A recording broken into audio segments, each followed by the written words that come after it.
The Bad Alpha Perfect Werewolf Romance. Imagine Love. Welcome to our Imagine Love experience of The Bad Alpha, a gripping tale of power, danger, and forbidden attraction. In this electrifying story, a fierce and rebellious alpha wolf is about to meet his match in a woman who challenges everything he thought he knew about loyalty, love, and leadership. Prepare yourself for a world filled with passion, intense emotions, and unexpected twists. Get ready to immerse yourself in a thrilling journey where the line between good and bad is never as clear as it seems. Let the adventure begin.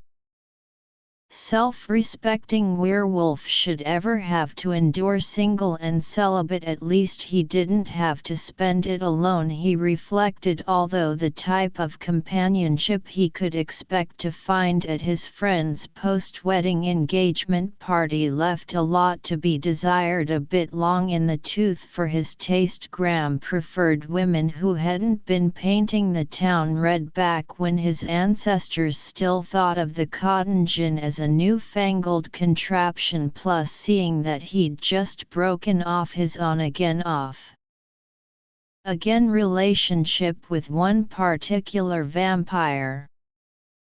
He didn't feel any great compulsion to go start a new one. Immortal women all seemed to be just a little too demanding. Why he bothered to sulk here in the corner rather than excusing himself and getting out there to meet the Lupin woman of his dreams remained a mystery. He couldn't blame a fear of commitment like so many human men seemed to do. Werewolves relished the idea of a mate bond and lived to beget lots of new generations of baby Lupins, and even Graham looked forward to the day when he would rear his own cubs in the traditions of his clan, and his ancestors' commitment sounded just fine to him. It wasn't fear that had him in this mood, it was boredom. Graham suffered from a huge honking case of the same olds. Everywhere he looked he saw the same faces, the same habits, heard the same gossip, and seduced the same women. Oh, their names and hair color might change, but deep down they were all the same to him. The realization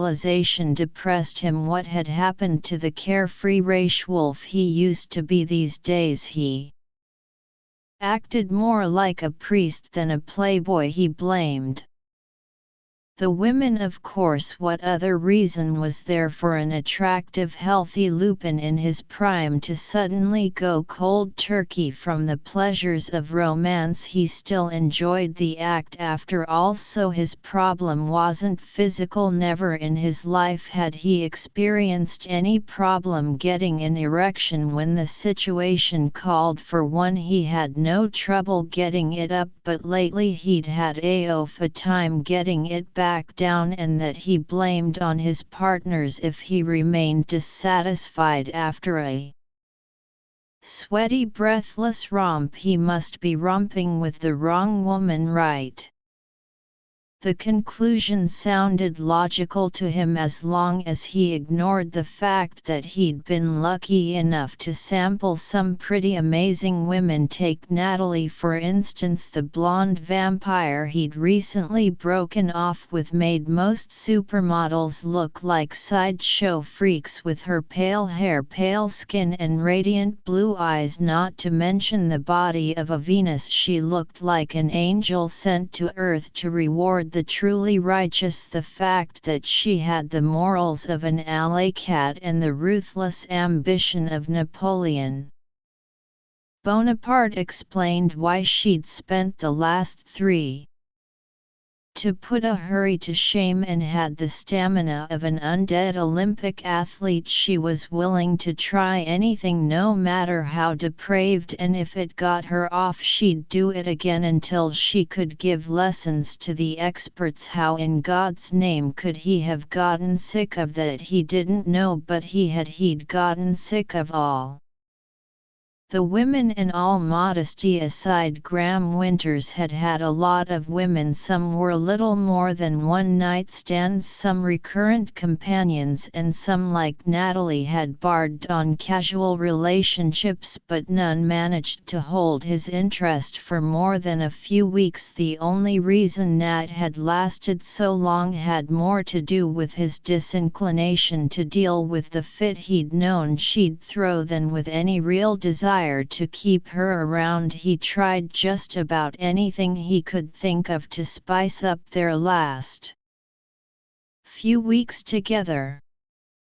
But eventually even exotic tricks hadn't been able to keep his interest when he'd started leaving all-night orgies with his muscles trembling in exhaustion and his dick still hard as a pike he had thrown in the towel. Now that he knew no woman could satisfy him, he saw no reason to keep torturing himself with sex that wore him out everywhere but where it counted. That had led to Natalie's dismissal, complete with the expected and unpleasant scene, and eventually to this, his 13th night of celibacy, spent in Dimitri's living room celebrating his friend's post-wedding engagement party. Taking another sip of liquid fire, Graham glanced around the room and wondered how much longer etiquette required him to stay. He viewed Dimitri as a brother and he genuinely liked Regina, so he was glad to share in the celebration, especially since he'd had to duck out on his best man duties at their reception in order to deal with a fire in the kitchen of the nightclub he owned. What he wasn't so glad of was the speculative glances currently being aimed in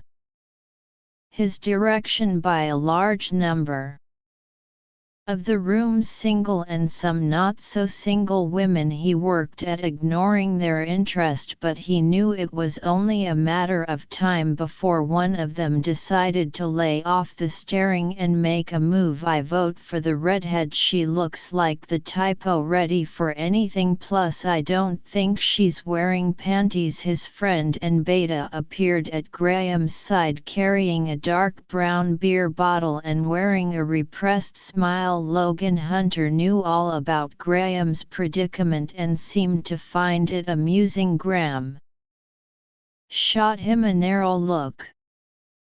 "She never does," he grumbled, "but I doubt Shelley is going to put the make on me. Not after the last time we went out. Did you spill a drink on her dress or something?" Graham shook his head. "I criticized her technique." Logan winced around a chuckle. "Ouch, okay, maybe not the redhead then." He glanced back to where Shelley stood whispering to a couple of other women. "Could be her friend, the one almost wearing the green dress. Do you think those are real on vampires? They're always real. They can't afford to bleed out during surgery just to get implants." He gave the other woman an assessing look. "Besides, not even silicone can make tits that firm." Hildy works out. Raising his beer for a drink, Logan rolled his eyes. "And I'm sure you'd know, but you could at least make an effort. Lady knows you need to do something to lighten your mood. What the hell is up with you tonight anyway?" "Three guesses," Graham muttered. "I'll even spot you the first two." Logan grimaced. "Curtis right both times. What's he done now?" Same old, same old." This week he tried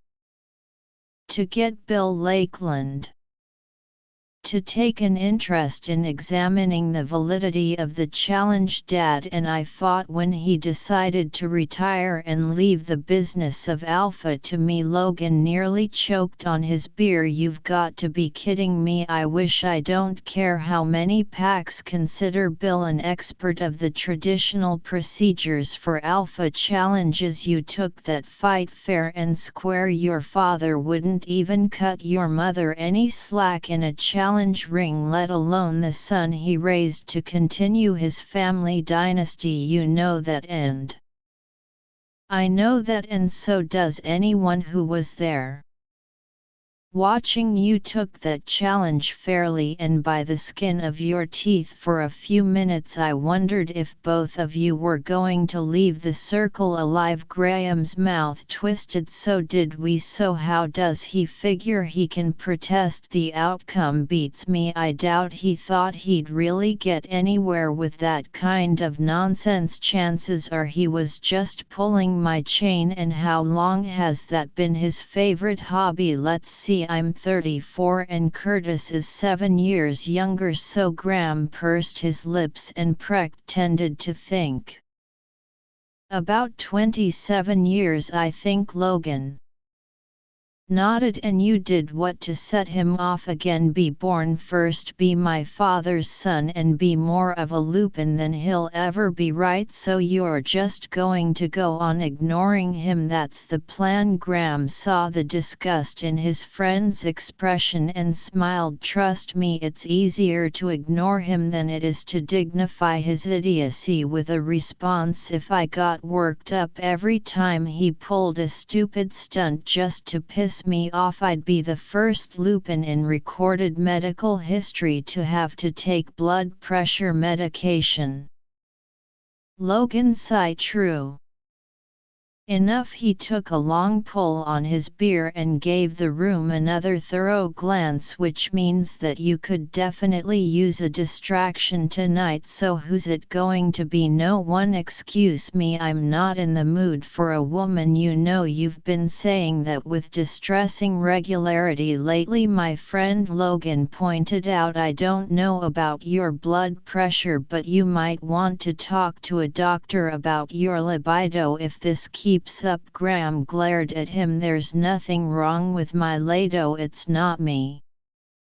It's the women. Haven't you noticed they're all the same? Well, where it counts, I suppose. That's not what I mean, or maybe it is. I don't know. I just know I'm bored. He gestured around the room with his whiskey glass. Not a fresh face in sight. Since when do you go for a fresh face? I thought you were an assman. Since I realized I'd seen all of these faces 100 times before. Come on, Logan chided. There has to be a woman here. You haven't slept with Regina. She doesn't count. Dimitri would break your legs. Wait a couple of hours for them to heal, then break them again, and after that he might get cranky. I'm talking about the rest of them, the ones who aren't married to your best friend and aren't from our pack, since they're all practically family. Graham took a quick look around, followed by a longer look on his third sweep of the assembled crowd. He stopped and pointed toward a grouping of furniture occupied by 3 very attractive females. There, he said, those 3. I haven't slept with a single one of them. Logan followed his gesture and sighed. Yeah, Regina's closest friends, who are probably the only human women here tonight, and we both know you don't do humans. A grin flashed across Graham's face. I thought about doing the one on the right. Ava, she's the one Dimitri had me staking out before he changed. Regina, I came real close to watching her from the other side of a pillow instead of from the front seat of my car, but she's human according to anyone who's ever done business with her. That's just a front. She's really a shark. Graham shrugged. Anyway, you asked who I hadn't slept with. It just those 3. I think so. Draining his glass, Graham scanned the room one last time, dismissing each of the women he passed. His eyes never seemed to pause more than half a second on any of them, no matter how attractive or how skimpily dressed, until they drifted over one curvaceous female bottom and skid to a grinding halt. He could almost smell rubber burning. His eyes caressed the full, generous lines of her backside, encased in a form-fitting skirt of some clingy black material, the fabric draped over that delectable tush, showing him each rounded curve in heart-stopping detail. focused on the woman whose face he still hadn't seen. If it looked half as good as what he had seen, he'd be a very happy man. I haven't had her yet. Missy sidled into the party more than 2 hours late, but the way she figured it, Reggie was lucky she'd come at all, especially in this dress. She tugged surreptitious at the hem, trying to make it fall more than 4 in below her crotch. No dice. Every time she pulled, the hem sank, but so did the neckline. She could flash the world from either above or below, and neither held much appeal. How in God's name did I let them talk me into this, she wondered for the gazillionth time. Not even threats and bribery should have induced her to put on this poor excuse for a dress and let her friends serve her to her latest fantasy fix on a silver platter. She'd barely escaped the last 2 rounds with her pride intact. She should have run screaming at the idea of round 3. Unfortunately, it was way too late for that. Missy supposed it had been too late the very minute the 5 friends had experienced their brainstorm during a particularly enthusiastic and alcoholic episode of their bi-weekly girls' night get-togethers. After much too much wine, one of them had made the fateful observation that despite their status as single women, they each had a decent-sized pool of male friends, family members and co-workers who could be counted as potential dates. Just because one woman didn't find her dream man among her own male acquaintances didn't mean that one of her friends wouldn't, so they had come up with the brilliant idea of setting one another up on a series of blind dates called fantasy fixes. More than just regular dates, the fixes were supposed to be opportunities for each woman to live out her sexual fantasies with a man her friends had pre-screened for safety and discretion. It had sounded like a great idea at the time, filtered through about a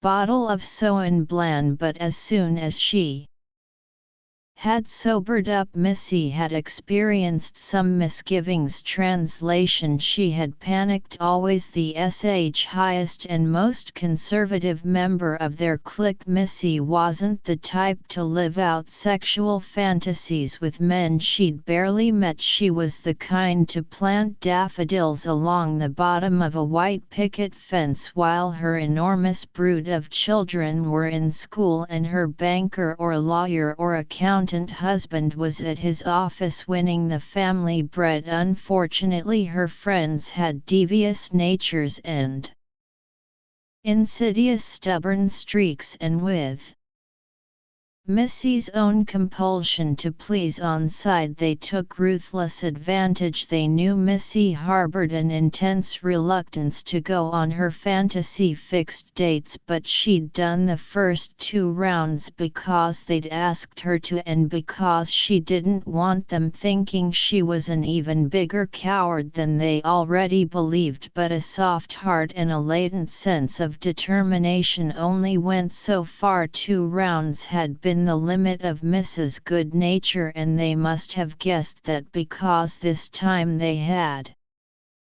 arranged for her to meet her at an event she couldn't avoid, Reggie's engagement party. Never mind that Reggie's wedding had taken place 2 weeks ago. It had all been arranged with so little notice that it had left the officiant with a bad case of whiplash, hence the post-ceremony engagement party to include all those left out of the wedding itself, which turned out to be most of the combined acquaintances of the bride and groom. Missy had not been one of the people left out of the ceremony. She'd been the maid of honor, but that didn't mean she'd had even the slightest chance of wriggling out of attending tonight's function. Reggie and Missy had been best friends since high school, and Missy could never skip a party in her friend's honor, so here she was dressed like a French __ and trying desperately to come up with a way to make this third fix turn out just like the other two, because she had the hideous feeling that this time luck would not be on her side. She gave up tugging at the front of the dress and wormed her way into an alcove where she turned her back to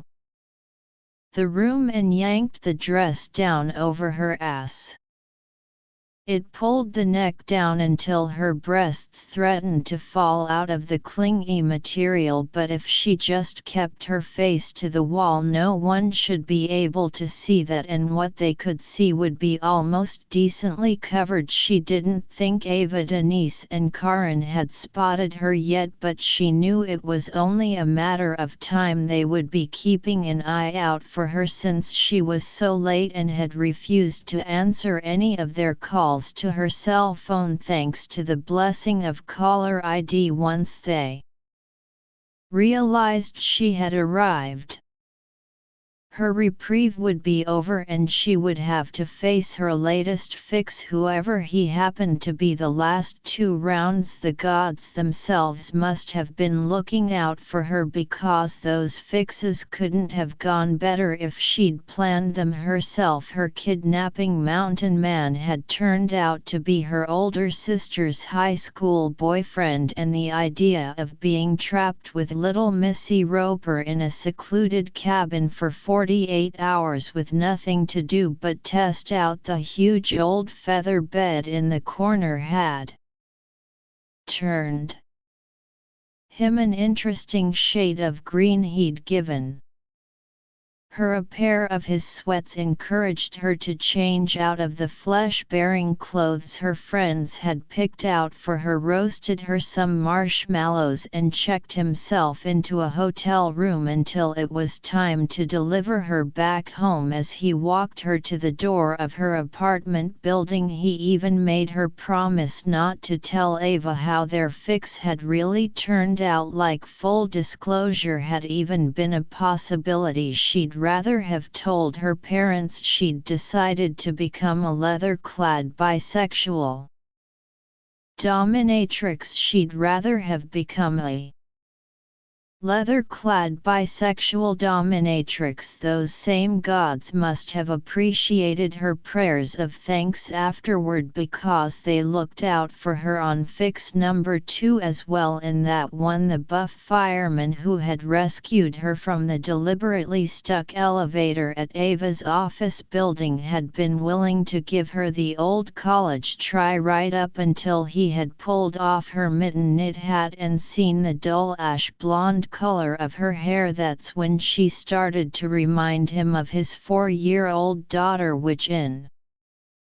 turn reminded him of his ex-wife, and that reminded him of how much he wished he were still married instead of a quickie in a stopped elevator. Missy had spent close to 2 hours listening to the tale of Bobby's broken heart and seeing over pictures of his high school sweetheart and their little girl. Little Mandy had looked like a real sweetheart, and even if Missy couldn't see the resemblance, she vowed to send the child a birthday card every year to show her gratitude for unknowingly rescuing Missy from her rescuers. She hadn't even had to worry about Bobby spilling the beans on that one. The day after her rescue, he'd moved back to Boston to be near his daughter and tried to persuade his ex-wife to take him back. All Missy needed to do was blush whenever anyone asked her what happened, and she was home free. The way conversations with her friends usually went, blushing had been no problem at all. Missy occasionally wanted, if friends was really the right word to describe their little clique, Reggie seemed more like her sister than her friend, someone who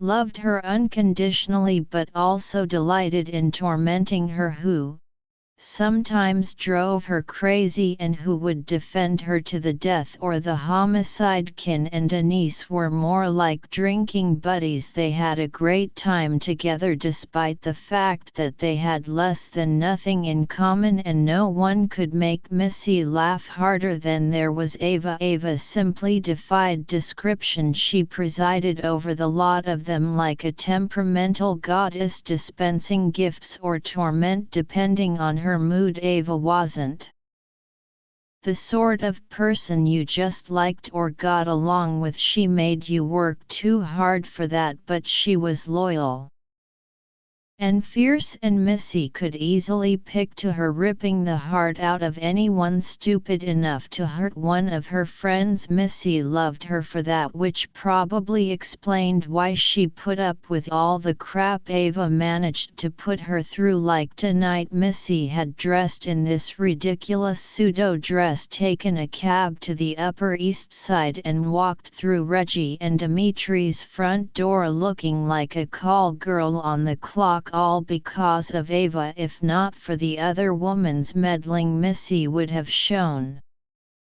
up looking like she usually did. After all, where would the world be without kindergarten teachers lacking the basic skills of sharing and tying their shoelaces? That's where her friends could make fun of her profession all they wanted. Missy loved kids, and she refused to feel embarrassed that the innocence of her career mirrored the current innocence of her sex life. Besides, if her friends and this sad excuse for a dress had their way, that innocence wouldn't last the night. Peering wearily over her shoulder, she tried to locate the rest of her clique. At least then she'd know what parts of the room to avoid. She saw Reggie standing next to Dimitri. Surprise, surprise, while they chatted with a distinguished-looking older gentle with a shock of grey hair. He was the senator Missy had always thought looked like her grandpa Harry, well, except for his fangs. Grandpa Harry had a temper, but even he had never sucked a person's blood. Tonight, though, Missy didn't particularly care what the senator chose to suck, as long as he kept Reggie engaged in conversation and away from Missy. 1 down, 3 to go. She found the others all clustered together in a small car conversational grouping near the fireplace. Ava lounged in an overstuffed armchair, making it look more like a throne, while Kurin and Denise sat on the sofa to her left. Each held a glass of champagne, and they all kept casting glances at their watches, the door, and one another in that order. Ava appeared less than pleased. It served her right, Missy thought quickly, facing the wall before they spotted her. It would have served them all right if she hadn't bothered to show up at all. No rational person could have blamed her. She had just walked into a room full of vampires and werewolves and God only knew what else, looking like chum at a shark convention, so she could be set up on a date she really didn't want to go on with a man she'd never met and whom she had no interest in dating, let alone sleeping with. Maybe she ought to rethink this whole friends thing. Okay, now you're just being unfair, she scolded herself. A deep breath necessitated an immediate follow-up consisting of a tug to her neckline. She couldn't really blame her friends for not setting her up with the man she actually was interested in sleeping with. Since his name remained a secret she intended to take to her grave, she knew her chances with him ranked somewhere below laughable and probably on par with her chances of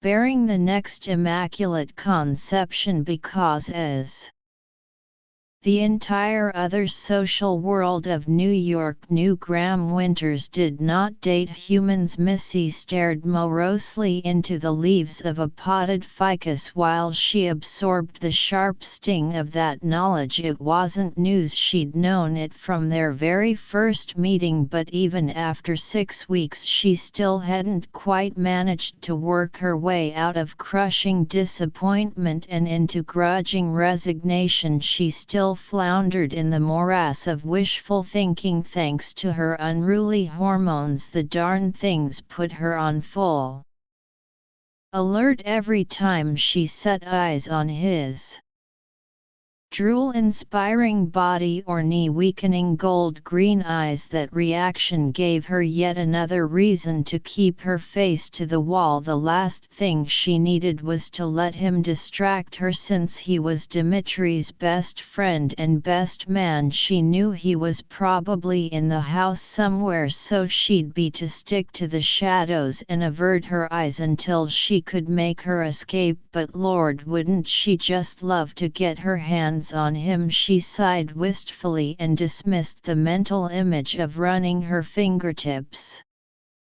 over his broad muscled chest, down his lean sides, over the rippled surface of his abdomen. Christ, if she didn't cut this out, she'd leave herself open to attack. Her friends could spot her any minute, and when they did, she had no doubt they'd swoop down on her like a pack of attack dogs and drag her kicking and screaming to meet her fix. Now that she thought about it, such a scenario would explain the dress too. They knew she couldn't struggle in the darn thing without it snapping like an overstretched rubber band. If she so much as threw a punch, her breasts would probably fall right out of the bodice.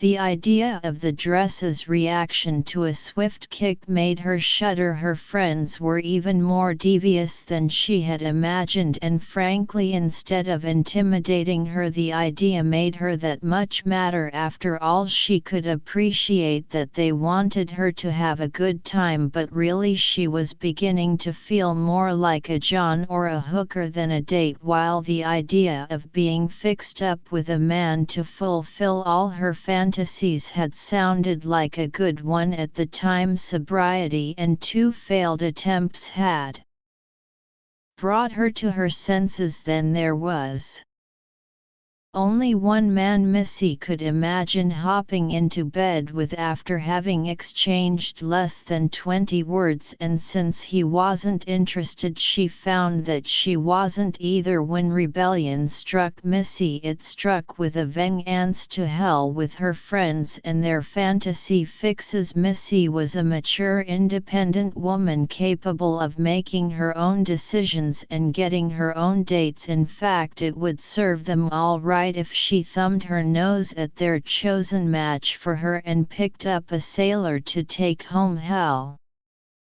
she should just pick some guy out of the assembled guests at random and take him home. If she couldn't have the man she wanted, she could at least have a man of her own choosing that would show them that Melissa Jane Roper was not a woman to be trifled with, or at least she was a woman who picked her own men to be the triflers. Feeling brash and defiant, MYY spun around to face the room. She would pick up a man, one who was about as far from the fantasy fix and from the object of her secret fantasies as she could find, and she'd take him home and end her 6 years of semi-voluntary celibacy without the help of her interfering friends. How about them apples? Her defiance lasted all of 3.5 seconds. That's when she saw Denise leaped to her feet and heard her yell, "Melissa Jane Roper, where the hell have you been?" At that point, bravado abandoned her. Self-preservation instincts kicked in, and Missy did the smartest thing she could think of. She turned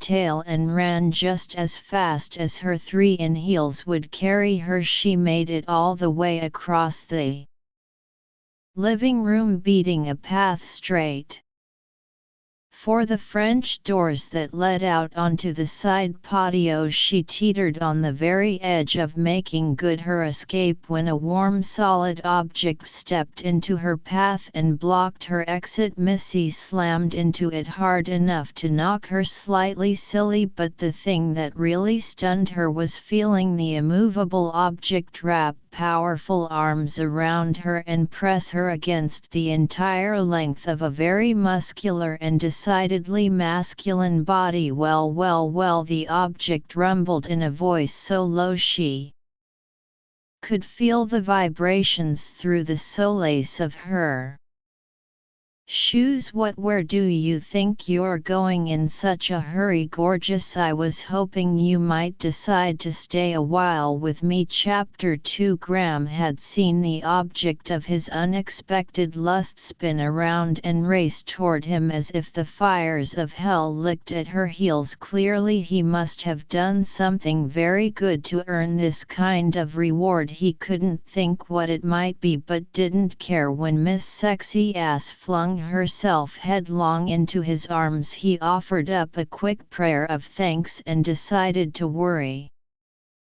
about the particulars later. He initially wrapped his arms around her to keep her from falling, but he pressed her closer and held on for a slightly less noble cause. She smelled amazing, sweet and rich and edible, and she felt luscious pressed up against him, all soft and warm and deliciously rounded. The breasts flattened against his shirt were surprisingly delicate compared to the generous rear he'd already drooled over, but their nipples beaded on contact, nudging his chest, and he reminded himself that size didn't really matter, not when he compared it to the importance of her killer ass, her mouth-watering scent, and the soft curve of her belly, which was currently pressed tight against his very appreciative groin. For all that he could forego the pleasures of a huge pair of tits and still consider himself a very lucky man. He took a deep breath and felt the fit of his trousers tighten. God, no woman's scent had ever gone to his head like this. He appreciated a female's fragrance as much as the next Lupin, but normally human women couldn't grab his attention with a pair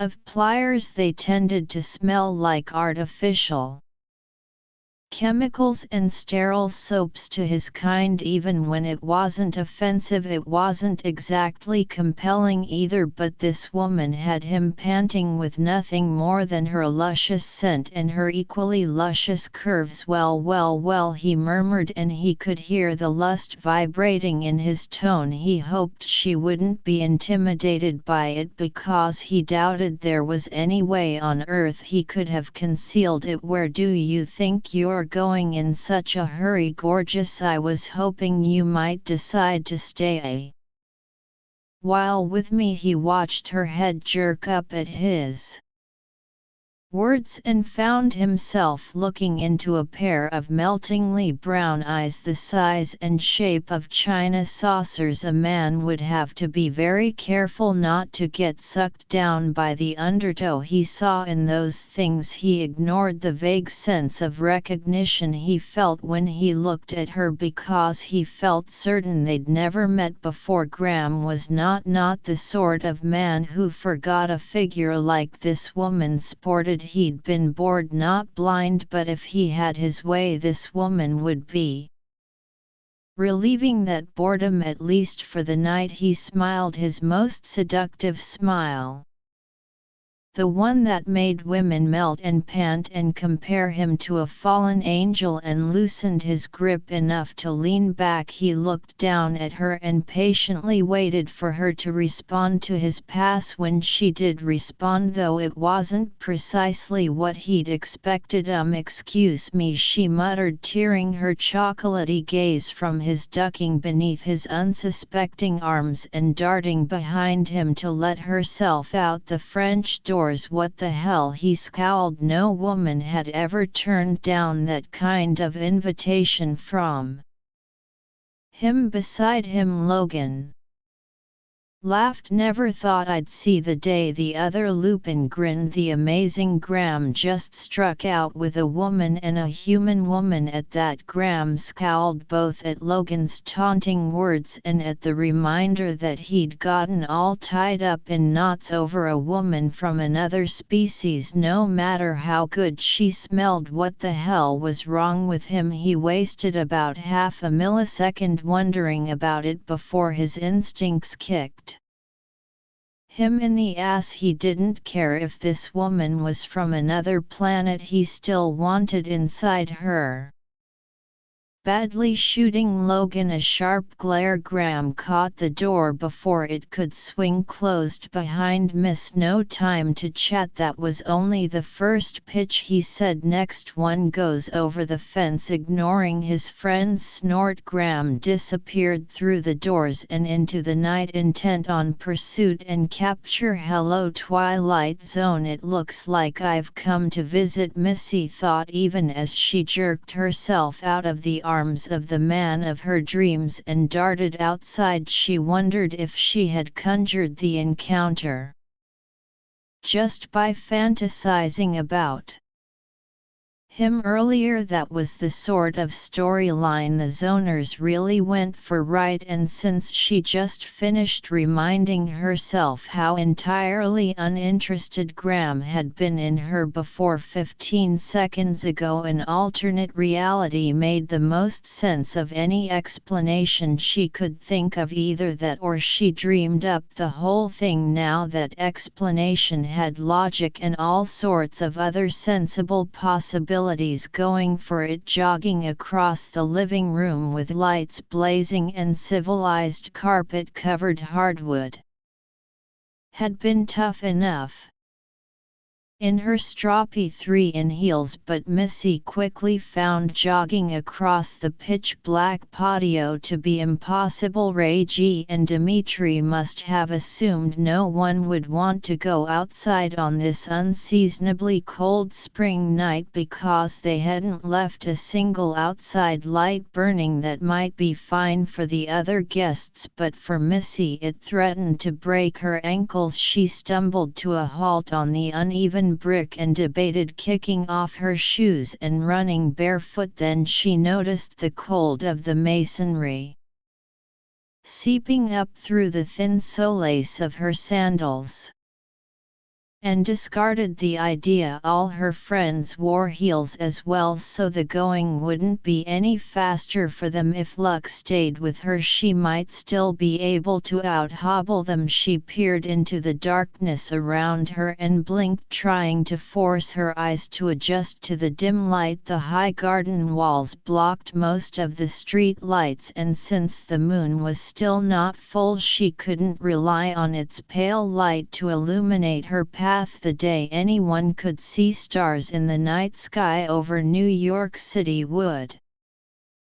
be the day after it sank into the mouth of the Hudson, wishing for the enormous purse she usually carried, complete with a flashlight for just this sort of emergency. Missy cursed the tiny clutch that had been provided to go with the slinky black dress and began to pick her way slowly toward the courtyard gate in the street beyond. If she could just get a cab before her friends caught up with her, she could be back in her apartment and said in flannel PJs inside 20 minutes. Add a cup of cocoa laced with Baileys and she might once again resemble a happy camper. The hand that clamped around her upper arm and dragged her to a halt dashed her hopes of happiness and startled her so badly she squealed, not screamed, not shrieked, squealed like one of her girlish students confronted with an inquisitive Gerald. Embarrassed, she spun around to face her pursuer and found herself looking up into Graham Winter's too handsome face. Oh lordy, she thought, swallowing hard past the knot in her throat. I have just entered the Twilight Zone. Why else would he keep looking at me like that unless I died of embarrassment from wearing that dress, and this is my eternal reward now. That would be a heaven worth dying for, she decided, even while her logical mind told her to get a grip and find out what he really wanted, because as much time as she had spent noticing the mouth-watering Lupin over the past 6 weeks, she felt positive he'd never even realized she existed when he paid any attention to Reggie's friends at all. It usually consisted of circumspectly ogling Ava or casually bantering with Denise. He'd never bothered to give Missy a first let alone a second glance, so why was he now looking at her as if she were a particularly juicy soup bone? Hi, she ventured when he failed to say a word. Did you want something? She saw a flash in his sexy green-gold eyes and realized she shouldn't have been able to see much of anything in the dark. Were his eyes glowing? She tried to back up a step, but he held her firmly. She cleared her throat. It's very nice to see you again, GM, but I was just leaving. Maybe I'll see you around some other time. Bye-bye. She twisted halfway toward freedom before his hand on her arm stopped her. Looking back at him, she saw his mouth turned down in a scowl. When have I seen you before? He demanded, his tone of voice less than happy now. That was proof positive about how little attention Graham had ever paid to her. She'd been RS maid of honor and he'd been Dimitri's best man. They'd walked down the stinking aisle together and he couldn't even remember where he'd seen her before. Miffed and more than a little hurt, she tugged at her arm and scowled back at him. Around. I'm a friend of Reggie. Where are you going? She gave up trying to yank her arm away and began trying to pry his fingers off of her one by one. They stayed stubbornly motionless. I was going home, she grumped, until you decided to go all Conan the Barbarian on me. Why were you in such a hurry? You ran right past me. Actually, I ran right into you, but that's neither here nor there, she said, looking around as if she could wish a crowbar into appearing close by. Nothing else seemed capable of breaking his grip. Like I said, I need to get home. There are some people here I'd rather not see. If you must know. Impossible as it seemed. His scowl deepened. A man people. She started to shake her head, then caught herself. No need to appear quite as pathetic as she really was. What business is it of yours? He responded to her defiance by tugging her body closer and breathing in as if he were trying to inhale her ridiculous heels and all. He planted his other hand on her behind, pressing her hips against him until she could feel the thick, shocking length of his erection prodding her through layers of cloth. I'd like to make it my business, he growled, and oh my God, was his hand kneading her ass. I'd like to make everything about you my business. That means I want to know if I have to get rid of some __ before I can start convincing you to spend some time with me. Missy reeled at his answer. Of all the things he might have said to her, she couldn't imagine one that would shock her more. The man who had been so unimpressed with her for 6 weeks that he couldn't remember who she was now telling her he was willing to go through a potential rival in order to have her all to himself. Okay, where was Rod Serling? She stiffened because for a split second it occurred to her that maybe Graham was supposed to be her fix. She'd certainly fantasized about him enough lately, but the fantasy her friends had drawn for her third round had been about an intellectual type and playing doctor. Missy could no more picture Graham playing a detached medical professional than she could picture herself playing a whip-wielding dominatrix. Some things just exceeded the limits of her imagination. There was no way Graham could be her fix. So why had he suddenly decided he wanted the woman he'd never bothered to notice? Maybe this wasn't the Twilight Zone, maybe she was on candid camera. She was about to look for a live TV audience when she heard the door from the living room open and the sound of a woman's high-heeled shoes tapping against the brick. Suddenly it didn't matter why Graham wanted to take her away from the party just as long as he did. Now she stopped struggling to get away and instead let him press her up against his groin until she swore she could vouch for the fact that he'd been circumcised. No, she reassured him, struggling valiantly not to melt and run all over him like warm Hall's sauce. If she could just get him to smuggle her away from the house before Ava found her, she could explain later about where they'd met before and why he couldn't really be interested in her. No man at all. You know, it is too bad that we've never gotten a chance to get to know each other, isn't it? Since you brought it up, why don't we get out of here and really take the opportunity to get acquainted? Knowing she only had one chance to get him to rescue her before her friends reached them, she bit the bullet, took a deep breath and slid her hand down his chest over his TGHTABS and down over the bulge beneath his fly until he went absolutely still and tense before her. What do you say? He didn't say anything. He scooped her up in his BRWY arms, tossed her over his shoulder and sprinted for the patio gate. 2 minutes later they were 3 blocks away and still flying, and Missy was trying to figure out how to explain to the werewolf she just teased that she really didn't intend to sleep with him. Miracle anyone, he didn't set her down until he reached his second-floor bedroom. His house sat adjacent to Virak, the club he owned and operated for the other population of New York, and on a Friday night like tonight the club was loud and boisterous, but his bedroom was quiet, private and secluded, so secluded that Missy knew for certain no one would hear her if she screamed. She didn't particularly want to think about why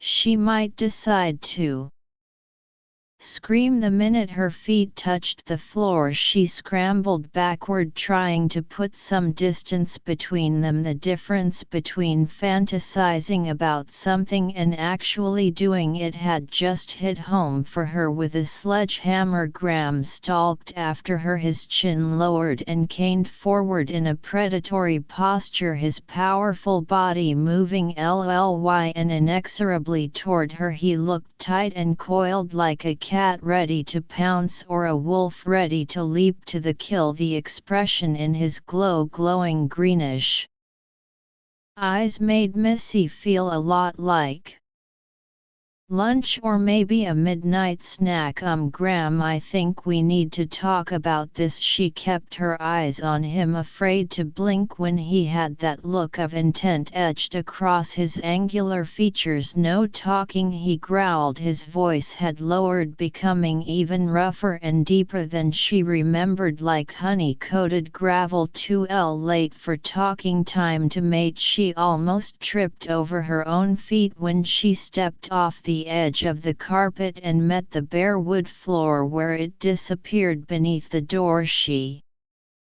backed steadily toward the hall. If she could just make it that far, she did, thumping back against the door with an awkward oomph. She'd been closer than she realized, but she hoped it had been close enough. Her trembling fingers closed over the cool metal doorknob and began to turn before her nerves finished processing the signal from her brain. Graham surged forward and pinned her against the unyielding wooden surface. Missy yelped. Her purse flew into a dark corner. She tried to pull back but caught between Graham's stony muscles and the closed hardwood door. She discovered a New appreciation for an old cliché. Graham leaned forward and buried his face in her neck, his late-night stubble rasping against her skin. His hot breath scalded her, and the feel of his mouth against her flesh made her shiver when his lips parted and his teeth closed delicately over the tendon that ran from neck to shoulder. Her shiver turned into a shudder and her panting turned into a whimper. His rough tongue rasped her skin and he groaned. "The way you taste, beast," he growled, his hands gripping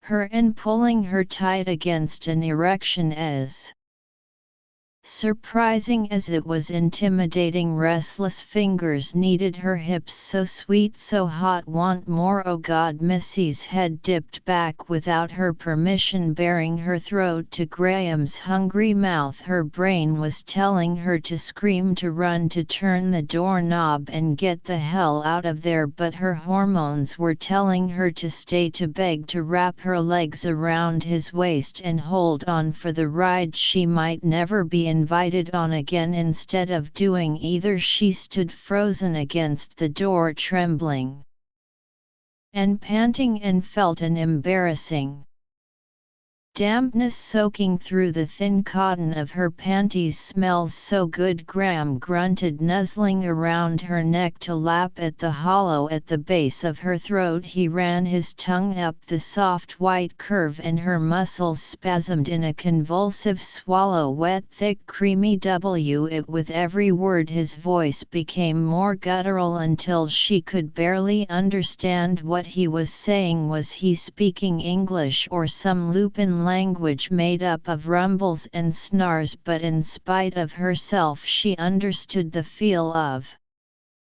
his hands and his hardness and his hot, hungry mouth. His weight pinned her lower body to the door, freeing his hands to explore her. She felt one glide over her ribs and close around her breast, roughly squeezing the soft mound. The other reached up to tangle in her hair, angling her head for his convenience before he swooped down and claimed her mouth in a kiss. He ate at her, nibbling and tugging and sucking on her lips until they parted, then licking and teasing and taunting until they opened wider. His tongue plunged deep and took her. Missy moaned and he stole the sound and swallowed it, taking it into himself as he forced himself inside. Truthfully, she didn't require much force. All Graham had to do was flick his tongue against the roof of her mouth and she opened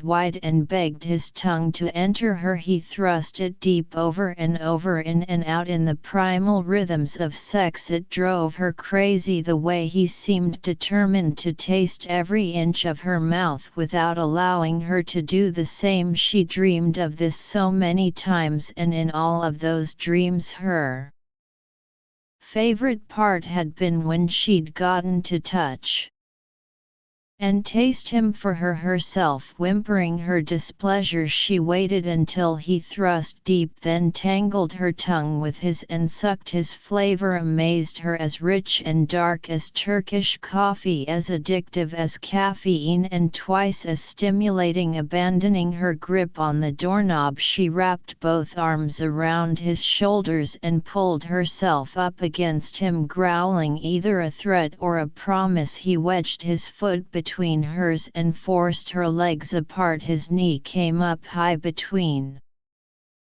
them until it shoved the hem of her clinging skirt up high along the pale satin of her thighs. Already stressed beyond its design, the dress abandoned all pretense and rolled up like a window shade to settle in a narrow band around her waist. Missy gasped in shock, but Graham just purred his satisfaction into her mouth and slid his hands down over her hips to cup the backs of her thighs one after the other. He forced her legs to hitch up and wrap around his waist until he held her up with her arms around his shoulders and his hands beneath her ass and his groin pressed intimately against Her behind her closed lids Missy felt her eyes roll back in her head. She'd never been so aroused in her life. If she'd had a weak heart she felt sure this would have killed her. As it was, that overstressed organ raced and stammered with every new sensation he forced on her. His kiss consumed her, and as amazing as he tasted she felt pretty sure she'd black out from lack of oxygen if he didn't let her catch her breath. Soon she pushed against his shoulders and turned her head to the side, succeeding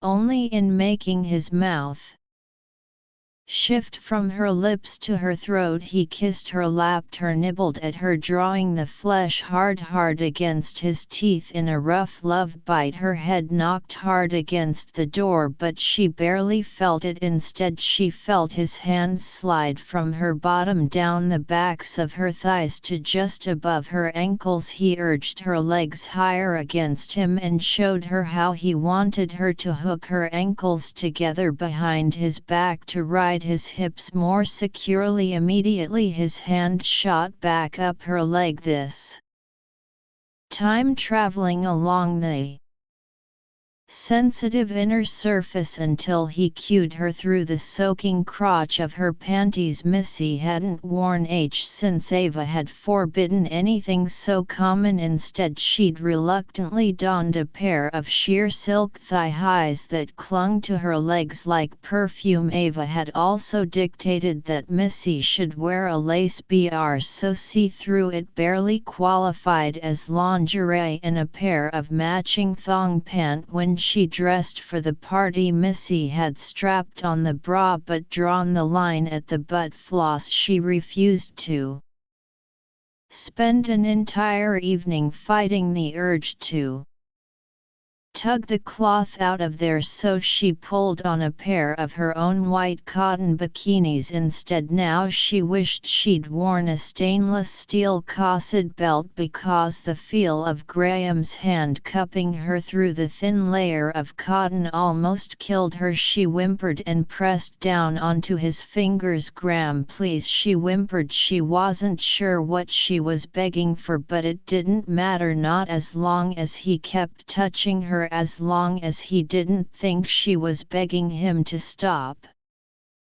Everything would be okay. She got the impression a nuclear assault wouldn't stop him though, so she figured it was safe to be nonspecific. He growled again, the sound even more animalistic than before. Instead of being frightened, Missy gloried in it. This was beyond her realm of experience, but not beyond the realm of her fantasies. The idea of being wanted so badly by a man that his control threatened to fracture around them was at least as arousing as what his hands and mouth were doing to her. She felt drenched in her own fantasy world, felt like an entirely new brazen creature, one she'd never known before. She gave into this new side of herself, reveling in the freedom and adventure of it nearly as much as in Graham's hard body pressing against hers. She buried her hands in his thick dark hair and pressed his face closer against her. He lifted her higher against the door and lowered his head until he could catch the neckline of her stretchy dress in his teeth. One sharp tug and the thing disintegrated in his mouth. He turned his head, spat out the pieces, and when he looked back at her breasts, overed only by the sheer silken bra, his eyes glowed an even brighter green. "Chaste," he rumbled, and that was all the warning Missy got before he ripped open her bra and his hot avid mouth closed over her left nipple. He sucked greedily, forcing the rouged peak hard against the roof of his mouth, drinking from her as if she were his only source of nourishment. Missy moaned. She felt like he drew her soul out of her through her breast, but all she wanted was for him to pull harder, to take more of her into the wet furnace of his mouth. He did. He sucked with bruising strength, then pulled back until just the nipple remained inside his mouth. His straight sharp teeth nipped at her hard enough to sting but not hard enough to injure, and he leaned forward again, stretching his jaw wide and sucking at her flesh until almost her entire petite breast disappeared between his lips. His free hand reached up and closed about the other peak, kneading with rough motions, pulling at her erect nipple with strong lean fingers. She felt them tugging at her, making her crazy and even.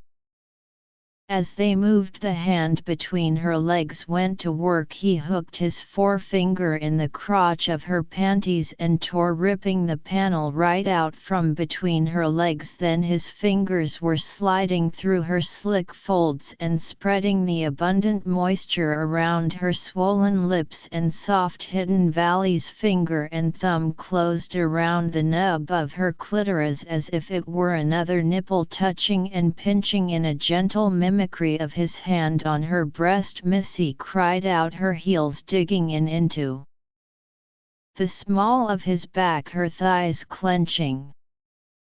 As she tried to lift herself away from his tormenting fingers, away toward God, who knew his growl this time held as much menace as passion, his fingers abandoned her to tangle in her pubic hair and pull her back down where he wanted her. She moaned and settled into place even as her thighs tried to close against further sensory overload. His waist held her knees apart, keeping her spread and available, and he took shameless advantage. He tweaked her nipple again, making her yelp. Then his hand shifted and smoothed it, and he penetrated her with one long unyielding finger. She cried, real honest God. Tears rolled down her face at the feel of him inside her. Even only this much of him. She wanted more, but her long neglect passage protested at even this small invasion. Missy hadn't had sex in 6 years, not since college, and then her partner had been nothing like Graham. The experience nothing like this rioting orgy of heat and pleasure and sweat. She wondered now how she would be able to take him if even his fingers stretched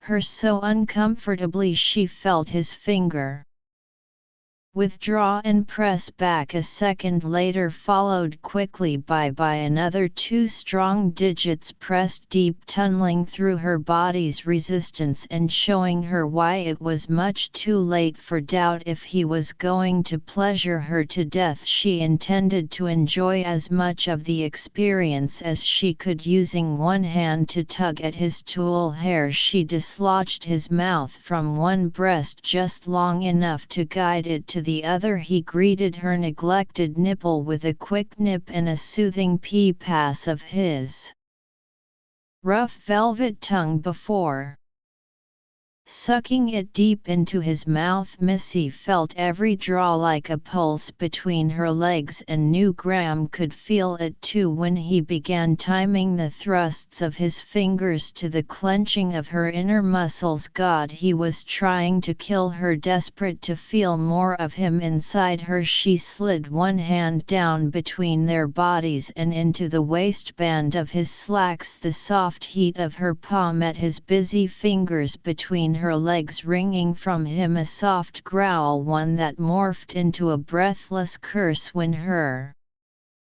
fingers closed carefully around his eager erection. Missy echoed the sound with a murmur of satisfaction, squeezing his thick shaft and savoring the smooth texture of his skin and the heavy solid feel of his arousal. Her fingers couldn't quite close around him because her hands were very small and Graham was very not. He filled her palm to overflowing, and Missy wanted to know if he would fill her body the same way. She drew her hand away with the intent of finding out. Graham punished her desertion with a sharp nip to her breast and a deep, twisting thrust of his fingers. Missy cried out and bucked against him, but she remained determined. If he thought turning her on even more would make her change course, he could think again. She was having way too much fun to abandon her new toy just so he could catch his breath again. She quickly, if clumsily, unfastened the buttons of his trousers and tugged down the zipper, freeing his arousal from its confinement. With a sigh of satisfaction, Graham's entire body stiffened and he pulled his mouth and hands away from her. Heated flesh grasping her hips and shaking her until her eyes met his. Now he bit out, and the harsh spare urgency in his voice made her shudder. He lifted her hips higher until his erection parted her swollen flesh and pressed firmly against her entrance. Missy saw the savage need in his eyes and felt a wash of excitement instead of the fear she had half expected. Panting, she nodded with uneven, jerky motions and pressed her forehead to his. Now she echoed and had time for one shallow breath before her world tilted dizzily on its axis. That breath ended on a scream as Graham's fingers bit hard into her hips, lifted her briefly above him and then slammed her weight down to meet his violent thrust. His thick-length tunnel endlessly into her, forcing her muscles to stretch wide to accommodate his girth. Sensations overwhelmed her. She couldn't decide if they consisted mainly of pleasure or pain in that moment. It didn't matter. All that mattered was that he was inside her, thrusting hard and deep until he grounded to a halt, nudging roughly at her cervix. Graham, wait, she gasped, her mind whirling and her body protesting. She needed a minute, just a minute, to catch up with him, to adjust to his penetration and the unsettling feeling that something within her had changed in the instant that their bodies were joined. Bracing her hands against his shoulders, Missy fought hard to regain her breath, her equilibrium, her identity. She felt like her entire self had boiled down to the rippling clasp of her body, wrapping snugly around his weight. Please, though her eyelids had turned to heavy weights, she struggled to meet his gaze, to maintain that connection to reality.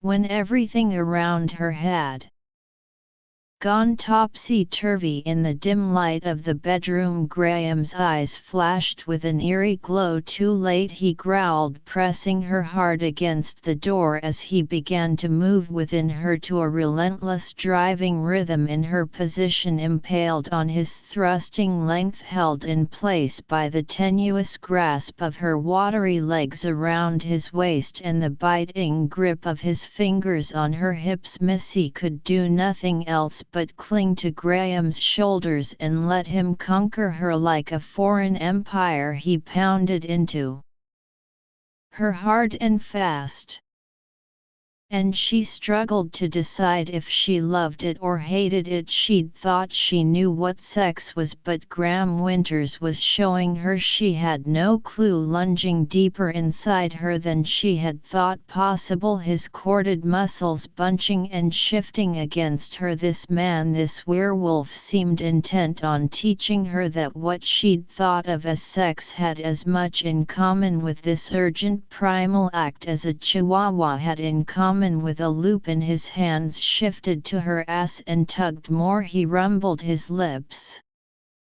drawing back in a snarl. Take more. God, she could barely take what he was already giving her. How could there possibly be more? She shook her head, unable to speak, fighting for each ragged breath she managed to draw into her starving lungs. More, he insisted, and his demand became an order. The hand on her ass tightened and pushed while the other moved to her stomach and thrust between their heaving bodies. One strong finger hooked beneath the soft flesh of her mound and pulled. The move forced her to kin her hips upward, tilting her pelvis and changing the angle of their joining until she felt him slide impossibly deeper inside her. Missy sobbed at the feel of another inch of silk-covered steel gliding home. His penetration butte against her cervix nudged her darkest corners, and now she could feel his pelvis grinding between her legs, feel his hips against hers in a new heavier impact. Finally he had buried his whole length inside her, and he filled her so deeply she tasted his thrusts in the back of her throat. Her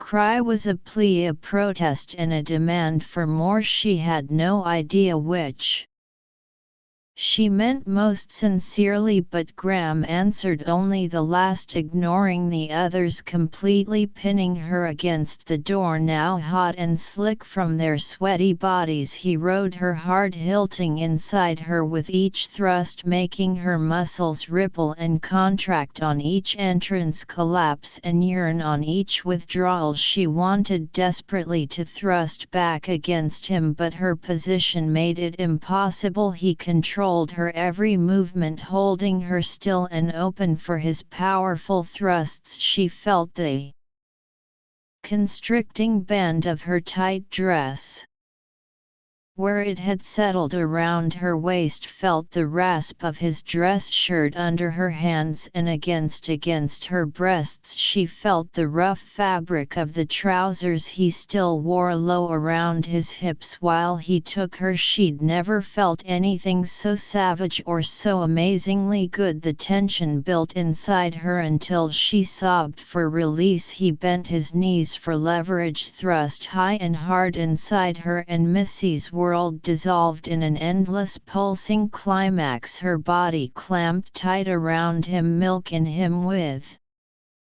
slick wet muscles until Graham slammed her back against the door and roared, fingers gripping, muscles clenching. He crushed her between the hardwood and his hard body while he emptied himself inside her in hot, heavy spurts. She melted around him, clinging to his waist and his shoulders with the last of her strength. Her breath sought in and out of her lungs on ragged gasps. Her muscles felt like melted pudding, and they trembled under the least little exertion, if not for the solid door behind her and Graham's heavy weight in front of her. She would have trickled to the floor and lain there for at least a week. Graham stirred, and Missy wondered where he got the strength. His hands cued her bottom and held her in place while he crossed the room with 3 long strides. He tumbled her onto the bed with a thud in the middle of the silk-covered mattress. Missy blinked and grunted while Graham settled his weight on top of her. He heaved a rough sigh and buried his face in the crook of her neck, his tongue lapping the salt from her skin with lazy strokes. She read more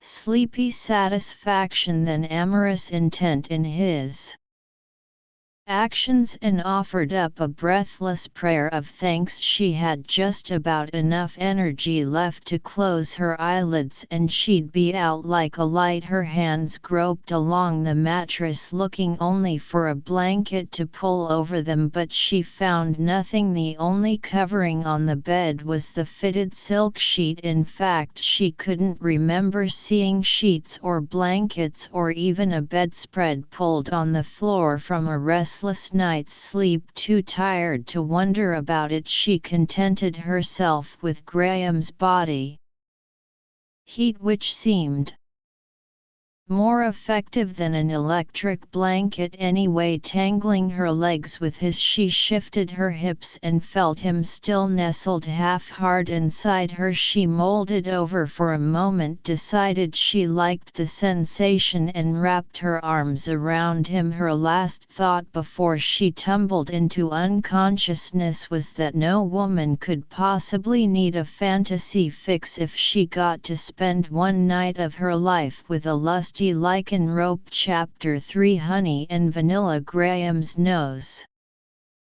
twitched, followed closely by his penis as he slid gradually from sleep to waking with his Eyes still closed, he concentrated on the scent surrounding him, an intoxicating blend of honey and vanilla that reminded him of shortbread and sex and warm melted ice cream. The thought made his stomach growl. He nuzzled his face into a soft nest of hair and inhaled deeply to make sure he hadn't just dreamed up this woman with her mind-blowing scent and her passionate responses always before her scent had been obscured by the environments they had met in, ones full of humans who used soaps and lotions and perfumes with such a heavy hand that Graham had learned long ago to block off his ultra-sensitive sense of smell in self-defense if the woman beside him had applied any artificial scents last night. Time and sweat had long since erased them. All that was left was the sweet, delicious scent of a woman he'd searched for all his life. Now that he'd found her, he'd be damned if he'd let her get away unless he was very much mistaken. Graham Winters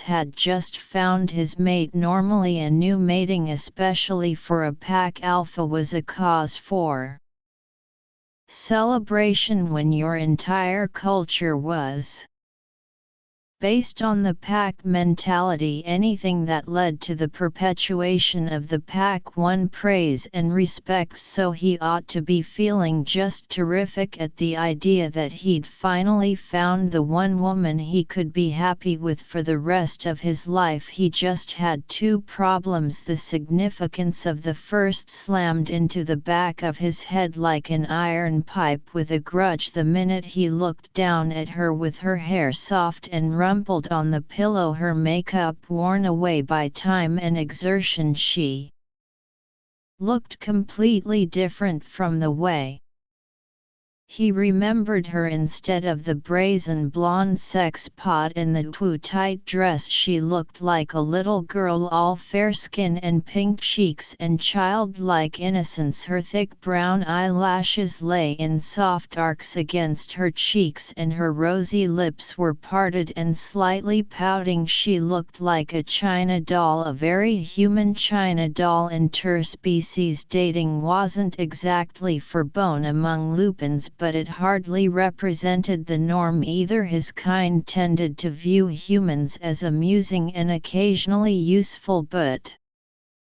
hardly the sort of mates you brought home to mother. After all, lupin instincts still dictated that the strongest, the fastest and the most dominant were the ones most likely to survive and most likely to reproduce. Humans, in contrast, could barely compete with newlywed pups, let alone with mature wolves. Graham knew all that, but it didn't seem to be doing him any good. Every time he tried to picture getting on with his life without this woman, his inner beast raised its furry head and growled long and low and menacing. He expected to drool at any minute, but those instincts certainly made it clear that giving her up, human or no, was not an option, and that led him neatly to dilemma number 2. The woman lying unconscious in the middle of his bed wasn't an anonymous and interchangeable human. She was Melissa Jane Rupert Regina McNeil, VID's best friend and pseudo-little sister. Already the consequences of last night loomed large in his mind. First of all, Regina would try to kill him. He'd only known his friend Dimitri's new wife for a few weeks,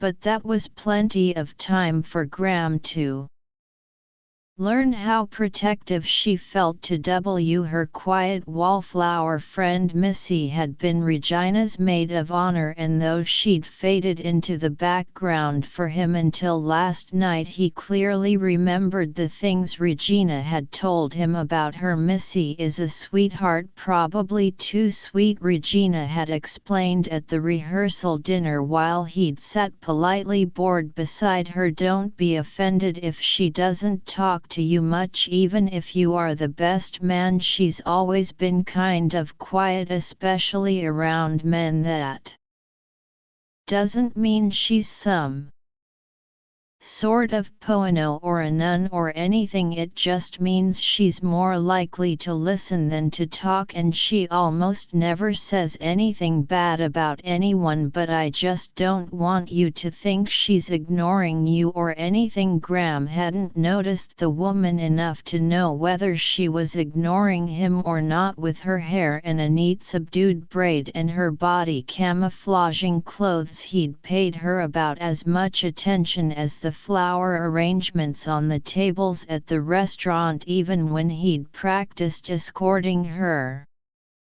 away from the altar. He'd barely realized she was with him. Her grip on his sleeve had been so light and she'd held herself so far away from him that he might as well have been alone. "Ava is trying to corrupt her though," Regina had continued. "Now that I'm settled down, Missy is Ava's next project. If she has her way, Ava will turn the poor thing into a man-eater." Something in him rebelled at the idea of Missy being shaped into some sort of femme fatale and then set loose on unsuspecting males. It had to be the fact that she was his mate, because pack leader or no, he'd never exhibited much of a possessive streak before, especially not when it came to women. To him they made an interesting diversion, but could be easily exchanged for the flavor of the week. Missy was the first woman he'd ever wanted to possess so completely that no other man would even dare to look at her. That as much as his obsession with her sugar cookie fragrance convinced him she really was his mate, no matter how inconvenient that might be. He sighed, and Missy reacted to the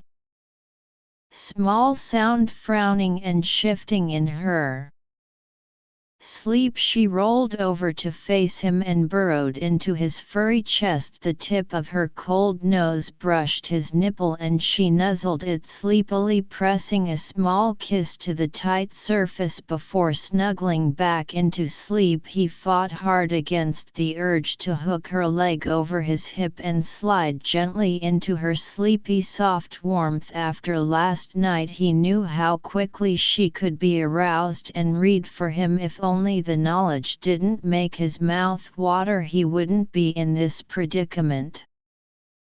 That wasn't precisely true, he admitted grudgingly as he tried to keep his hand from straying down the silky smooth skin of her back to caress her amazing ass. Graham had the distinct feeling that he'd been doomed from the moment he'd first noticed that particular feature of hers. Her scent this morning had only clinched the deal, but he couldn't pretend to understand why. Why should the smell of warm cookies stir him to previously unknown possessiveness when hideously expensive French perfumes only made him want to sneeze? He had heard about the sort of instant knowledge other Lupins had when they met their mates, but he'd never expected it to hit him on an air current that smelled like tea biscuits and warm woman, just like he'd never expected to see the ass of his dreams on the back of a woman whose front he hadn't even given a second look. If he could draw her fragrance permanently inside himself and smell her every time he breathed, he would be a very happy man. As it was, he was a hungry man with a hard on. Frowning, he eased his arms from around Missy's sleeping form and slid off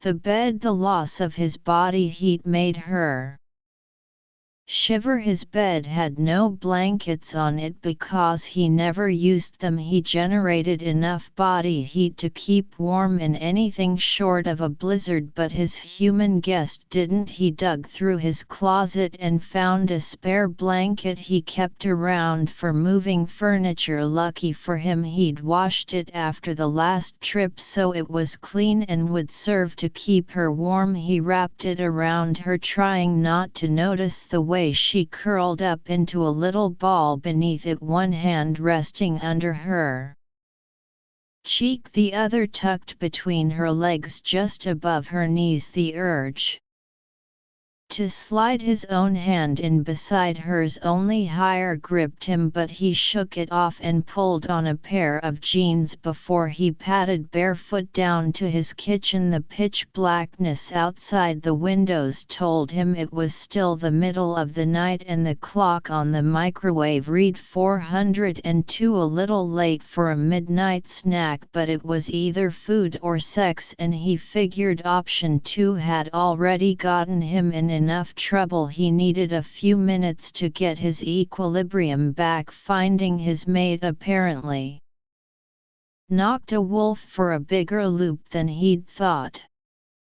He rummaged through the refrigerator for a minute, dropping a hunk of roast beef to the counter and only looking up when he heard a knock. He darted out of the kitchen and down the hall to answer the door before the sound could wake Missy. Not until he had the door halfway open did he remember she was human and asleep and unlikely to have heard the soft knock even if it had been on the bedroom door let alone a floor down and a few rooms away. "You busy?" Logan asked as he stepped inside and closed the door after him. "I didn't want to interrupt anything." Graham scowled at the other man, save the meaningful glances he grumbled, "I was just grabbing something to eat." He stalked back to the kitchen with Logan prowling after him. "Graham didn't bother to worry that there was an emergency when you ran a 24-hour nightclub that catered to vampires, lycanthropes and other assorted supernatural types. You got used to working at 4 in the morning, so what is it?" he asked, slicing off some chunks of raw beef. He dipped one in horseradish before popping it in his mouth. "Did Lords get blood on the carpet in the dining room again? I swear I'm going to make that slob wear a bib the next time he wants to eat." And Logan shook his head. "It's not the vamp, the club's fine. This is pack business at 4 a.m. Graham couldn't keep the surprise from his voice, but as his beta Logan knew the pack almost as well as Graham did. If it was important to his second in command, it had better be important to him too. That philosophy had saved him a lot of trouble over the years. "What's up?" Logan snagged a piece of beef and looked around the room. "Are you sure you want to get into this with her still upstairs?" Graham didn't ask how his friend knew Missy hadn't left. Her scent permeated the air, too fresh and intense to be just a remnant. It made Graham's balls tighten, and he reminded himself to breathe through his mouth. The urge to force Logan to do the same by breaking the other man's nose surprised him. "She's none of your business," he dismissed, trying to be civilized but unable to stifle the instinct to stake a claim. "Forget about her, she'll stay put now." "What's going on?" Logan gave him an odd look but shrugged, licking a smear of horseradish from his thumb. "Curdy." Graham's reaction was pithy but appropriate since his cousin and chief headache Curtis McAlpin had a lot in common with the stuff. Both were composed chiefly of waste and bile. Both tended to turn up underfoot at the least opportune moments, and both stank to the high heavens. Only in Curtis' case the stink was more of a moral one than a physical one. "What's he done this time?" "He's been grumbling for months. You know that, right?" "Logan, what has he done?" The beta sighed. "He sent up a howl for the next moon night." Graham cursed long and creatively and clenched his fist so hard that beef blood oozed out of the meat and trickled from between his fingers. Howls were the Lupin equivalent of town meetings. Packs had them occasionally when there was trouble brewing or when one of the members had big news to announce, like the formation of a new pack or the birth of an alpha's new pup. "And what the hell made him think he had any right to do that?" Graham growled. "He's mid-pack, he's got no right Toledo howl, I'm alpha, that's for me to do. Logan settled his long frame onto one of the stools that butte against the island counter and raised his eyebrows. We all know that, Graham. The problem is that Curtis doesn't care. He'll start caring once I rip a bloody stripe out of his hide. He needs to learn his place. I disagree. The problem is that Curtis knows his place. He just doesn't like it. He wants your place instead. Graham's eyes narrowed. He's thinking of challenging me, that puny little cub. He's barely 27 and scrawny too. Boot. Graham's scowl stretched into a savage grin. In that case, let him at it. It'll take me 5 minutes to knock him back down to size and we can forget all about this. It's not going to be that easy. Graham raised his brow. Are you implying he's strong enough to fight me? Logan rolled his eyes. He's not strong enough to fight most of our infants, but he's clever, and that could be more dangerous. If Curtis were planning to issue a traditional challenge, he'd have been taken down months ago. Remember, he has to go through the entire rank before he gets to you. Even if someone like Tobias or Ethan didn't manage to take him out, he'd never get by me. Graham acknowledged that with a nod. Logan had earned his place as beta a long time ago with a combination of intelligence and brute strength. The only pack member he'd never taken down was Graham himself, partly because of the loyalty between the two men and partly because neither of them could be absolutely positive who would win, and they weren't sure. They wanted to know. True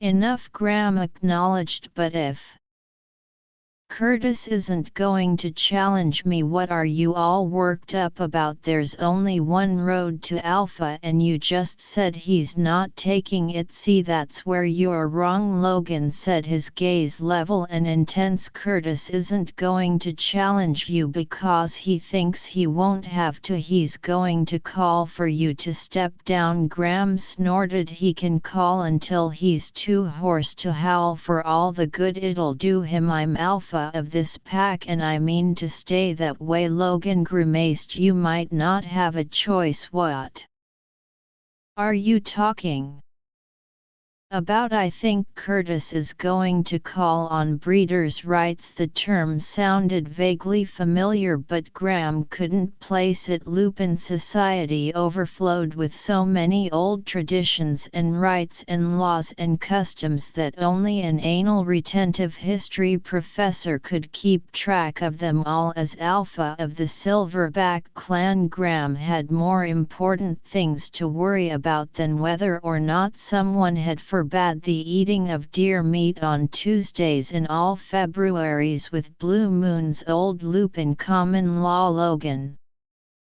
explained when Graham just scowled and shook his head. It started back in the Dark Ages, as far as I know, when the humans were hunting us down just a little too successfully in order to ensure our survival as a species. The elders made it a law that the alpha of any pack must be a member of a proven breeding pair. That way each pack was guaranteed to produce a next generation strong enough to do the same. An alpha without cubs didn't do them any good. The information left a sour taste in Graham's mouth like rotten meat. He pushed the rest of his snack aside and Curtis thinks that because he a brick stupid Omega and got her pregnant, he's suddenly the big wolf on campus. Brick stupid Omega or not, Franny welled a healthy pup, Logan pointed out. According to common law that means something. Common law, Graham snarled. I'm not stepping down so my cousin can feed his megalomaniacal delusions of grandeur, especially not when he hasn't got the balls to challenge me to dispute like a real alpha contender. Hey, I'm on your side, Logan said, leaning forward to meet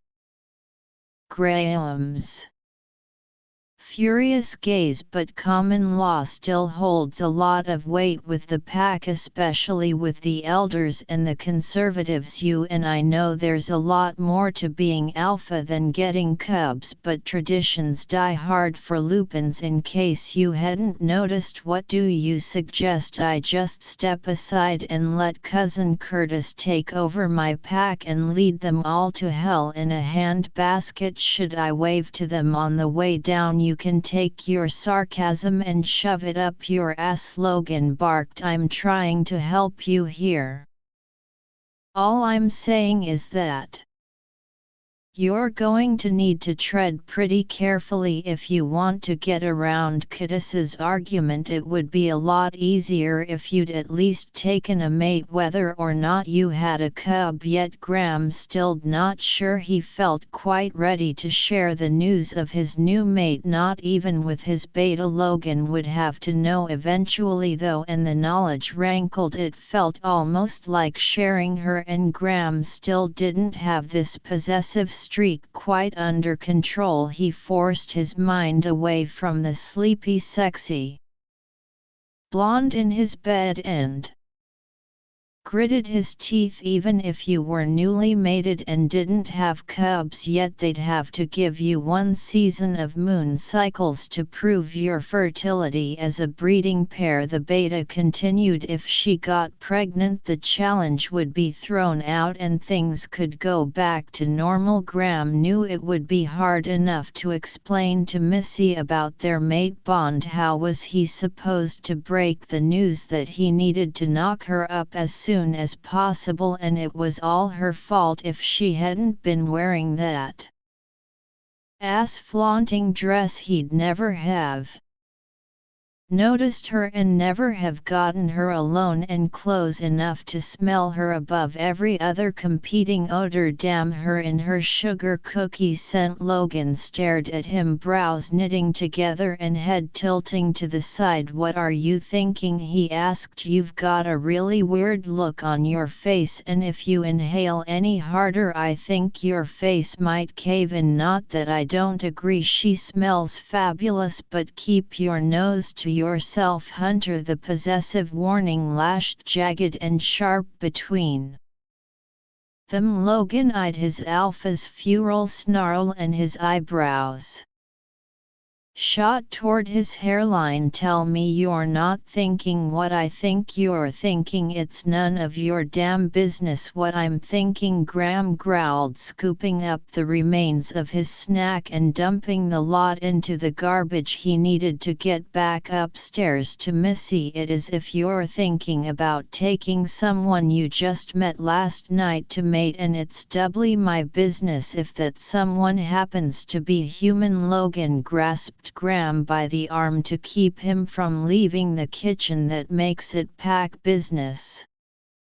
Graham and the pack will not appreciate having a human as its alpha female. Graham ripped his arm out of the other lupin's grasp and growled a warning. I don't care what the pack wants, Hunter. The pack will do what I tell it to do, or it will face the consequences. His snarl held a world of menace and more than a hint of frustration. If it's so important that I take a mate, then let the others live with my choice of one. Logan's hands curled into fists as if he had to fight to keep them to himself. A wise move if he wanted to leave the alpha's house with both intact. They would be able to live with any choice you made if it was one of our own kind. Silverback alphas have been bred by your family for the last 7 generations, but you won't breed the A if you insist on getting your cubs on a human. It's not like it's never happened before. We've been interbreeding with the humans from the first, and our genes are always dominant. Our pups are still lupin, but they're not full bloods, they're mongrels, and none of the pack are going to be willing to submit to a mongrel.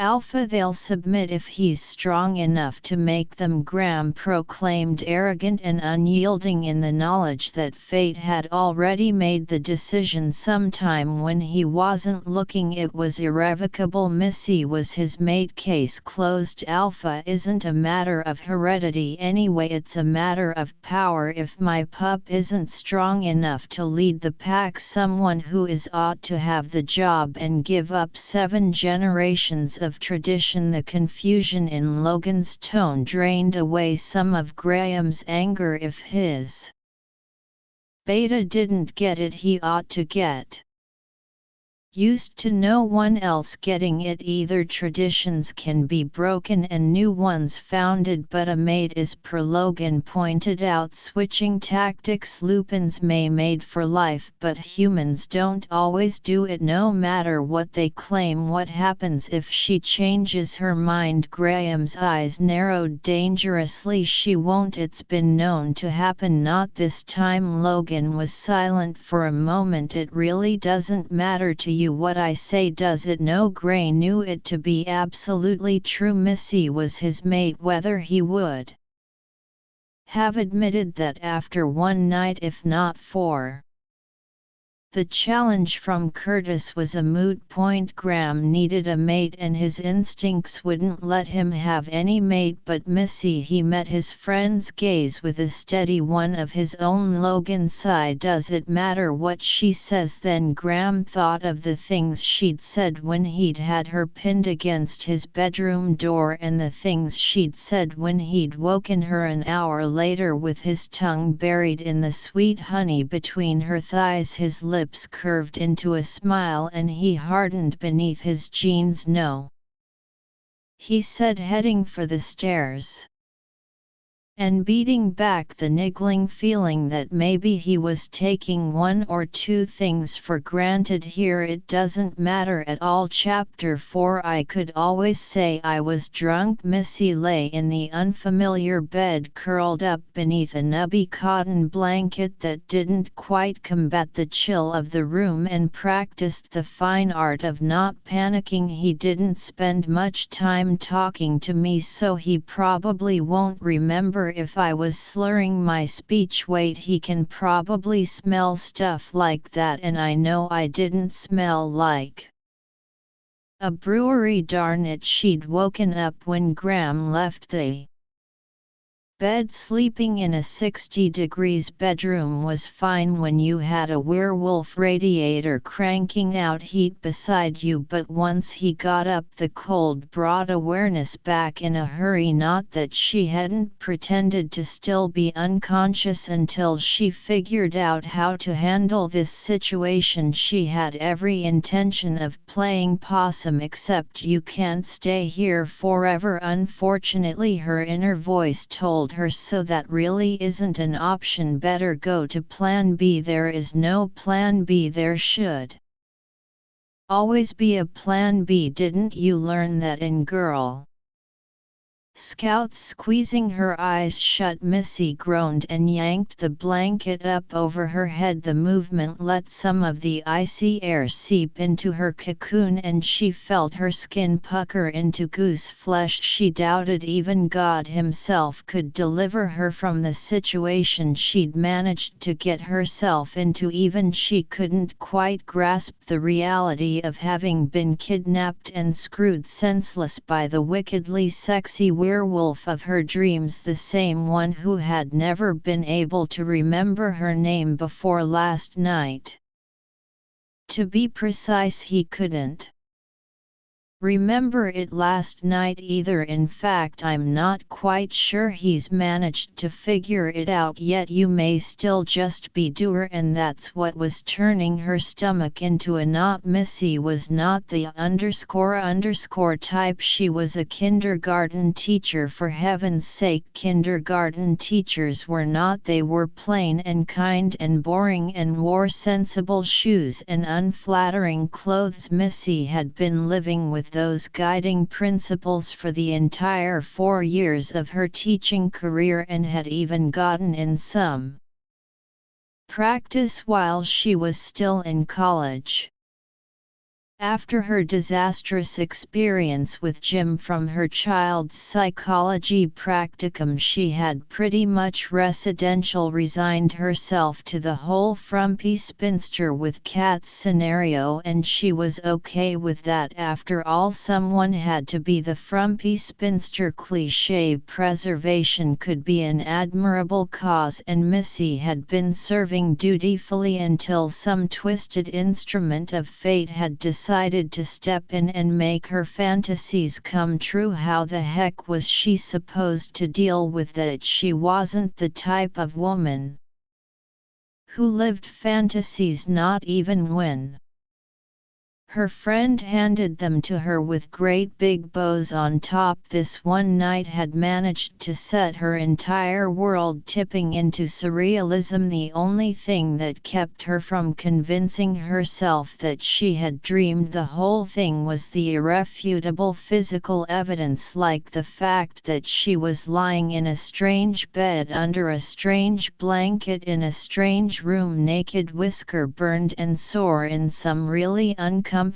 places. Missy winced and sat up, then immediately shifted her weight onto one hip, pulling the blanket with her to wrap it around her like a cape. Apparently sitting normally wouldn't be happening for a while yet. An estimate of when it might eluded her, which was when she realized she had no idea what to do next. The problem with abstinence, she decided, was that once you got out of practice picking up on the ritual behaviors of sex, stopped being second nature. Once upon a time back in college, when the term sex life had actually applied to her, the idea of what to do the morning after had seemed like second nature. But now, as she sat in the strange bed, the language of bedroom etiquette made about as much sense to her as the things Dmitri mumbled in Russian when rage exasperated him. Was she supposed to stay where she was? Maybe she should throw off the blanket and pose across the sheets or something so she'd be ready when Graham came back to bed. Or maybe she should feign sleep so she could pretend that he'd woken her when he crawled back. In that way she could take her cues from him. If he seemed like he wanted to talk, she could do that. Or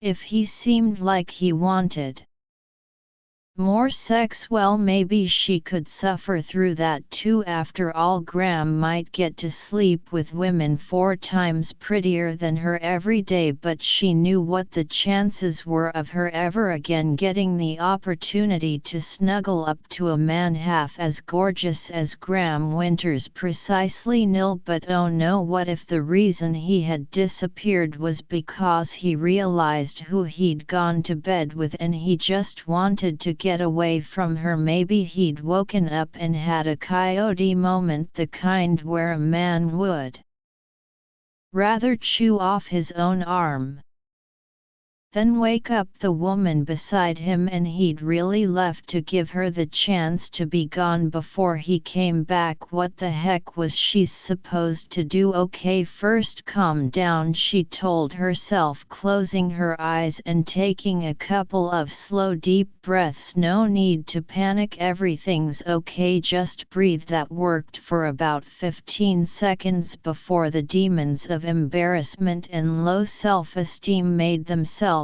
known by raking icy fingers down her back and urging her to get while the getting was good. No matter how remote the possibility, there was no way she'd survive it. If Graham came back and really was disappointed to see her, she'd rather cut and run now before he left her heart and her ego in shreds on his bedroom floor. She eased carefully to the side of the bed and slid to the floor. The boards chilled the bottoms of her feet, but she ignored the discomfort while she hurried around the dimly lit room in search of her belongings. If she could get dressed and sneak out before Graham returned, she might actually get to preserve her illusions and treasure this as the best night of her life instead of the stage for her most humiliating experience. But where the heck was her left shoe? She found it tossed into the corner between a dresser and the wall along with her purse. She grabbed both, then nearly jumped out of her skin when her purse chimed at her. Terrified Graham would hear the noise. She grabbed her cell phone and flipped it open before the first ring had ended. Hello, she kept her voice low and cast a weary eye toward the bedroom door. It remained closed. What is the matter with my friends? Do none of them have the least little trace of manners in their stubborn bodies? What is it about them that compels them to run out on prearranged meetings with perfectly luscious men who are then left wondering what the hell is going on, while I am forced to explain that it isn't them, it's my lame-brained, flaky, irresponsible and uncivilized friends? Don't start with me, a Missy hissed, gathering up her ruined panties and bra and the balled-up wad of black fabric she assumed was her dress. I've had a really bad morning so far, and I don't need you adding to it. I think you've done enough already. It's only 4:22. There hasn't been a morning yet, Ava dismissed. Besides, you deserve everything you get for running out like that. Do you have any idea how hard it is to explain to a man why his blind date took one look at him and ran from the party? Do you? That's not why I ran. I didn't even see the guy. And why the heck are you calling my cell phone at 4:30 in the morning? Why the hell are you answering? Missy froze. I asked first. Oh, that's very mature, darling. Ava rolled. If you must know, I'm calling your cell phone to try and find out where you are in the middle of the night since you didn't go back to your apartment. How do you know I'm not at my apartment? Where else would I go if you're at your apartment? Why don't you roll over and tell Steven I said hello, since I gave him the spare key you left with me and told him to wait for you? The silky tone made Missy blanch almost as pale as did the idea of a strange man waiting in her apartment for sex, because if this Steven guy was her fantasy fix, he wasn't planning on discussing the finer points of Mac with her. I can't believe you sent a man to my apartment to wait for me to come home and have sex with him. Don't you realize how creepy that is? Ava, I gave you that key so you could water my plants when I went away to visit my parents, not so you could let strangers into my apartment. How do you know he hasn't emptied it out and pawned my stuff? Really, Melissa, a successful vascular surgeon at Mount Shea is hardly likely to hawk your television now, is he? Ava dismissed. Besides, I've known Steven for years and he's perfectly harmless. You'll love him if you'll get your butt back to your apartment and let him introduce himself. Missy risked taking her eyes off the door and crossed to the other side of the bed. She knelt and stuck her head underneath, looking for her right shoe. This time any second now she might have a complete outfit, or as close to one as she could come, with that ridiculous dress and a handful of tattered lingerie. She grabbed the high heel and struggled to hang on to the tacked end.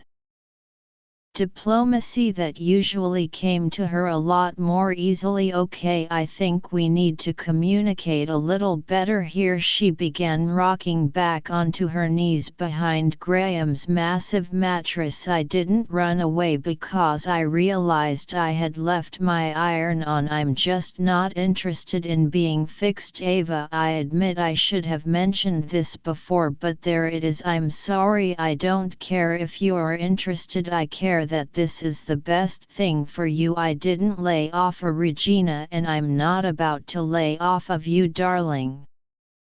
You will get fixed like it, or Not Ava, we're getting into the realm of creepy again. This is sex we're talking about, like it or not seems a little harsh. She could practically hear the other woman setting her jaw. You know what I meant, Melissa. You will like the fix if you'll just cooperate and give it a chance. Now go home while there's some strange man probably sitting naked on my sofa. I'd really rather not. Steven will wait all weekend if he has to. Melissa, he's very anxious to meet you. Besides, what else are you planning to do? The others all know I'll kill them if they harbor you. So now I'm the fugitive, Ava swore in exasperation. For your information, Missy informed her, I was on my way home when you called, but there's no way I'm going there now. As soon as I sneak out of here. A large masculine hand reached down and plucked the cell phone from her hand, powering it down and tossing it onto the bed in front of her. I'm afraid you're not leaving anytime soon. I'm not nearly finished with you yet. The sound of the rich growly voice froze Missy right where she was,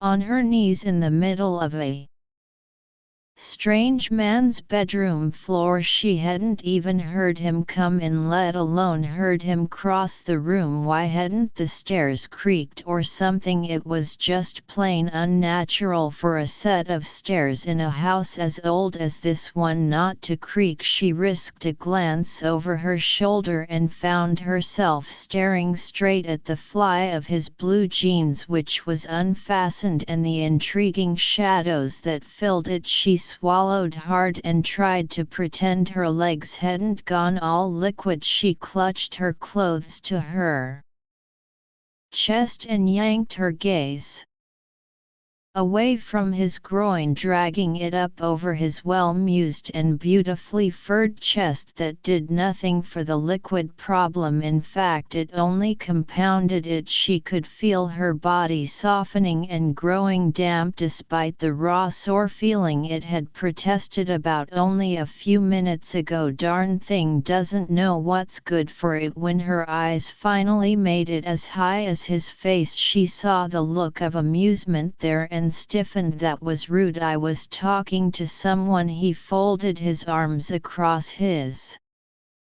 chest and gave her a stern look. You were planning on leaving without saying goodbye? I consider that to be pretty rude. The challenge of maintaining her dignity while stark naked and kneeling at the feet of a gorgeous hunk of a werewolf made Missy fidgety. It also made her lie. I never planned on not saying goodbye. I was just going to sneak out of here. I heard. She was thoroughly sick of staring up at him, but until she figured out how to distribute her pathetic bundle of clothes to cover all vital areas, she thought she'd stay put. Sneak is just an expression which means to move stealthily in an attempt to avoid detection. He prowled a step closer to her and she scooted a few inches farther away. In a minute she'd have rug burn to go along with her whisker burn. That sounds rude to me, Missy. She halted in mid-scoot. What did you call me, Missy? Why did you change your name recently? You prefer Melissa now. She ignored the sarcasm, latched onto his words like a barnacle to the bottom of a boat. Stress she liked to think made her snap things she never normally would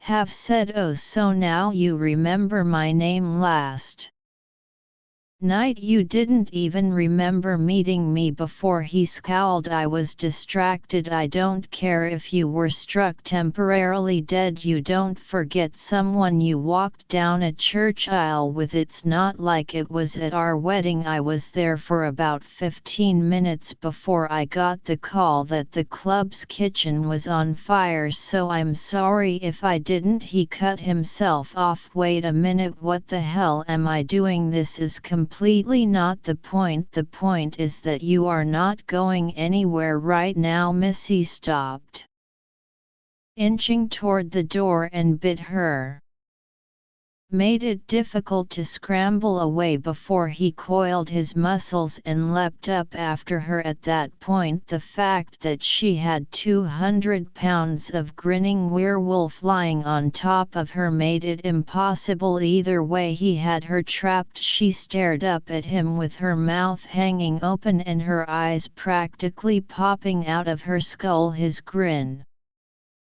widened. You were saying something made rather irrelevant by her present position. Okay, poor choice of words, since you obviously can keep me wherever you want me, but it's still illegal and immoral and really mean. He shrugged. What can I say? I'm a werewolf. Haven't you heard? We're monsters. You are not, she retorted, wriggling experimentally beneath him. So if you're done showing off and acting all big and bad, would you mind getting off me? Her wiggling brought her hips up against the pronounced swelling of his erection concealed by his jeans, and he growled softly, his eyes going all glowy and aroused again. As a matter of fact, I would, he said, lowering his mouth to flick his tongue against the turned down corner of her pouting mouth. I think I like it right here. Her traitorous body responded that it liked him right there too. In fact, it would like him even more if he took off his jeans and shifted his hips just a tad to the right, but her mind had the good sense to be outraged and indignant, if only it weren't also struck temporarily dumb by the heavy masculine, hot, sexy orgasm and deducing feel of him. She swallowed hard. He traced the motion in her throat with his tongue, which made her swallow again, which made him trace again, and she figured she had maybe 5 more seconds of this before he reduced her to a quivering mass of goo. She cleared her throat and moaned when the sound made him stutter, his tongue against the sensitive skin, her hands pressed against his shoulders, and she mustered one last coo and protest. I really do need to be going. I have things I need to do. He reached up and locked both of her wrists in one of his big hands. Then he used his tongue to investigate the hollow at the base of her throat and the smooth curves of her collarbone. At 4:30 in the morning? I don't think so. Maybe I'm an early riser. I know I am. Want to see? He grounded his erection against her and wriggled his eyebrows suggestively. It took some doing not to be charmed by his sense of humor and his blatant sexuality. No, he grinned. Liar. She felt the blush rising in her cheeks. What I want is for you to let me go. Why yes, why do you want me to let you go? He looked down at her with his disconcerting green eyes, and Missy suddenly realized she really couldn't remember why she felt so determined to leave when she still had fantasies he could be fulfilling, and he certainly wasn't helping matters by rubbing his thumb gently against the wrists that he still held pinned above her head in an unbreakable grip. She shrugged. Why do you want to keep me? The smile spreading across his face reminded her of sunrise and fallen angels and wicked intentions. Silly question, he rumbled, a sound half a step away from a purr as he brushed her crumpled clothes aside and beat her body once more to his gaze. She saw the light of appreciation in them and fought not to show how much she liked that he enjoyed looking at her. She tried to mold her expression into a scowl, but she knew it probably looked as forced as it felt. Silly answer. I doubt very much that you can't get sex anytime and from anyone you want. He leaned down to laugh at her nipple, wetting the tip and making it stand out from her breast. He pursed his lips and blue, watching as the crest tightened further. "But I don't want it from anyone, I want it from you." Missy squirmed and fought to keep her breathing from turning into panting as he left one breast and moved to the other. She wanted to concentrate on what he was saying, especially since it seemed more likely to be a product of wishful thinking than hardcore reality, but she defied anyone to concentrate while Graham played with their tender bits. It couldn't be done. He scraped his teeth over her skin, then lifted his head too. "Sir, his handiwork. In fact," he purred, "I think I only want it from you from now on." "But why?" she moaned, his mouth closed over her neglected nipple, drawing the aching peak inside and sucking rhythmically. He pressed it firmly against the roof of his mouth, and she could feel his tongue rubbing in tiny strokes against the underside. The sensation made her want to cry out, and when he pulled away she nearly did. "Because you taste so good," he murmured, shifting until he could slide his tongue down the center of her chest and dip teasingly into her navel. Her muscles clenched from her abdomen to her ankles and everywhere in between. He breathed warm currents against her skin and ruffled her pubic hair with the tips of his fingers. Her hips arched reflexively into his hand, and she bit back a moan when his hand slid lower and eased her gently open. Her moan changed to a gasp when he buried his face in her curls and inhaled deeply. "And you smell even better." His murmur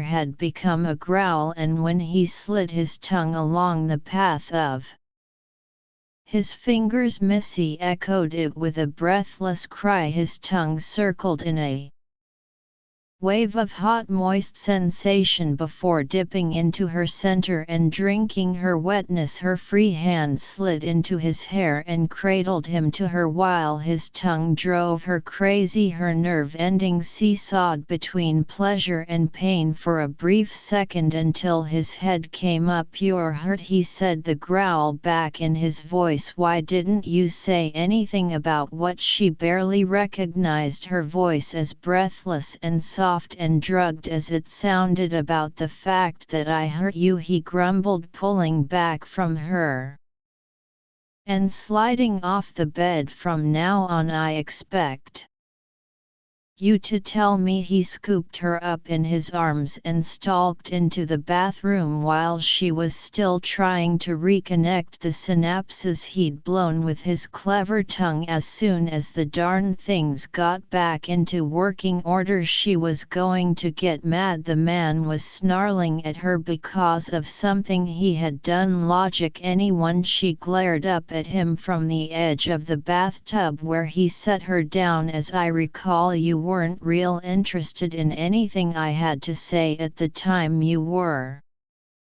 making me sore." Conan Graham scowled at her and turned on the faucet, testing the temperature before plugging up the drain and letting the tub fill with steaming water. "Next time say it louder." She crossed her arms over her chest to still the hopeful flutter inside. "Is there going to be a next time?" "Damn straight," he retorted. "It's just a matter of how soon before it happens." He turned his back and rummaged under the sink, coming back with a paper milk carton looking container labeled Epsom salts. He dumped a handful into the tub and stirred to dissolve the crystals. Missy W watched and brooded. "Are you always this dictatorial?" she finally ventured. Graham twisted off the taps with a grunt. "I am now, so get used to it." Without waiting for an invitation, Missy eased herself down into the water. Naked underwater, even clear water, was better than naked in plain sight. She winced when the heat stung her raw skin. "What's that supposed to mean?" The werewolf looked down at her with a hard expression. "That you'll be spending quite a lot of time with me, so you'd better get used to my foibles." Her eyes widened,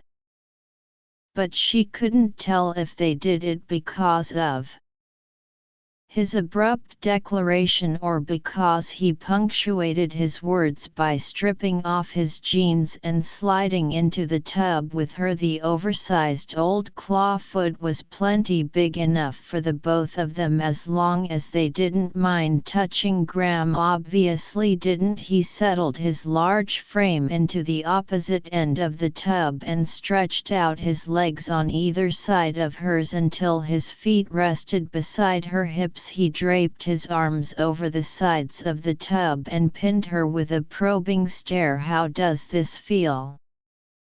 Missy wrenched her gaze from his damp chest, complete with its rough smooth mat of hair and the flat brown nipples that made her mouth water. "How does what feel?" His expression softened infinitesimally and his mouth quirked up at one corner. "The bath, is it helping any?" Hoping her blush could be blamed on the heat, she nodded and sank up to her chin. "It's lovely, thanks." "Good." They soaked in silence for a few minutes while Missy tried to figure out what event had landed her in this alternate universe, because she didn't want to accidentally repeat it and get herself tossed back into reality. She much preferred the existence where sexy, charming werewolves fell head over heels in love-lust with plain average kindergarten teachers, to the one where she couldn't get a date unless her friends arranged it, and the last two men she'd gone out with had both decided they'd rather be celibate than have sex with her. She intended to cling to this little fantasy until it shriveled up and died, then they could try to pry it from her clutching fingers. The hot salted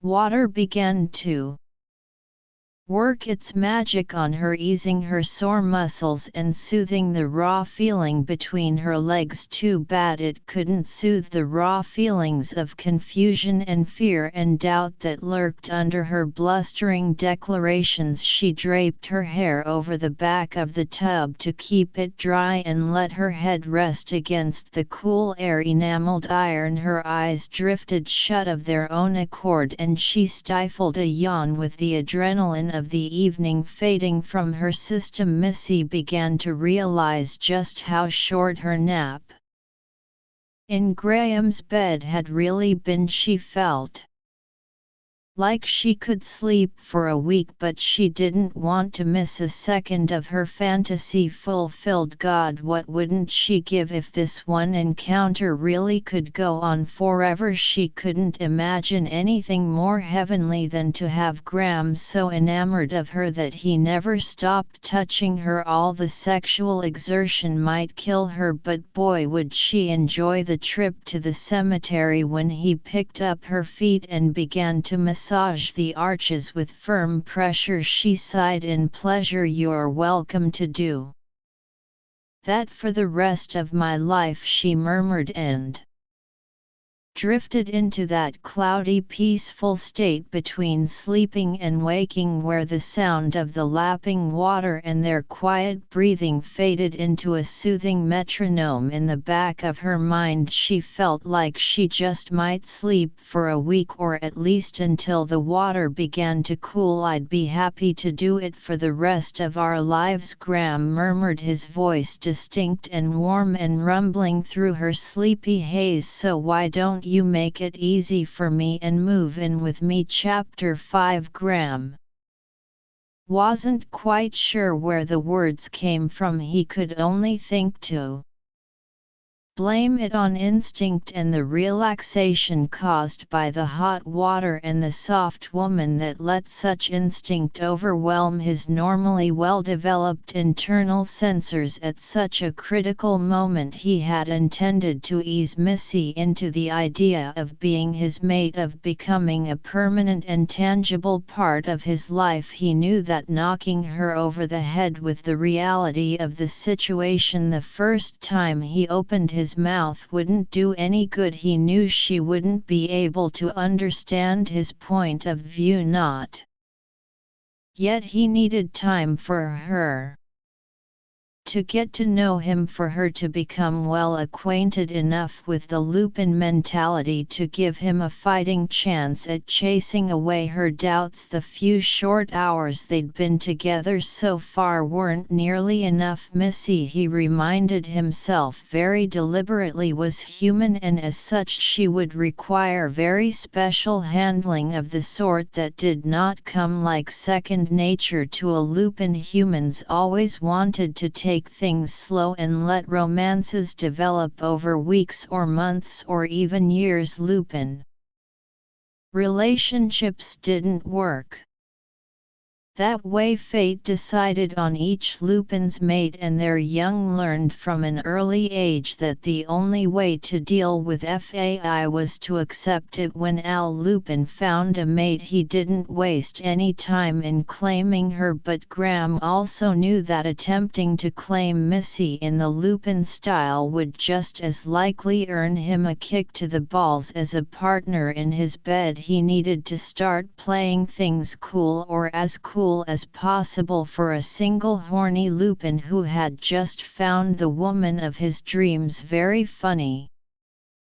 Missy's grumble emerged from between the high curves of her lips, and Graham had to concentrate to keep from leaping across the length of the tub to prove exactly how serious his hasty words had been. Fortunately, Missy failed to open her eyes or even lift her head from the back of the tub, which gave him the chance to scramble for a little control and come up with a new plan for winning her over. "You don't know what you're missing," he said, this time making his voice deliberately teasing. "You'd get foot rubs on demand. I generally pick up all my own socks, and in case you hadn't noticed, I'm really spectacular in bed." He watched her warm brown eyes open and fix on him. They looked soft and a little bit hurt. She stared at him for a long minute before she spoke beneath a skeptically arching eyebrow. "It's not nice to tease a woman while you're rubbing her feet. We're too vulnerable. Be serious, okay?" "Didn't I sound serious?" "No man sounds serious when he asks a woman to move in with him on their first date. Technically this wasn't a date. For it to be a date, we'd have to go out somewhere and do something other than have mind-blowing sex." She blushed at that, and he found the bright rise of color beneath her pale skin to be charming, infinite more charming than the way she started to shake her head. "If you were serious, then you're also insane." She pulled her feet from his lap and started to sit up straighter until the movement brought her breasts above the waterline. She quickly sank deeper and pulled her knees to her chest and her feet out of his reach. The expression she wore now looked upset and a little sad. "I really wish you hadn't shattered my illusions quite so soon. I should be going. Can I have a towel, please?" "No." She looked over at him, her eyebrows lifted high and her eyes wide and startled. "No, you can't have a towel. If I give you one, you'll dry off and go home, and I'm not ready to let you leave yet. And no, I'm not crazy, just Lupin. Haven't we already been through this once?" She frowned and crossed her arms over her chest. "You really can't keep me here." His instincts urged him to demonstrate to her how wrong she really was about that, but he beat them into submission. If he wanted this woman to be at ease with him, he'd have to go slowly, more slowly. With all the rush and hurry of a glacier, he was learning she wasn't quite as delicate as she looked, but he knew he could still spook her if he wasn't careful. Damn it, maybe he should have relaxed his rules earlier and dated a few humans before then. He might have had a little more practice in how to deal with them. It felt like such a struggle to watch their foot dragging instinct ignoring way of doing things. They all seemed to take their long safe lives for granted. They thought they could live according to the rules of logic, and Graham was too low-keen to even make such an attempt. He had thought limiting himself to asking her to move in with him rather than informing her that she would marry him and bear his pups like he wanted to do, like he would already have done if she were Lupin, was pretty restrained, but apparently the situation called for even greater delicacy. He struggled fiercely to adjust from warp speed to WUS speed. "I have no intention of holding you prisoner," he said, even as he squashed those very impulses. "But let's be logical about this. What do you plan to do when you leave here?" "I'll go home to the naked stranger sitting on your sofa." Graham remembered the parts of her phone conversation he'd overheard. He had to clench his jaw to keep from expressing exactly how he felt about any man other than him being in Mrs. apartment, let alone being naked and lying in wait for her. He might be able to make visitation exceptions for a father or a brother, but it would be a thing, and everyone who ever got within 50 feet of her again a damn well better be wearing a full set of clothes. "You didn't sound very happy about that idea on the phone," Graham continued. "Have you changed your mind?" He watched her shoulders droop briefly before she squared them again with visible determination and lifted her little chin defiantly. "I can go to a friend's house," she said. "You mean to one of the people who got you into this situation, the ones you were running from last night? When you bumped into me?" He almost regretted pointing that out when he saw her chin sink and her expression fall into regretful lines, but he had goals to remember. Everything he was doing would be for the best in the end, for him and for his mate. "Is that really what you want to do?" He heard her sigh, saw her shrug. "There isn't much else I can do except maybe call the police, and I don't want the poor man arrested. I just want him out of my apartment. You can stay here." He held up a hand when she started to protest. "Wait, calm down. I'm not talking about kidnapping you and holding you here against your will. I'm just offering you a place to crash." He mentally crossed his fingers. "Just spend the weekend when it's safe and what's his name is gone. You can go back to your apartment and I'll wait until after we've had a few real dates before I bring up our next step." In reality, he had no intention of ever asking her to move in with him again. She'd figure it out for herself after their first cub was born. He saw her start to waver and pressed his case. "It's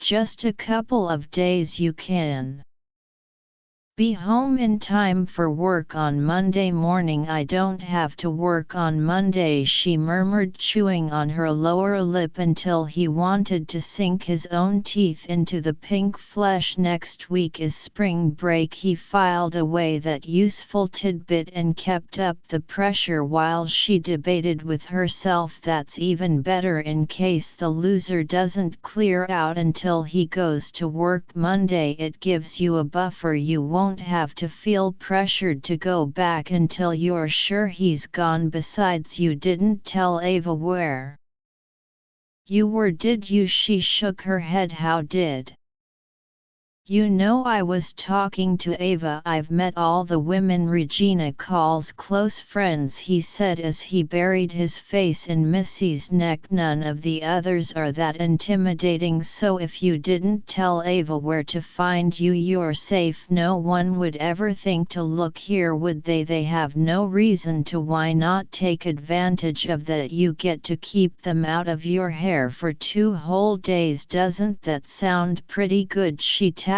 one slender finger against her shoulder while she thought, and he tried to focus on that instead of On her luscious mouth. It didn't cool him off any, but he did manage to stay on his end of the tub. Won't my being here mess up your plans for the weekend? He tried not to grin triumphantly. I don't have any plans for the weekend, he assured her, other than keeping her as naked as possible. You wouldn't be messing up a thing. She pursed her lips. And where exactly would I sleep? Was the bed not comfortable? She eyed him with an odd expression, and Graham couldn't tell if she was offended or intrigued or disgusted or overcome with lust. This was why humans should have tails, or at least bigger ears. A wolf's ears made reading expressions so much easier. You could be a gentleman and offer me your guest room, she finally said, watching him intently. I'm not that much of a gentleman or a masochist, he said, flashing her a grin, and it would feel a lot like padlocking the door to the empty barn. Besides, if we're going to be spending the weekend together, don't you think we should take advantage of the opportunity to get to know each other better? I think talking would be a perfectly adequate way to accomplish that, don't you? We can do both. Haven't you ever heard of pillow talk? Missy blushed, which he found adorable, and Graham fought to keep from drooling. He doubted she would appreciate the lupin compliment, no matter how sincerely meant. You really want me to go back to bed with you right now? If you're willing. She shook her head like she couldn't believe what she was hearing. There's no reason for you to act like this. You could have any woman you wanted just by giving her one of those killer smiles of yours. Why should you want me? I'm still surprised that you could even see me last night over all those tall supermodel types throwing themselves at your head. He couldn't have stifled his grin if his life depended on it. You're jealous, Missy laughed, still shaking her head. No, she denied, just confused. He saw goose flesh on her skin and realized the water must be getting cold. He climbed out of the tub and grabbed a towel from the cabinet. You don't have to worry, I'm not interested in any other woman. Ignoring the water dripping off of him to the tile floor, he wrapped the towel around Missy and rubbed the terry cloth gently against her soft pale skin. He debated telling her why he wasn't interested in any other women, but then reminded himself again that she was human. His chances of keeping her in his house were a lot better if he didn't bring up the term mate bond for another day or so. As a human, she would probably need a little time to get used to him before tackling the whole fated to spend eternity together thing. Graham hunkered down in front of his petite delicate mate and continued to dry her legs and feet. He'd bet she didn't wear above a size 6 shoe. Her feet were just that tiny, with high arches and toes polished a blushing shade of pink, almost the exact color of her skin. When he pushed inside her, the thought made him harden instantly, and he fought not to lean forward and bury his face in the thatch of light brown curls that shielded her sex. Having it so close and convenient didn't seem to be helping his willpower any. He forced his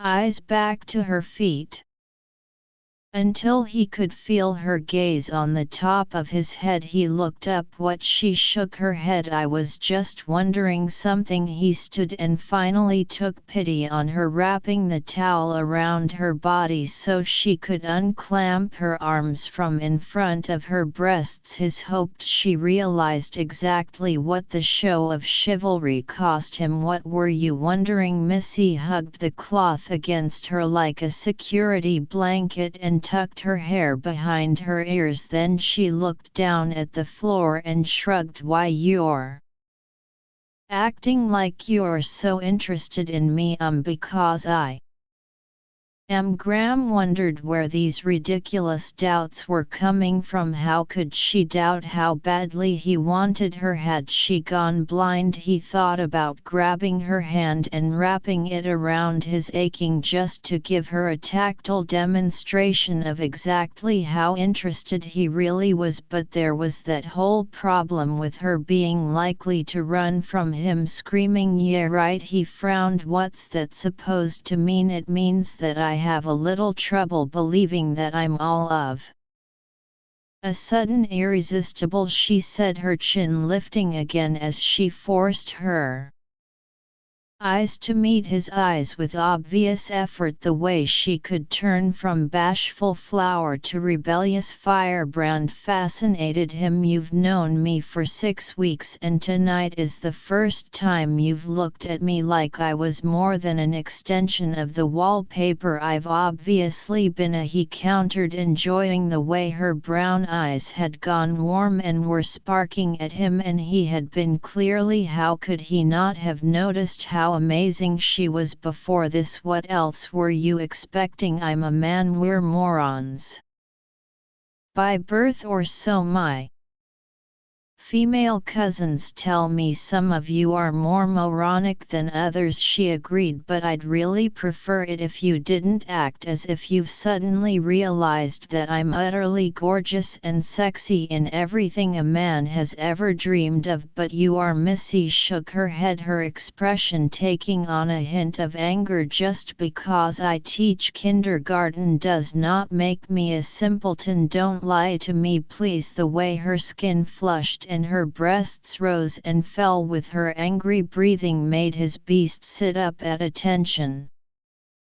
Her indignation turned her scent sharper, more bitter, more heavily spiced. He wanted to lick the peak from her skin until it turned to lust, and then he wanted to lick it from between her thighs until it turned to satiation. "I'm not lying." He had to force himself to concentrate on the conversation. "I really am, and I really do think you're utterly gorgeous and sexy. Didn't you figure that out when you had me so hard and hot that I devolved into a monosyllabic cretin just because I couldn't wait to get inside you?" He shook his head. "That's not the kind of thing I can fake. From what I understand, you don't have to fake a thing," she snapped. "You've got quite a reputation, Graham. I hear there's not more than a handful of women you've ever met that you haven't ended up in bed with, so forgive me if I don't think it's an accomplishment that I gave you an erection." An unexpected spear of hurt coursed through him. He had enjoyed every single one of the women he'd taken and had no reason to regret a single one, but somehow his mate made him want to wash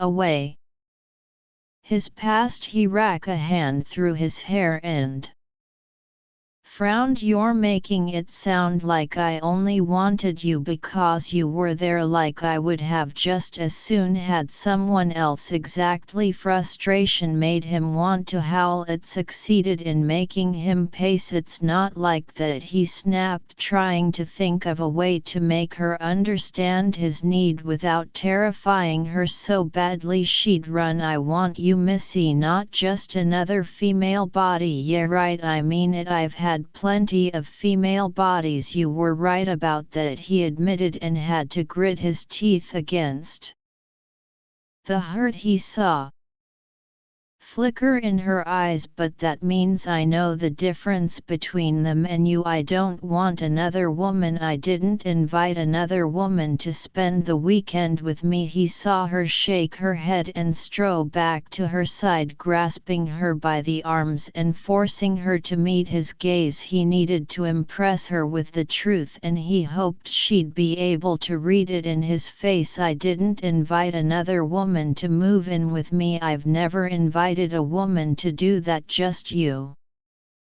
"But that's what I don't get," she whispered, her eyes wide and confused as she gazed up at him. Tonight is the first time you've ever spoken more than 5 words to me, and all of a sudden you're crazy about me more than a few hours and a few rolls across the mattress. Crazy? That doesn't make any sense. For the first time in his life, Graham regretted being a werewolf. If he were a vampire like Dimitri, he could just read her thoughts and figure out exactly how to reassure her, but instead he floundered for a way to make her trust him without also making her see him as an even weirder creature than she already did. Unable to resist, he reached up to stroke her silky hair, remembering the way it looked spread out on his silk sheet. He wanted to see it there again now, but he wanted more than that. If he was going to convince this woman to be his mate, he'd have to move more slowly than he ever had in his life, slower than he knew it was possible to move. And if that wasn't a matter of teaching an old dog new tricks he didn't know what was. Why don't you stop thinking about it so hard and give me a chance, he suggested. You've already agreed to stay here this weekend, so let me use it to convince you that I'm serious. Sex is not going to. He chuckled and gave in to the urge to hug her until she squawked a protest. I promise sex will only be part of it, he teased, loosening his grip only slightly. We'll do other things too, things people do when they want to get to know each other, like talk and watch movies and play games and order Chinese food. What do you say? She met his gaze in silence, and he could see her searching for some clue. He hoped what she found would reassure her. He knew how serious he was. He just had to convince her. Finally she drew a deep breath and nodded once. All right, she agreed. Since I'm stuck here anyway, there's not much I can do to avoid you, I suppose. Perfect. He laughed triumphantly and hugged her again, planting a great big kiss on her surprised mouth before pulling away and heading for the bedroom door. Hang on a second and I'll dig up something for you to wear, then I'll take you out for breakfast. I don't know about you, but I'm starving. He couldn't quite contain the spring in his step as he left her staring after him. As soon as she got dressed, he'd take her out to his favorite diner and feed her with the things he had planned for their weekend together. She'd need to keep up her energy. Chapter 6. Missy pulled on the black slacks Graham had provided and silently thanked whatever employee at his CL club had provided them. The idea of putting on her super short dress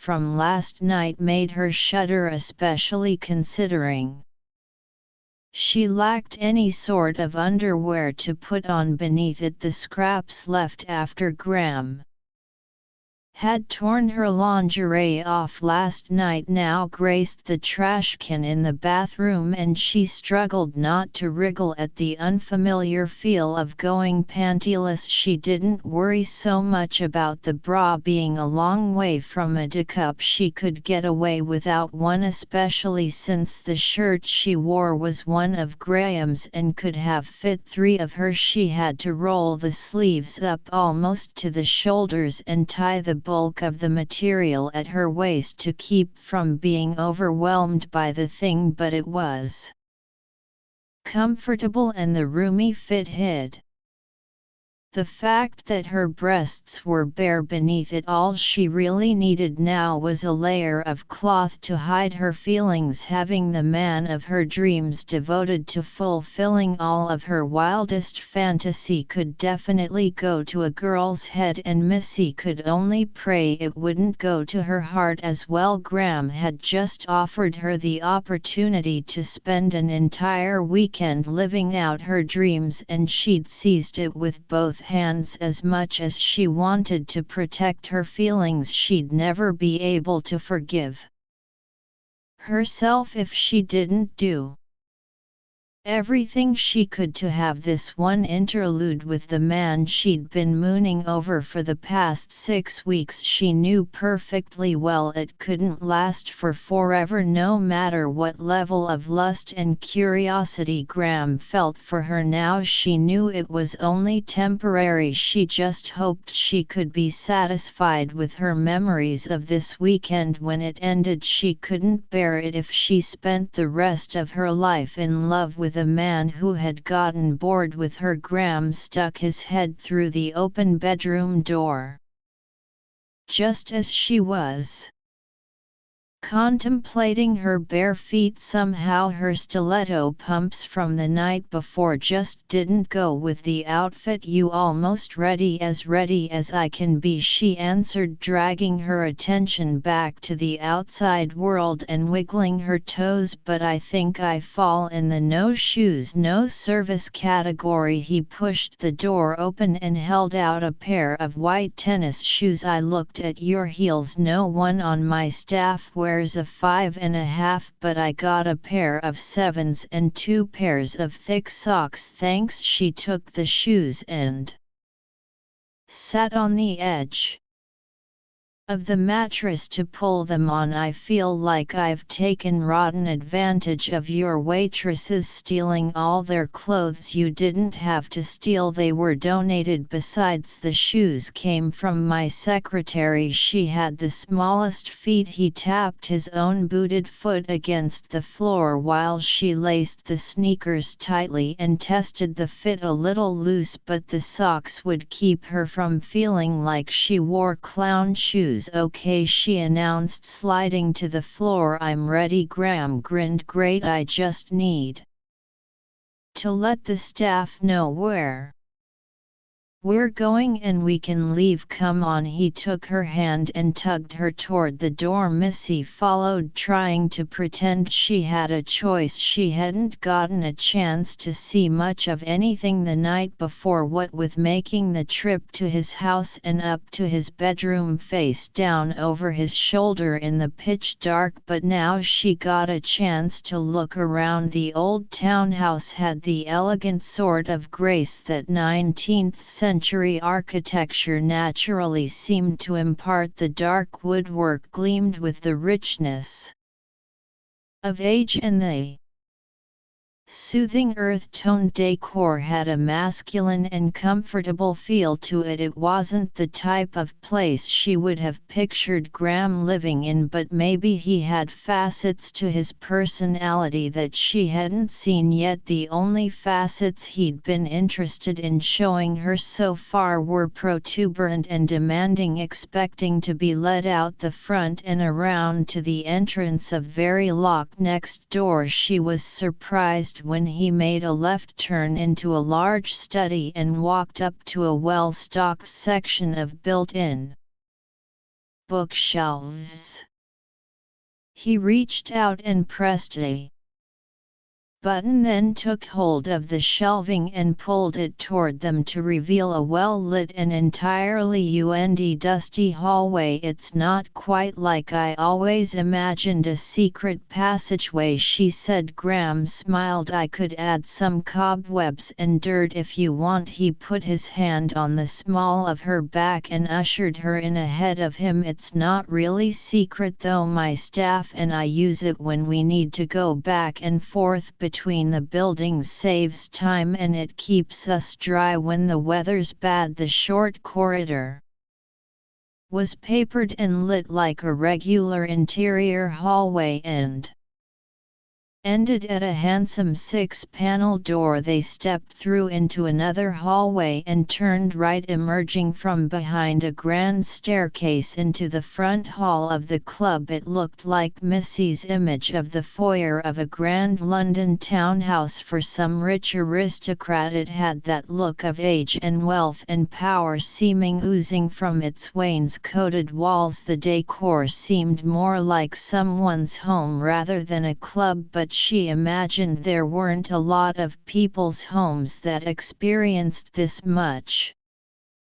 activity before 6 a.m. She could hear the sound of voices and the tapping of footsteps beyond the open doors that lined the hall, and staff members passed back and forth fetching and carrying in their crisp black and white uniforms. Several of them greeted Graham and gave her some furious stares as their boss led her toward the front of the building and one of the few closed doors in the hall. Missy tried to ignore the glances and busied herself taking in the club she'd been wanting to get a look at. "I just need to talk to my assistant for a sec," Graham explained when Graham paused outside the door with his hand on the polished brass knob. "Plus she made my introducing you to her a condition of lending you her shoes." Missy raised her eyebrows at that but allowed Graham to usher her into the room in front of him. They stepped into an office which Missy identified from the filing cabinets, noteboards and desk inside. A second door in the right-hand wall behind the desk opened into an inner office. The generous workstation sported a neat and organized surface, a casually dressed woman sitting behind it,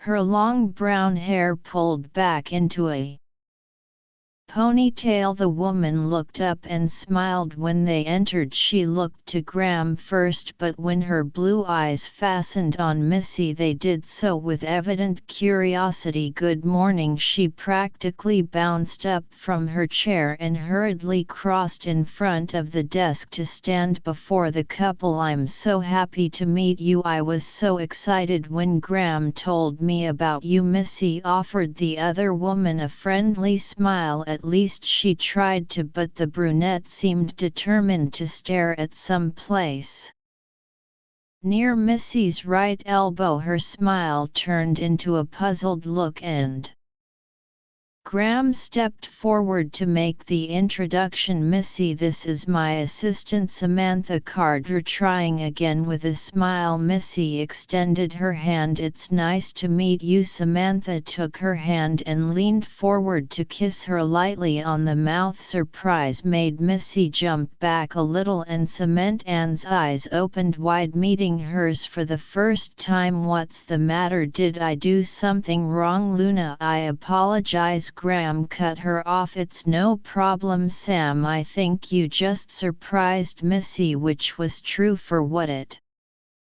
was worth, but Missy found Graham pretty surprising too. She had figured out all on her own that the kiss had served as some kind of formal loop-in greeting, not a pass. "But what was up with this Luna thing?" "There's nothing to apologize for," she told Samantha with another smile. "Actually, I wanted to thank you for loaning me the shoes. That was really sweet of you." "Oh, it's nothing," Samantha rushed to assure her. "I'm just sorry they're not really your size." "Well, it's not like I expect your feet to shrink from my convenience." She laughed with the socks. "These are just fine." Graham laid a hand on her arm and smiled down at her. "Let me just tell Samantha what's going on with the club business and we can go." "Okay." Missy gave him an odd look but nodded. "Sure, take your time." He smiled at her and she turned away to keep from going all mushy at the sheer adorableness of the expression. The man's appeal made things way not fair. While he talked to Samantha about suppliers' accounts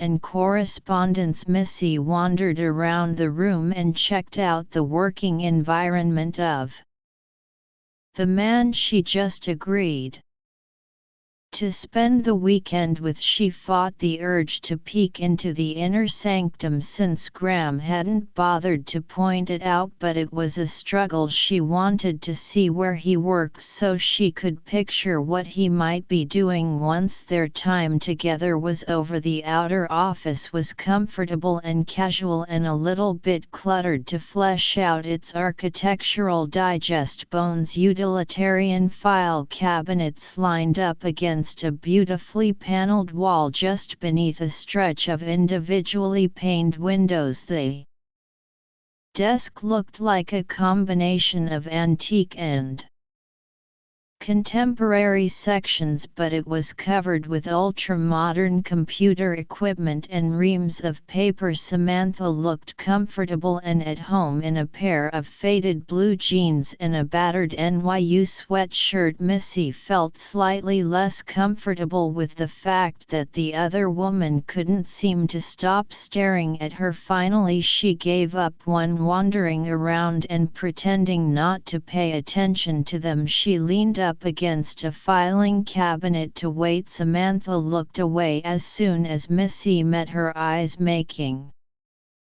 Missy frown. Did she have a stain on her shirt? Was her hair sticking up at odd angles? Did she have a huge hickey on her neck? Missy was starting to feel like a sideshow freak or something with all the sideways looks and tension. The possible explanation for the odd behavior struck Missy as Graham finished signing a sheath of paperwork and said goodbye to Samantha before leading Missy out the door. As soon as the office door closed behind them, Missy brought up her suspicions as subtly as she could manage. Do you have something going with your secretary? Graham paused with his hand on the knob of another door and cast Missy an incredulous look. Was Sam? Of course not. What the hell made you think that? Missy shrugged. His reaction seemed perfectly innocent, but she couldn't think of any other way to explain the other woman's odd behavior. I don't know, I just thought she seemed kind of uncomfortable around me, like she was expecting me to turn into some kind of wicked witch of the West or something. He opened the door and pulled two jackets out of the large hall closet, helping her slip one on. You're imagining things, he said, tucking his own jacket under one arm while he rolled up the sleeves of the one she wore until her hands finally poked out of the bottom. Thankfully the old denim was soft and pliable, so she didn't feel like a 2-year-old in a snowsuit by the time he'd finished. I wasn't imagining the fact that she could barely stand to look me in the eye. I'm not totally clueless, you know. I never said you were. He shrugged into his coat and pulled open the club's main entrance door to let her outside.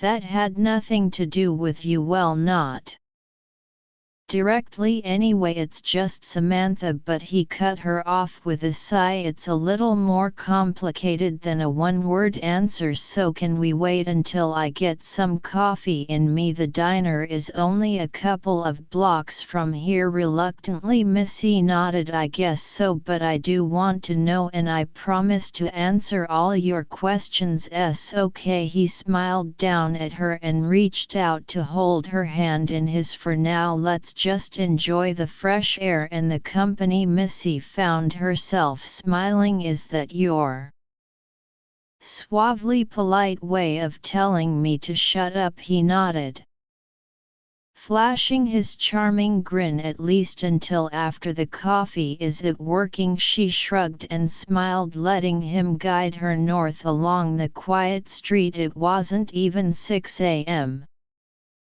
but already the city was grumbling awake. She could hear the sound of traffic seeping in from the edges of the neighborhood, smell the faint tinge of exhaust in the crisp morning air. The cold made her cheeks and nose tingle, and she stuffed her right hand in her pocket, but her left held firmly in Graham's. Stayed toasty warm. She kept her questions to herself and just enjoyed the morning walk until a genta-haired waitress seated them in a window's side booth with thick ceramic coffee mugs and plastic covered menus. Once they were alone again, Missy gave in to her curiosity. All right, so what's up with you and Samantha? Graham tossed back half his coffee like a slug of whiskey. Never mind the steam that curled up from the rim of the cup. He didn't seem to register the heat, but Missy couldn't help wincing. Even after adding 4 little creamer cups to her own mug, she still had to set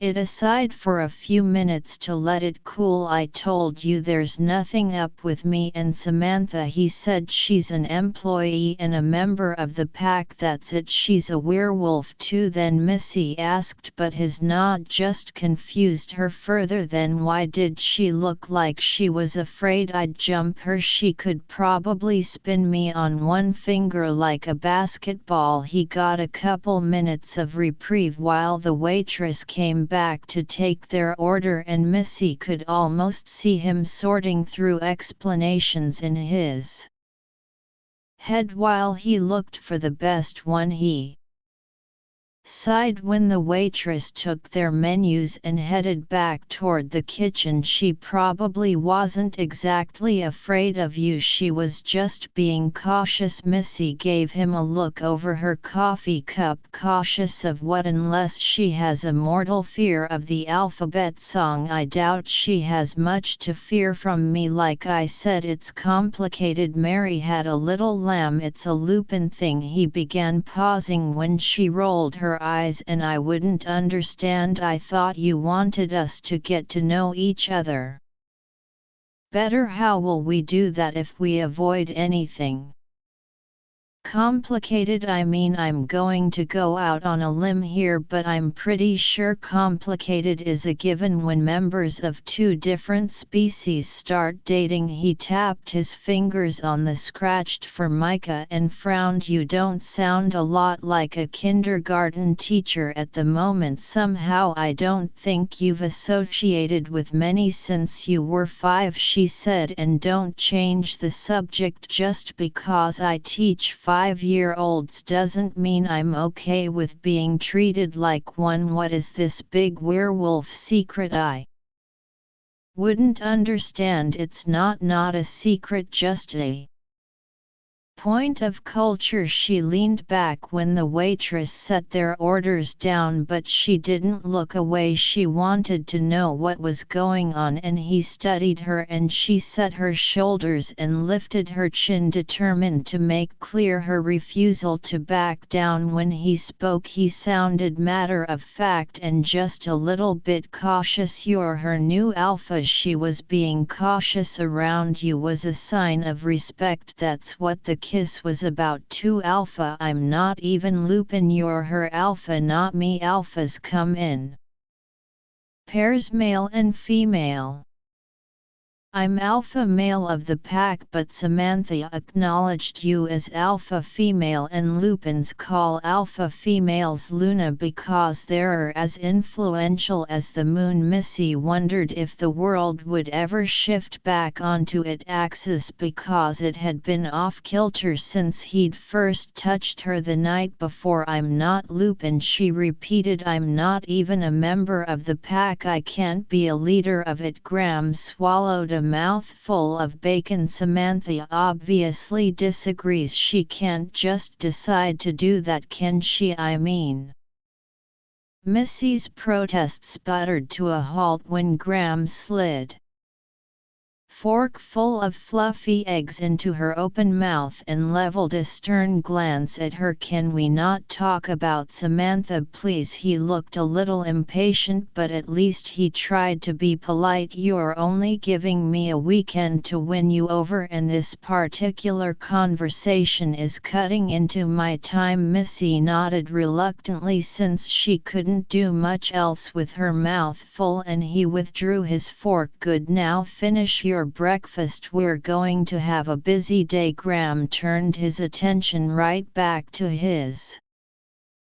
meal, and Missy tried to pretend she didn't interpret that comment in an entirely sexual manner, but she still had to cross her legs and press her thighs together to ease the ache her imagination and his husky voice inspired. She looked down at her plate and began spreading blackberry jam on her toast, more to keep her hands occupied than because she wanted to eat it. Somehow the strain of the night had her craving protein, not toast. She forked up a bite of her asparagus and cheddar omelette and tried to behave as if the idea of keeping busy in his bedroom all Day had never crossed her mind. What are we planning to do? She met his gaze with the most casual expression she could muster, but she still ended up blushing at the devilish glint in his eyes. Well, you said we needed to get to know each other better, he said, polishing off his eggs and digging his fork into a stack of pancakes. So today you're going to show me everything there is to know about you, then tomorrow I'll show you everything there is to know about me. Monday we can revisit the moving thing.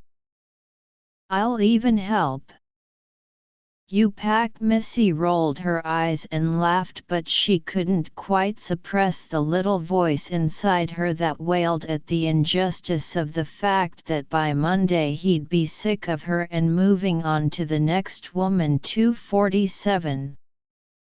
40, who caught his attention. That moment of truth was still 2 days away, and she sure didn't plan to waste this opportunity brooding about the way it would end. In fact, she didn't plan to waste a minute sharing all the boring details of her life just so he could get sick of her that much quicker. She planned to milk every drop of enjoyment out of their time together that she possibly could, and that did not mean letting him walk while she did her laundry or finished her grocery shopping. If she only had this one weekend with him, she wanted to spend it touching him, preferably naked and even more preferably horizontal. Then she'd spend next week holed up in her apartment crying her way through box after box of tissues. Letting you know everything there is to know about me is not going to take all day, she said, pushing away her half-eaten meal, hoping the gesture looked more like she was preparing for something and less like her stomach had knotted up so hard she couldn't swallow. In fact, I can tell you all about me in just a few short sentences, the voice inside her head shrieked in protest, but Missy ignored it. She ignored her pounding heart, her shaking fingers, and her suddenly dry mouth, and prayed for the strength to seize what she knew would be the 2 best days of her life. Okay, she thought, taking a deep trembling breath, here goes. Just don't let me look like an idiot, that's all I ask. Missy leaned back in the vinyl booth and stretched out her legs until she could hook her ankle around his calf and pull him closer. Then she gave him what she hoped was a seductive smile and lowered her not quite steady hands to her borrowed shirt, unfastening the first 2 buttons with slow teasing motions. She saw him, still saw his eyes drop and fix on the pale skin newly bead by the partially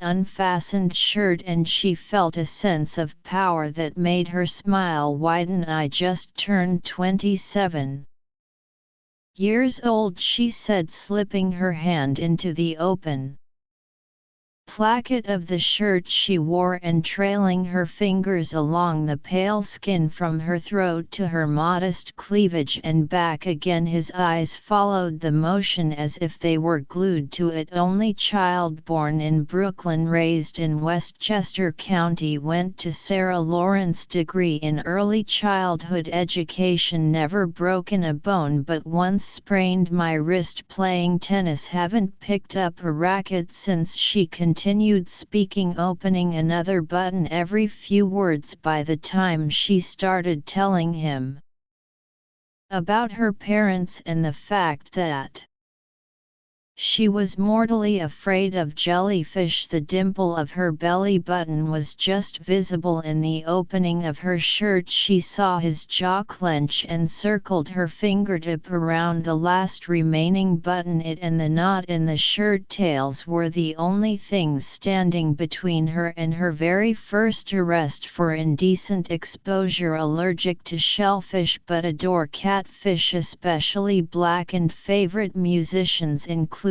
Stevie Ron, Sarah Lynn, and the Indigo Girls. She paid no attention to anyone around her since none of them paid any Attention to her. They lived in Manhattan, which meant one woman in a diner with her shirt hanging open but still covering all her vital parts didn't make front page news. In fact, it probably wouldn't even make a blip on their radar. Licking her lips, she rubbed her foot against his leg under the table and slowly unfastened that last button. I like long walks in the park, breakfast in bed on Sunday mornings, and watching old musicals on DVD. Biggest turn-ons are confident men who know what they want, have a sense of humor, and turn furry. Once a month she shifted slightly, bearing the center plane of her pale smooth torso to his avid gaze. A low growl rumbled in his chest and he clutched the tabletop in a white-knuckled grip, but she couldn't resist pressing just a little further, her eyes on his face. She pushed her shirt aside just far enough for him to see the inside curves of her breasts, then ran her hands between them and down to the fastening of her slacks. "Think you know enough about me yet?" she asked, her voice husky and purring and as taunting as her subtle striptease. "Or did you need something else?" Her fingers flexed and the top button on her slacks popped open almost instantly. Graham's eyes blazed a vivid glowing green and his arm shot into the air. "Check, please." Chapter 7. They made it back to his house in 7 minutes flat, including calculating the waitress's tip, though Graham didn't so much calculate as throw her a wad of cash and drag Missy out the door before she could utter another word. After that stunt she'd better not open her mouth again until she was ready for him to put something in it. He managed to refrain from slinging her over his shoulder again, only because they were already so close to home, but lest she think he wasn't impatient for her, he fell on her like an attacking pit bull. The minute the front door closed behind them, she landed on the entry carpet with a hard thump, and he heard the hiss when the impact managed to knock most of the air out of her lungs. Whatever she had left he stole from her in a kiss so hot and wet and mind-blowing he almost came just from the feel of her mouth under his lips moved against hers firm and avid while his tongue plunged deep to tangle with hers. She tasted of coffee and woman and the sweet wild flavor of Missy, and he wanted to devour her. He swore she tasted even better than she had the night before, richer, more intense. Maybe he was imagining it, but in the interest of accuracy he figured he'd better make sure by conducting a few more tests. Taste tests, naked taste tests. Growling in anticipation, he closed his hands over the knot holding her shirt closed and ripped it apart. Never mind, he just reduced his own shirt to dust rags because the treasure that lay under it was a hell of a lot more important to him. His hands clenched into fists as he spread the sides of the shirt and bared her breasts to his hungry gaze. Her nipples beaded even before he touched them, stabbing into the air like little pebbles and making his mouth water. He popped one between his lips quickly before he started drooling in his enthusiasm. She murmured and shifted beneath him, creating a distracting friction against the demanding inhabitant of his genes. A growl rumbled deep in his chest and he reached down to tug open her zipper. Somehow the black fabric of her trousers disintegrated under his hands. He hadn't intended to be that rough, but apparently his instincts couldn't care less about his intentions. Missy didn't seem to mind, judging by the way her breathing sped up and her hands slid from his hair to his shoulders and then down his back. Slim fingers grabbed handfuls of fabric and pulled his shirt tails from his waistband. He levered some of his weight off of her, bracing his palms against the oriental carpet that covered the hardwood floor. He gave her nipple a last fond lick and began to nuzzle his way across her chest to her other breast. He was right, her taste had gotten richer, sweeter, hotter since the night before, but he knew he'd have to taste another few select spots before he could confirm that theory. Her neglected nipple was only next on a very long list, halfway across her chest, when his nose hit that heated patch of flesh between her breasts where her scent had pulled. Graham froze in that moment. All doubts fled, and he knew for certain that her scent had gotten stronger. He also knew why Missy was fertile. He held himself over her, poised and still and trembling with the effort of restraint. His beast howled in protest, and Graham had to fight to keep it far enough under wraps not to hurt her or rush her or send her screaming from his house in terror. His nostrils flared and he inhaled deeply, unable to control the need to drink in her fragrance, even though every drop made it more difficult to restrain his impulses. He stood on a precipice, and he knew that if he didn't pull away from her now this minute and get as far out of range of her scent as possible, he would make her pregnant. When that happened, their mate bond would go from theoretical to irrevocable. After that, it wouldn't matter what she wanted, because Graham would never be able to let her go. Miss whimpered beneath him. Her hands tore at his shirt, but the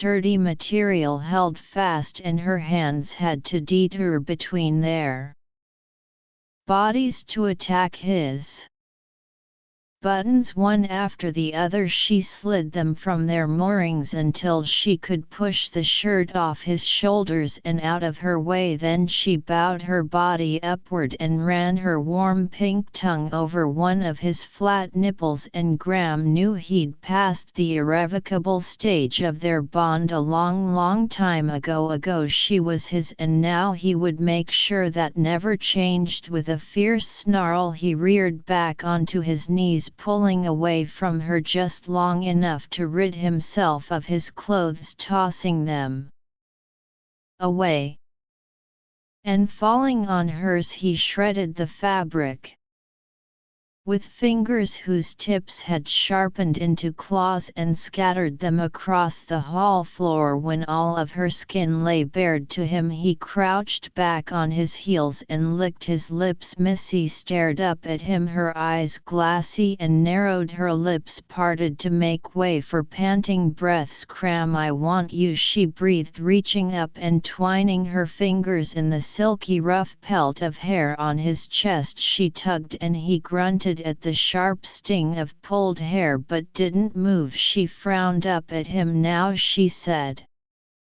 her voice louder and firmer. That wasn't a generalization, it was an invitation, so get moving. His beast leapt forward at that, clearly intent on her, senseless, knocking her up and then howling his triumph to the waxing moon. Fortunately, Graham grabbed it by the throat before it could pounce and wrestled it into temporary submission. If he frightened her now, he risked a lot more than sexual frustration. He risked a lifetime of misery, because an unhappy mate did not bode well for their relationship. "Do I have to make it an order?" Her eyes narrowed at his hesitation, and her hand slid down the slowly spreading patch of fur on his chest, down his quivering abdomen, until her fingers curled around his shaft and squeezed firmly. He nearly did howl at that. Her soft fingers felt so cool and silky wrapped around his heated skin, and when he looked down he became transfixed by the sight of her small pale hand against his flushed shaft and the deep brown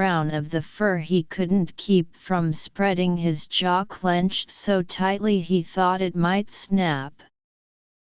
Desperately he fought for control, fought to keep his beast pinned inside while it screamed and wailed and struggled for freedom. Graham knew that as surprisingly bold as his mate was turning out to be, she was still too human and too new to be faced with certain reminders of his lupin nature. He figured he could pick a much better time to change in front of her for the first time than when she had her thighs spread and her hand wrapped around him. Now was not the right moment when her other hand slipped from his chest to his thigh and then darted low to cup him. His beast made another lunge. Graham had to resort to a full-body tackle and to making a certain number of compromises just to keep it in check. His beast agreed to stay beneath the surface of his skin if Graham agreed to give up the internal debate and take Missy. Now when her slick clinging muscles wrapped around him, his beast would content itself with that and stop with the foaming at the mouth bit. It was a truce. Graham could definitely get behind before he could reach for her. Missy's patience ran out. She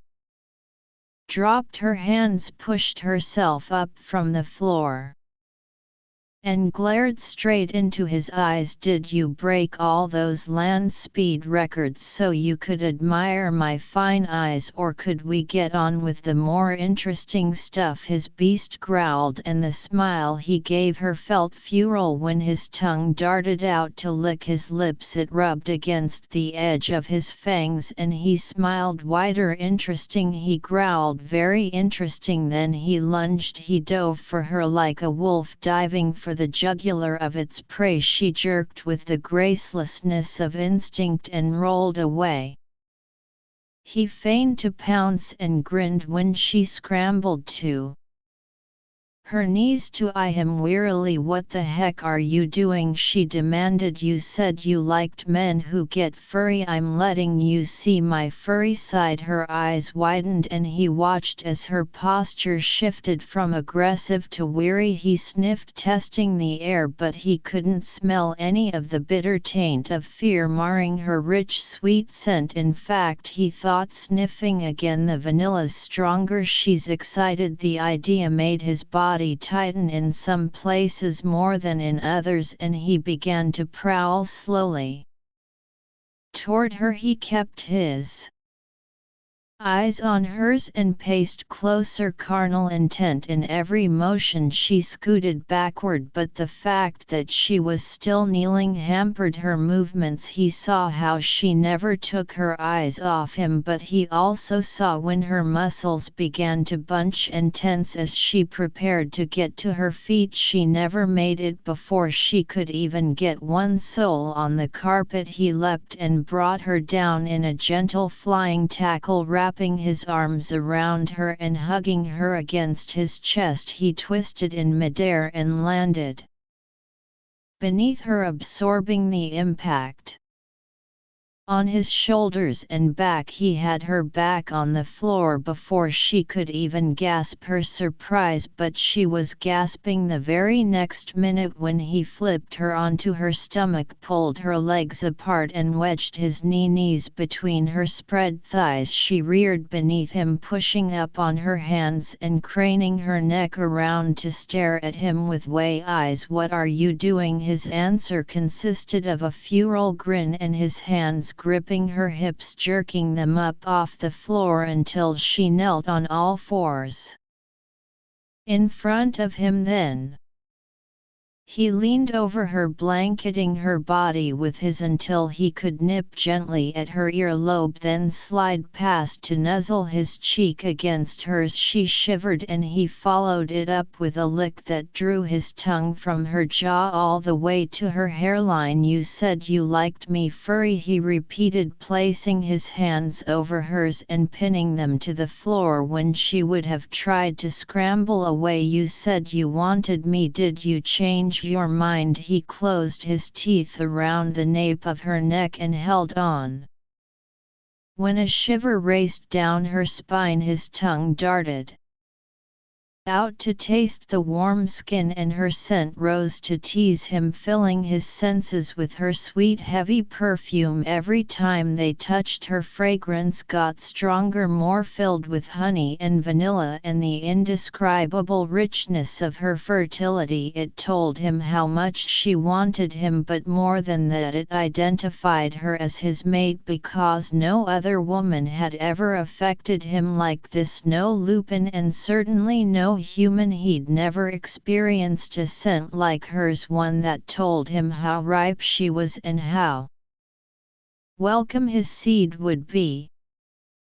Inside her womb, the idea of his pup growing beneath the soft curve of her belly stretched his to the point of pain, and he knew he needed to be inside her soon. "Did you change your mind?" he demanded, scraping his teeth along the sensitive column of her spine. She quaked beneath him, and her head dropped forward in a submissive gesture that made the beast within him roar in triumph. He had to fight not to bite harder, sink his teeth deeper. His beast wanted to mark her pretty skin, and lust had his mind so clouded he could barely remember why.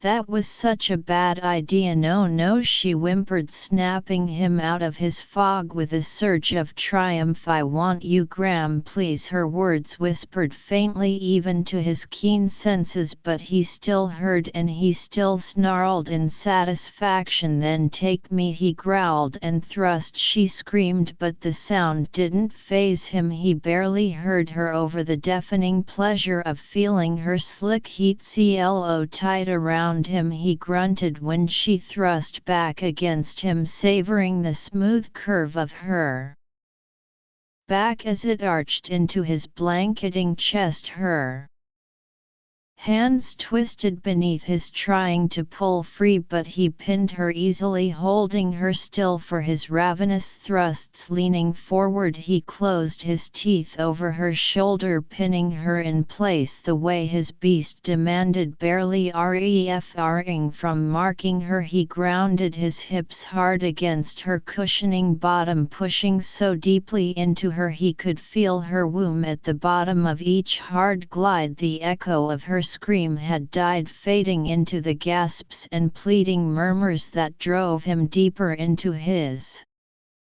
possessive frenzy. His beast may have agreed to remain under his skin, but it hadn't promised not to control his actions. Growling low in his chest, closed his teeth harder against her skin, warning her, commanding her to stay still for his pleasure. His hands lifted and hovered for a moment, waiting to slam hers back into place, but she never moved them. She simply locked her elbows and used the leverage to thrust harder back against him. Greedily, his hands took advantage of their freedom, sliding up to squeeze her breasts and tease the firm nipples with twisting pinches. Missy moaned and trembled beneath him. Her arms collapsed under her, and she landed on her elbows with a gasping cry. The position thrust her hips higher into the air, caned her pelvis to a new angle, and allowed him to slide even deeper with every pounding thrust. Rearing back from her, he grabbed her hips in his hands, careful not to pierce her skin with the claws he couldn't keep from emerging. His firm grip held her in place and held her up when her knees too would have slid out from under her, pinning her in place. He took her with hard, ruthless digs. His beast gloried in the tight clasp of her moisture-slicked muscles, in the whimpers and yelps that tore from her throat and echoed in the empty hall. Her noises sounded like mate cries in his ears. They made his muscles tighten, made his spine tingle, and his fingers clench until they bruised her soft flesh. He rammed his pelvis against her gorgeous ass and listened to the sound of his mate approaching orgasm. He felt her body tensing and trembling, felt her temperature soar, felt the rippling of Her inner muscles grow more intense. He inhaled deeply and her hot villa scent exploded in his head just as a scream exploded from her lips. Bucking beneath him, she grounded her hips against his as her body clenched hard around his, milking it with powerful ecstatic ripples. Graham threw back his head and howled, driving into her with even greater force. He felt himself scraping the mouth of her womb as she pulsed down to meet him. The rich fragrance of her musk advertised her ripe fertility, and he burst apart, pouring her full of his seed, while the image of his child making her stomach jut out before her flashed behind his eyes. With a satisfied owl, he relaxed and let his weight carry them both to the carpet. She sprawled bonelessly beneath him, panting for air even as her body continued to shiver around his softening length. He growled a soft, satisfied sound and laid his hands over hers, lacing their fingers together in an intimate knot. She murmured something unintelligible and shifted beneath him, rubbing her skin along his as if savoring the sensation. Graham hummed his approval and nuzzled her neck, licking her salty sweet skin and nipping gently at her earlobe. "Mine," he whispered, squeezing her hands gently in his. Her muscles tensed briefly against his and he rolled his hips against her, emphasizing the connection of his semi-erect shaft still clasped tight inside her. He felt the shiver that raced down on her spine and nipped again, a little harder this time. "Mine," and this time it was more growl than whisper. She turned her head and opened her eyes to meet his,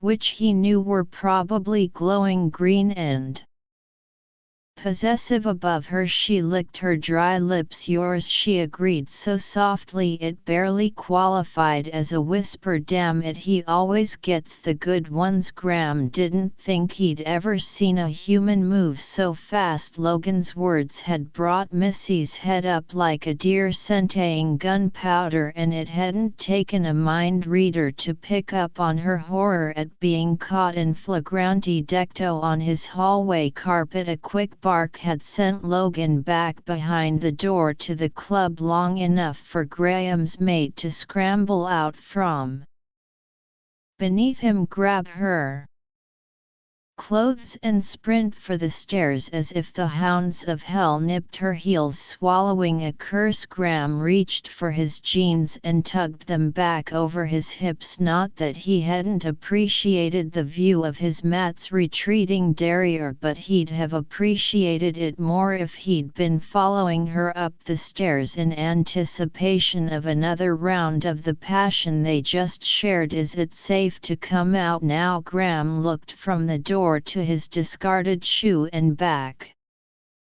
He considered Ed scooping the thing up and letting it fly at the wall or Logan's head, whichever got in the way, but dismissed the temptation. With his luck, he'd knock his beta unconscious and have to haul his sorry ass to the sofa and let him stay until he regained consciousness. Instead, he jerked the door open and glared at his former friend. "What the hell do you want now?" The beta stepped into the hall with an innocent shrug. "Well, a minute ago I wanted to tell you about an interesting piece of news I got this morning, but now I'm thinking I want one of what you just had with a cherry on top." Graham's lip curled. "Come within 6 feet of my woman and I'll strangle you with your own intestines." Through a foggy red film, the alpha saw his oldest friend's eyebrows shoot up, followed by a pair of hands raised in a universal gesture of surrender. "I meant no disrespect." Alpha Logan offered, carefully dropping his gaze and turning his head to the side. "Only a compliment on your choice of mate. Of course I would never think to touch your woman." Intense effort drew a lung full of air into Graham's chest, followed by Another then another. By his fifth breath the red haze covering his vision had faded to a soft pink, and he could no longer feel his heart beating in the vein at his left temple. He grasped shakily at the thin strands of his self-control and fixed Logan with a baleful glare. It took another few breaths before Graham finally regained the ability to form words rather than the howl of a death challenge, and even he could hear the remnants of rage floating below the surface. In the interest of our continued friendship and your continued heartbeat, Hunter Graham snarled, I suggest you not make any other stupid comments along that line in the future. No. Alpha Logan's respectful tone and deferent posture finally had their desired effect, signaling to Graham's wolfish subconscious that no challenge would be offered to his authority, considering how long the two men had known each other, since about 5 hours after Logan's birth, and how rarely the beta deferred to anyone. Never. The message sank through the alpha's thick skull and smoothed his hackles back into place. Graham's mate was safe, and his sanity could once again take its rightful place in guiding his actions, shaking off the lingering hostility like a retriever shaking off the salt water. Graham blew out a deep breath and focused on his beta without a film of violence clouding his vision right now. I think you'd better share what it was you came here to tell me. Logan kept his gaze fixed on a point just below and to the left of Graham's shoulder. My apologies for interrupting you, Alpha, but I tried to page you didn't answer your intercom. If I had known why you failed to pick up, oh cut the crap and look at me, Graham growled. I already feel like an idiot for jumping down your throat. You don't need to make me feel like the damned Lupin Hitler with the subservient routine. The beta lifted one eyebrow and shifted his gaze cautiously to Graham's. You sure? Because to be honest, I think if I were you I'd have been pretty pooed by my interruption too. Graham snorted and lifted a hand to rub the lingering muscle tenseness at the back of his neck. You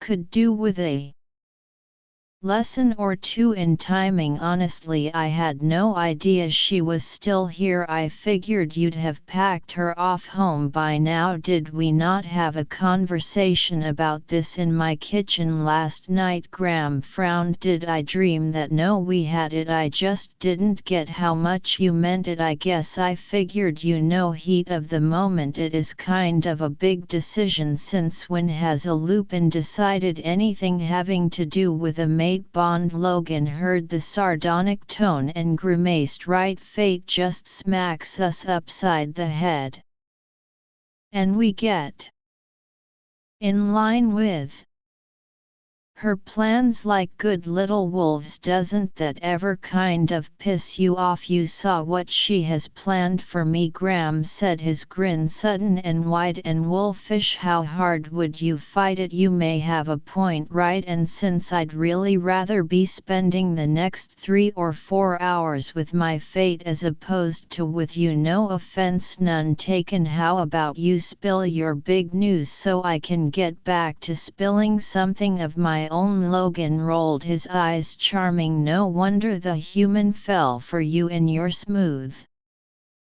talking ways. Graham just waited. You've received an invitation, the beta continued, for this evening. I think I'm going to be busy tonight. Tell whoever it is that I'm washing my hair. It's from the elders, a curse long and comprehensive and equally foul in both English and Lupin colored the air of the hallway. Logan didn't even blink, which hardly surprised Graham if he was ever called upon to appear before the Silverback clan's oldest and most well-respected and well-feared members. The beta would likely have much the same reaction. While technically the elders were expected to function as counsel to the sitting alpha of the pack. In reality, Graham hardly ever acknowledged them. He'd never been the sort of leader to question his own abilities or his own decisions, and the idea of weighing 3 extra opinions before he did whatever he'd originally planned to do anyway had always seemed to him to be nothing more than a colossal waste of time. So far his strategy had worked out well. He pretty much ignored the elders and they had blessed his tenure as alpha with the tacit approval that came from staying out of his face. Why they would want to stick their noses into things now would have only one explanation. Curtis Graham ground it out with all the elocution of a wolf spitting nails. That would be my guess the only reason either Lupin could come up with to explain why the elders would choose now to begin giving Graham the advice he'd never before needed or wanted had to be linked to his troublemaking cousin. Anything else was just too big a coincidence to be believed. What the hell did he say to them to make them interfere now? Logan pursed his lips. You want me to tell you what I think? Of course you're not going to like it. No, the beta shrugged. I think he stirred them up over the subject of you being matless. If he really does mean to challenge you on the basis of breeders' rights, it can't hurt him to have the elders on his side maybe, but how much can it really help him? They're advisors, but no one has to take their advice. They don't have any real power. No, but they do have a significant amount of influence. 90% of the pack is related to them one way or the other. Graham made an impatient sound and began to pace down the long hallway. My cousin has the timing of a defective jack in the box. He always has. Remember his first change? Remember it was right in the middle of my high school graduation speech at 4 in the afternoon. Our mothers had to cover him in my dad's suit jacket and Aunt Vivian's sun hat and hustle him out of the bleachers with some story about seizures brought on by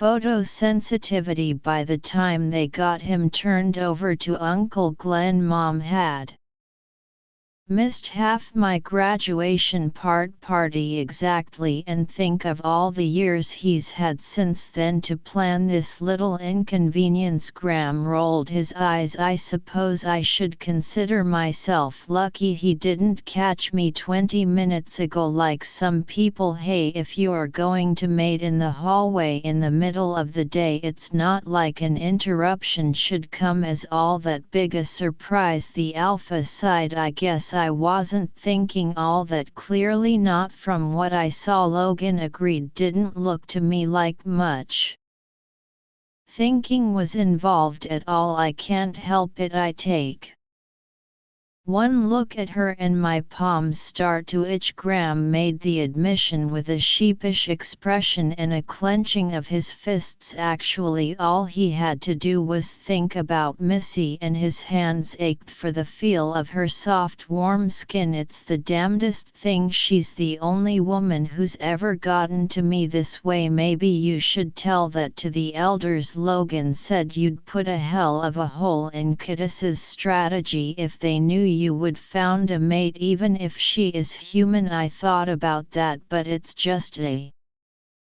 bad idea. Why the human thing? I don't think that's such a big problem, not an insurmountable one. Anyway, there have been 1 or 2 human mates in the clan before. Yours wouldn't be the first. A few of the pack might grumble, but none of them would be stupid enough to do it to your face. Sure, there have been a couple of human mates before in the pack, but how many of them have been Luna? None, right? And in the past, how long has it taken to convince a human that they were the fated mate of a Lupin? Logan winced a while. Which is time I don't have. Graham swore again. I've barely got her convinced to spend the weekend with me. What happens if I tell the elders I found a mate and it turns out that I end up having to chase that mate across 3 state lines when she tries to make a break for it? You think she will? I think it's too early for me to be taking for granted that she won't. Have you considered filling her in on the situation? Maybe if you explained about Curtis she'd be willing to work with you. At least put up a united front until the challenge thing blows over first. The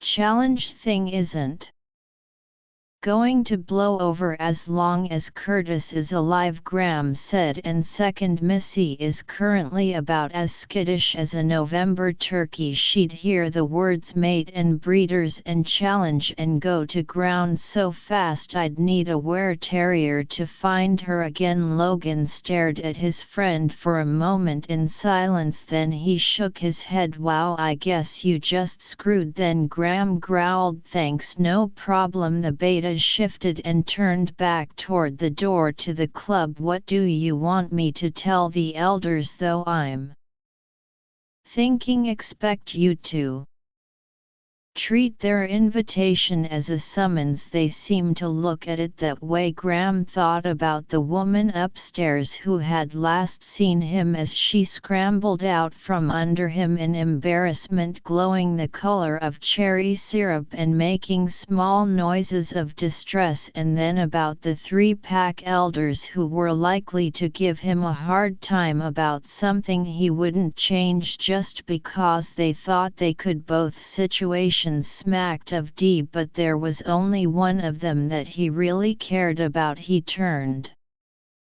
toward the stairs. Find out when the elders want to meet and then let me know and call before you come over. I'll keep an eye out for voicemail if I don't pick up. Logan nodded. All right, I'll ask them when they can come back and I'll let you know. Graham made it up 3 stairs before the words registered. He spun to face his beta is retreating back. What did you say? I'll go ask the elders if they can come back to talk to you at another time. You mean they're here now in your office? Closing his eyes, Graham prayed for patience, but the moon offered no answers. She probably thought this whole thing was funny, judging by the scent wafting down the stairs from his bedroom, though his mate currently wasn't seeing the humor in anything at all. Wait, Graham sighed. He turned and stepped back down into the hall. I'll see them now. If they've come here without sending any warning, they must be worked up. In that case, it would be a bad idea to let them stew over it, and his decision had nothing to do with wanting to let Missy calm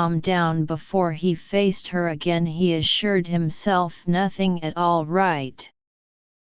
Of course. A grin kicked up one corner of Logan's mouth in an expression far too knowing for Graham's taste. Shut up, he scowled and stomped through the door to the sound of his beta's echoing chuckle. Chapter 8. Graham knew the instant he saw Samantha's worried expression that something far worse than the pack elders was waiting in his office, and if that wasn't the frosting on the cake, what? He barked, I'm sorry, Alpha, but he said the elders were expecting him to join you. Samantha frowned, her skin giving off the distinct odor of nerves. To her credit, she looked directly at him despite her unease, her eyes averted only slightly toward his temple as a mark of her respect. His pretty sensible assistant had never lacked for balls. Him who? Curtis McAlpin. Graham was the one who averted his eyes at that, raising them to the ceiling while he counted to 10 and attempted to rein his temper. Then he counted to 20. When he reached 97 with no improvement, he looked back down at Samantha and breathed very evenly. He's in with the others, she nodded. Gray, Hawkins and Fleet, the most well-respected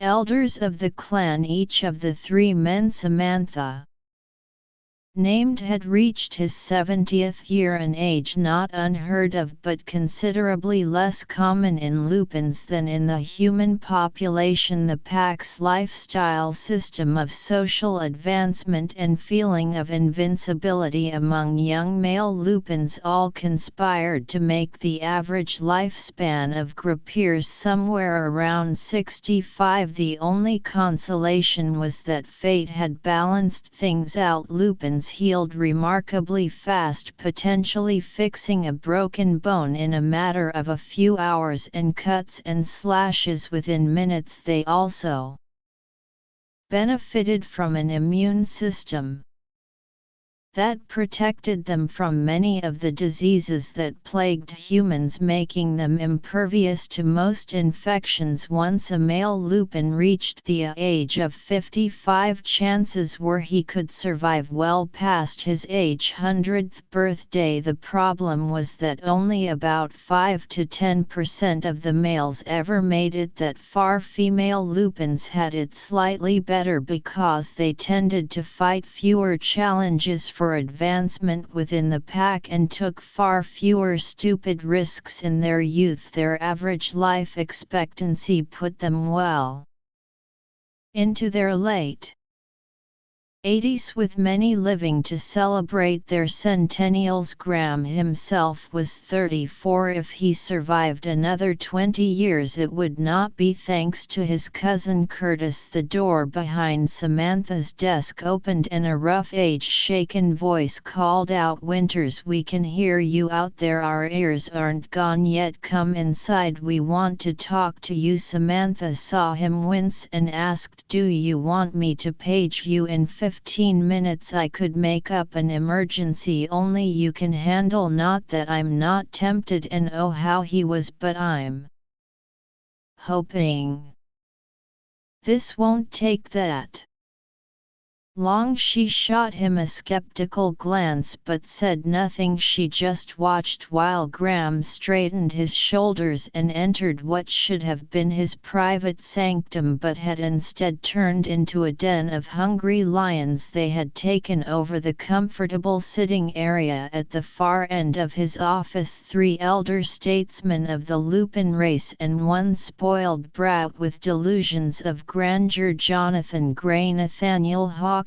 and Edward Fleet sat relaxed and sharp-eyed on a dark leather sofa and matching club chair, while Curtis McAlpin lounged like that big of a prick when I do. Curtis looked as well-groomed and useless as always, his brown hair carefully and expensively styled, his clothes a veritable billboard for the latest hot designer. Worst of all, his nails shone with the careful buffing of a recent manicure. He had the kind of hands that had never done an honest day's work in their lives. Hell, not an honest hour's. Curtis felt as if he deserved to have what he wanted handed to him on a silver platter, and when he didn't get it he got mean. Graham dismissed Curtis the way he always did, with a glance. "Gentlemen," he said, nodding to the elders and closing the office door softly behind him, "to what do I owe this unexpected pleasure?" Fleet snorted, "No need to charm us, pup. No one here thinks pleasure would be your first reaction to seeing us turn up on your doorstep." Graham felt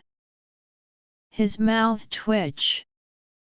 Edward Fleet was reputed to be almost 80 years old, but he looked more like 120. His jowls sagged and his shoulders drooped with age, and the hand that rested on his elegant ebony cane bore a road map of protruding veins and discolored age spots. His hair, though, was thick and lush and the color of stainless steel, and his eyes still glinted sharp and golden beneath the snarling thickets of his brows. Lupin eyes it always respected Fleet, Graham acknowledged silently, so his response contained more self-control than he might otherwise have bothered with maybe not, he said, but curiosity was right up there. I don't think I've seen the three of you in one place since my breaking year was up. Every alpha served the first year of his term under the close scrutiny of the elders. The Lupins might expect a leader who claimed power by force, but they wouldn't tolerate him for long if he proved incompetent at the job, even though he'd taken power with a ceremonial challenge match at the age of 25 when his father had decided it was time to retire. Graham hadn't even needed the year he'd been born and bred to rule his people. We thought you might be able to smooth things out better with less interference from the peanut gallery. Fleet acknowledged. Yes, and look where that's gotten us. Hawkins grumbled. Hawkins was always grumbling. Graham had long ago decided the elder had swallowed something bitter during his whelping, and the taste of it lingered with him. Still, Graham clung to his diplomatic skills with carefully sheathed claws. One of the most peaceful and stable periods in pack history since the time of my great-grandfather Jonathan. Gray scowled. If you want to look at it that way, how else would you suggest I look at it? I think what the gentlemen are trying to say, cousin, is that they have developed some concerns regarding your leadership style. Curtis spoke from the corner, his voice carefully serious, his muddy yellow eyes glinting with mockery and malice. Graham couldn't stop his lip from curling. After all, when a man smelled something rotten, he couldn't exactly pretend everything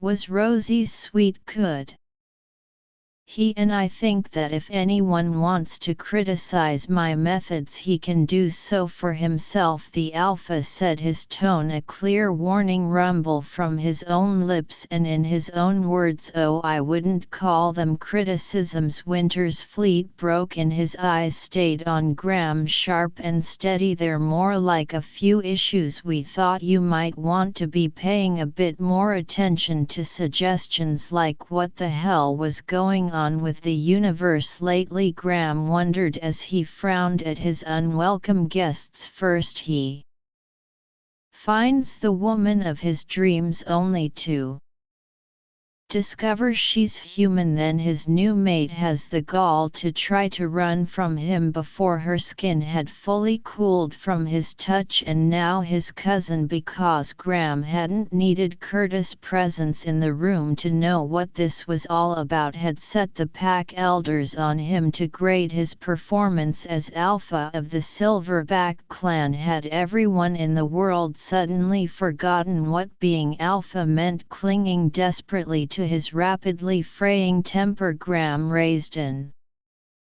eyebrow and attempted a look of mild inquiry, if it managed not to come across his blind murderous rage. He figured his luck might be changing. Oh, he drawled, absolutely. We've discussed a number of problems we'd like to see you put right. Nathaniel Hawkins reached into the breast pocket of his conservative, some might say ferial suit, and pulled out a folded sheet of paper. It is after all your duty to guide the pack in the proper direction. Blessed Mother Moon, Graham thought, he's got a freaking list. Not only that, he's got to lead the pack without disregarding tradition. Gray added, leaning forward as if to emphasize his point. Lupins have never recorded their history in laws and customs in books like the humans do. It's always been too dangerous. What if a human got their hands on that kind of library? Ours is an oral tradition, but that means we need to be especially diligent at making sure nothing gets lost, and the only way to do that is to carry on those traditions the way we've always done, Hawkins concluded, which brings us nicely to our first point. Does it? Graham grounded out. And what pearl is your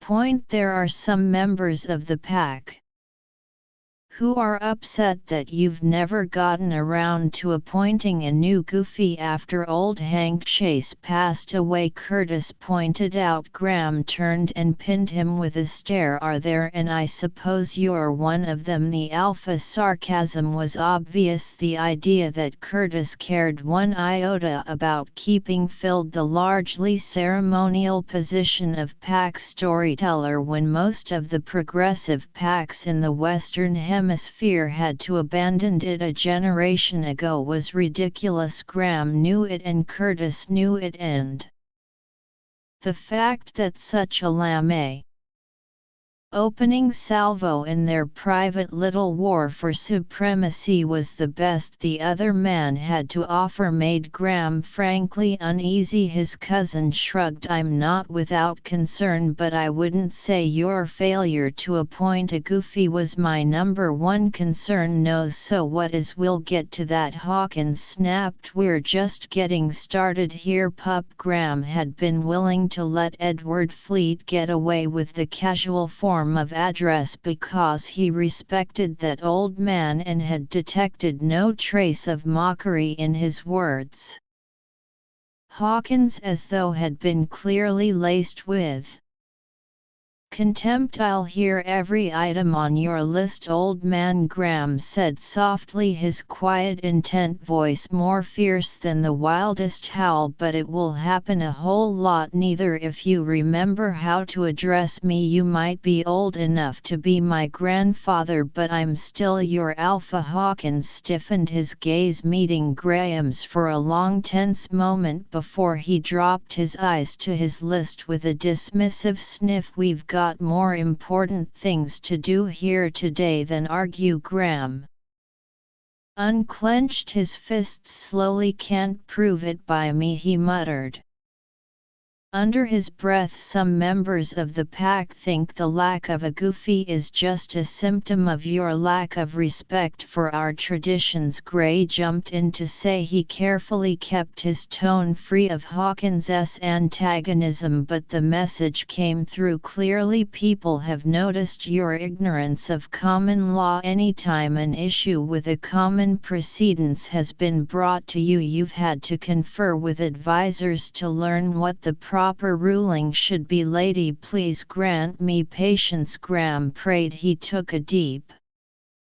breath. First of all, I have a deep an abiding respect for the traditions of our race and of this pack, he said evenly. I would never have sought to become alpha if I didn't. When Chase died, no one stepped up to express a desire to take on his responsibilities as Goofy. It's not an easy job, so I don't blame our younger members for not champing at the bit for the chance to do it, but we do have other choices available to us that weren't when the role of Guy was created, and I availed myself of those in the 5 years we've been without a storyteller. I have hired at my own expense. I'll add a university-trained and highly respected anthropologist from California to make a complete record of the silverback history and mythology. He's Lupin, so he's familiar with our basic culture, but he's also an outsider, so every story he hears has been recorded faithfully without the bias of someone who has heard some of them 100 times. If that's not respecting our traditions, I don't know what is. And he continued, I know for a fact that my father was no more versed in common law when he took over as alpha than I was. If that were a requirement of the position, we'd give it to the pack's best lawyer instead of the pack's best leader. Graham didn't even bother to try to gauge the reactions of his audience. He was too disgusted. He couldn't think of a more colossal waste of his time than to stand here defending his spotless record as the silverback alpha to a bunch of interfering busybodies his cousin had dragged out of their rocking chairs to grill him like Tada wannabes. He could care less what they thought. He knew he had been a good alpha to his pack and history would bear him out and they could all suck his left. There is also the more serious matter of your relationships outside the pack, Fleet said, interrupting Graham's mental tirade and focusing the alpha's attention back on the matter at hand. For a minute Graham thought the elders meant to take him to task for his choice of Missy as a mate, and he was already making a mental note to have Sam call up Holstra Cleaners for quotes on how much it would cost to get the blood and other bodily fluids cleaned. Out of the carpet and leather sofa cushions. No one had better try to come between him and his mate before you took over. The pack's involvement with the council of others was always kept to a minimum. Curtis took on an air of concern while insincerity dripped like poison off his tongue. We heard what they had to say, but all decisions about the pack were made within the pack. We didn't allow any outside identities to tell us what to do with our own lawbreakers or how to keep our own veil of secrecy intact. And you think someone is doing that now? Graham said incredulously. You honestly think I am taking orders from the council on how to run my pack? His cousin shrugged. You've had a very close relationship with both the past and current heads of the council. No one likes to speculate, of course, but given that fact it is difficult to ignore how often you and the council seem to find yourselves in perfect agreement. No one likes to speculate. My ass. Did it ever occur to you that I might agree with the decisions of the council because I felt those decisions were reasonable, well thought out, and in the best interests of the pack? Dimitri Vidam and Rafael D. Santos are not members of the pack. No, and here I thought Vampires and Felix were now eligible for junior memberships in the basic version of our super secret decoder ring. Gentleman, Fleet held up a hand. Let's not turn this into an argument. I think it's a little late for that. Graham snarled. I've just been accused of putting the bonds of my personal friendships over the needs of my pack, and I'll be damned if I'll take that kind of insult from anyone, elder cousin or the Lady of the Moon herself. No one is accusing you of anything. Jonathan Gray was beginning to sound nervous, shifting his weight and licking his lips, and he fixed his glance on the alpha's shoes. We just thought these were matters of concern that should be brought to your attention. Perhaps if you put certain limits on your involvement with people outside of the pack, it might reassure those who worry about your loyalties. Graham thought again of the woman upstairs, the delicate blonde with the warm cocoa eyes and the luscious figure and the heart as sweet as cotton candy, and felt his jaw tighten. The first one to suggest he limit his involvement with her would learn what it felt like to wear their lungs as a backpack. My loyalties are exactly where they need to be, he said, his voice as hard as his expression. With my pack, my family and my future. Anyone who has a problem with that, I think the problem is that none of us know where that future is going. Fleet interrupted, pushing to his feet and straightening as far as his osteoporotic bones would allow. What kind of future does an Alpal Lupin have without a mate?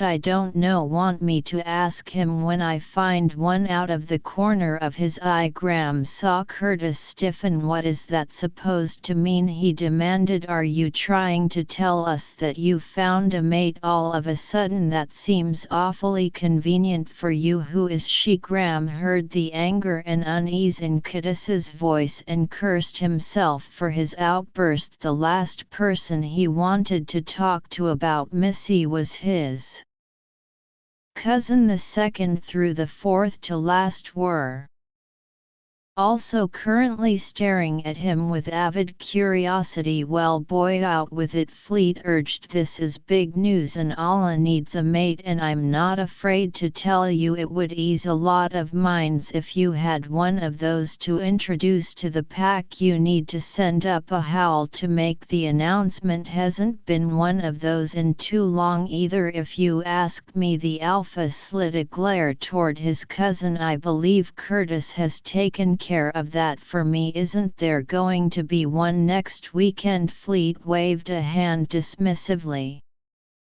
"Bah, that can be. Rescheduled howls are your responsibility, and if you override the one your cousin sent up, no one will even bat an eyelash." The old man leaned in close to Graham and lowered his voice to keep from being overheard. "In fact, anyone who thought about throwing their hat in with him will be happy enough to come back to your side. Winters, no matter what promises Curtis made to them." "Promises?" Graham murmured, his fingers itching for the opportunity to close around his cousin's disloyal little throat, just because Graham had believed Curtis had been plotting against him for a while now didn't make having it confirmed any more palatable. "He's offered to make us elders members of an official Privy Council to be consulted on all major decisions." "Privy Council?" Fleet snorted. "Probably the best name for it, since the idea stinks like the inside of an ooze to me. You mark my words, Winters, that pup is up to no good. He fancies himself the next king, and he doesn't care if he needs to cut your head from your shoulders to get his hands on the crown." Graham grimaced. "Tell me something I don't know." "What's that?" "Nothing, but I'm not ready to introduce my mate to the rest of the pack just yet," Graham said, deliberately raising his voice so that the others could hear. Jonathan Gray frowned. "I'm not sure that's in your best interest, Alpha. The pack will want to see her. You know how folks are. The longer you make them wait, the more they're going to start speculating about what's wrong with her." "There is nothing wrong with my mate, and anyone who speculates otherwise will owe me a few explanations." They Alpha turned back to Fleet with a deliberately conspiratorial grin. "You know how females are today. They all want to be dated, not mated. They think things should be like what they see the humans do on television. Pretty words and pretty please and all of that." Fleet snorted and shook his head. "I tell you, things were a whole lot easier back in my day. When we saw the girl we wanted, we threw her down and crawled on top, and if we managed to stay there long enough for a little hide and seek, we called it a wedding." The three older men chuckled at the crude joke, and Graham smiled along. Only Curtis looked less than pleased. "You take my advice, Edward," Fleet said as he slapped Graham on the back with a surprisingly firm hand. "Give the girl a day or two to come to her senses, then if she doesn't fall into line, you take her down and do a little hiding and seeking. Once she's got a cub on the way, she'll fall into line somehow." Graham wasn't sure how likely that was to be true with his skittish, stubborn mate. Still, he maintained his smile and shook hands with all three elders as they made their way out of his office and into Sam's. He was very aware of Curtis's brooding presence as he was swept along toward the front of the club. The old men each stopped to flirt with Graham's assistant on their way out, and Sam handled them with the naughty, breezy charm of a favorite granddaughter, leaving them grinning and chuckling on their way out the door as it closed behind them. Only Curtis looked back over his shoulder for a moment before he too departed into the late afternoon sunshine. "Wow," Sam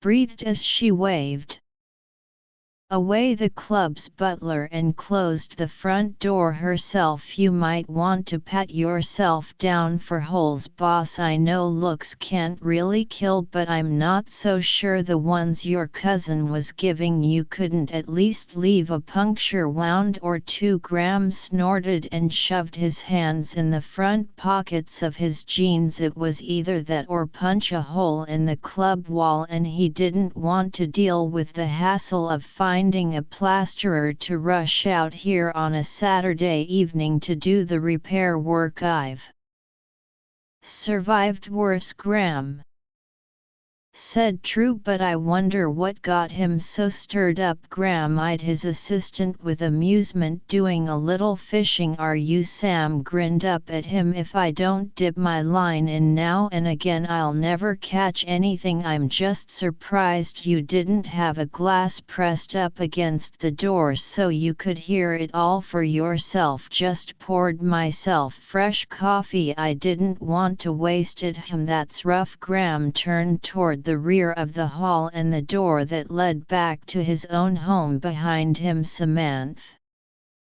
aside gustily, you're not going to tell me anything, are you? After 20-something years of teasing Samantha like the little sister he'd never had, it was hard to ignore the reflex. Still, there was no reason he couldn't tell her the basic truth. There's nothing to tell that you haven't heard before. Curtis is just playing another round of the boy who would be king. The woman squished her face up in disgust.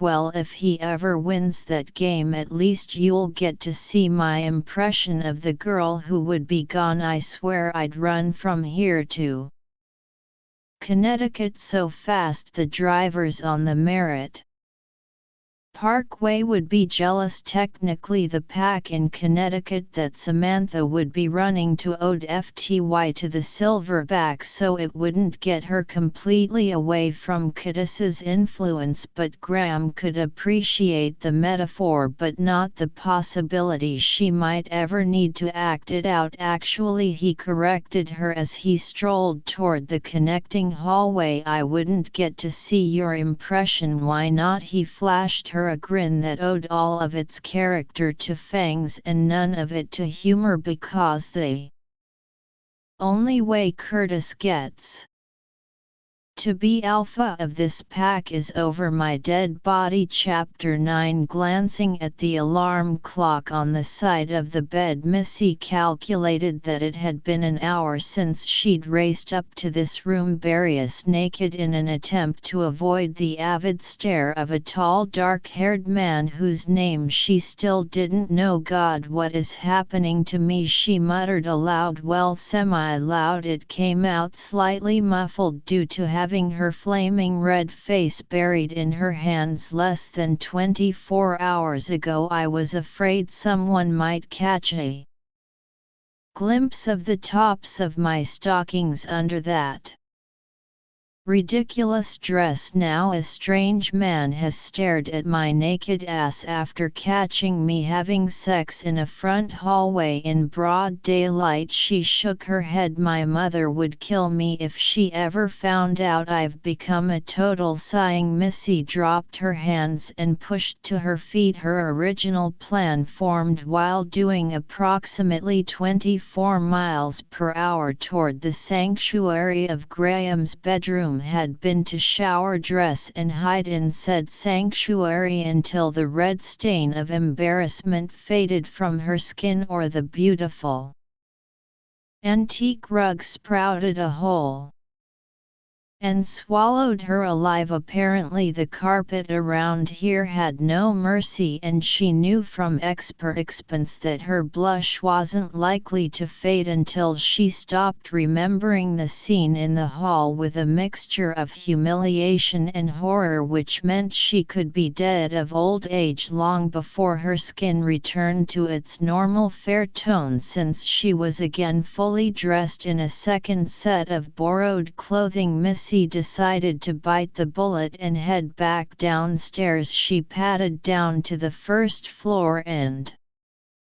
peered cautiously into Graham's study. His assistant had come over a few minutes after Missy had gone upstairs to tell her Graham had some urgent business to take care of, but that she should wait for him in this room until he finished. She tried to ignore the knot in her stomach that insisted he wanted to make sure she didn't disappear before he had the chance to tell her how disgusting he thought she was for behaving so shamelessly in a location where anyone could stumble in on them at any moment. Obviously he wanted to tell her he'd changed his mind about having her stay this weekend and he'd call her a cab, but she had to get out of his house before she made him sick. Okay, calm down, she urged herself, pausing outside the door and taking a deep breath. I doubt he's going to tell you he's disgusted by something he started, so don't panic. Whatever happens happens. You knew going in that this wasn't permanent, so don't whine about it ending sooner than you hoped. Just think about the memories he's leaving you with. You're lucky to have those. No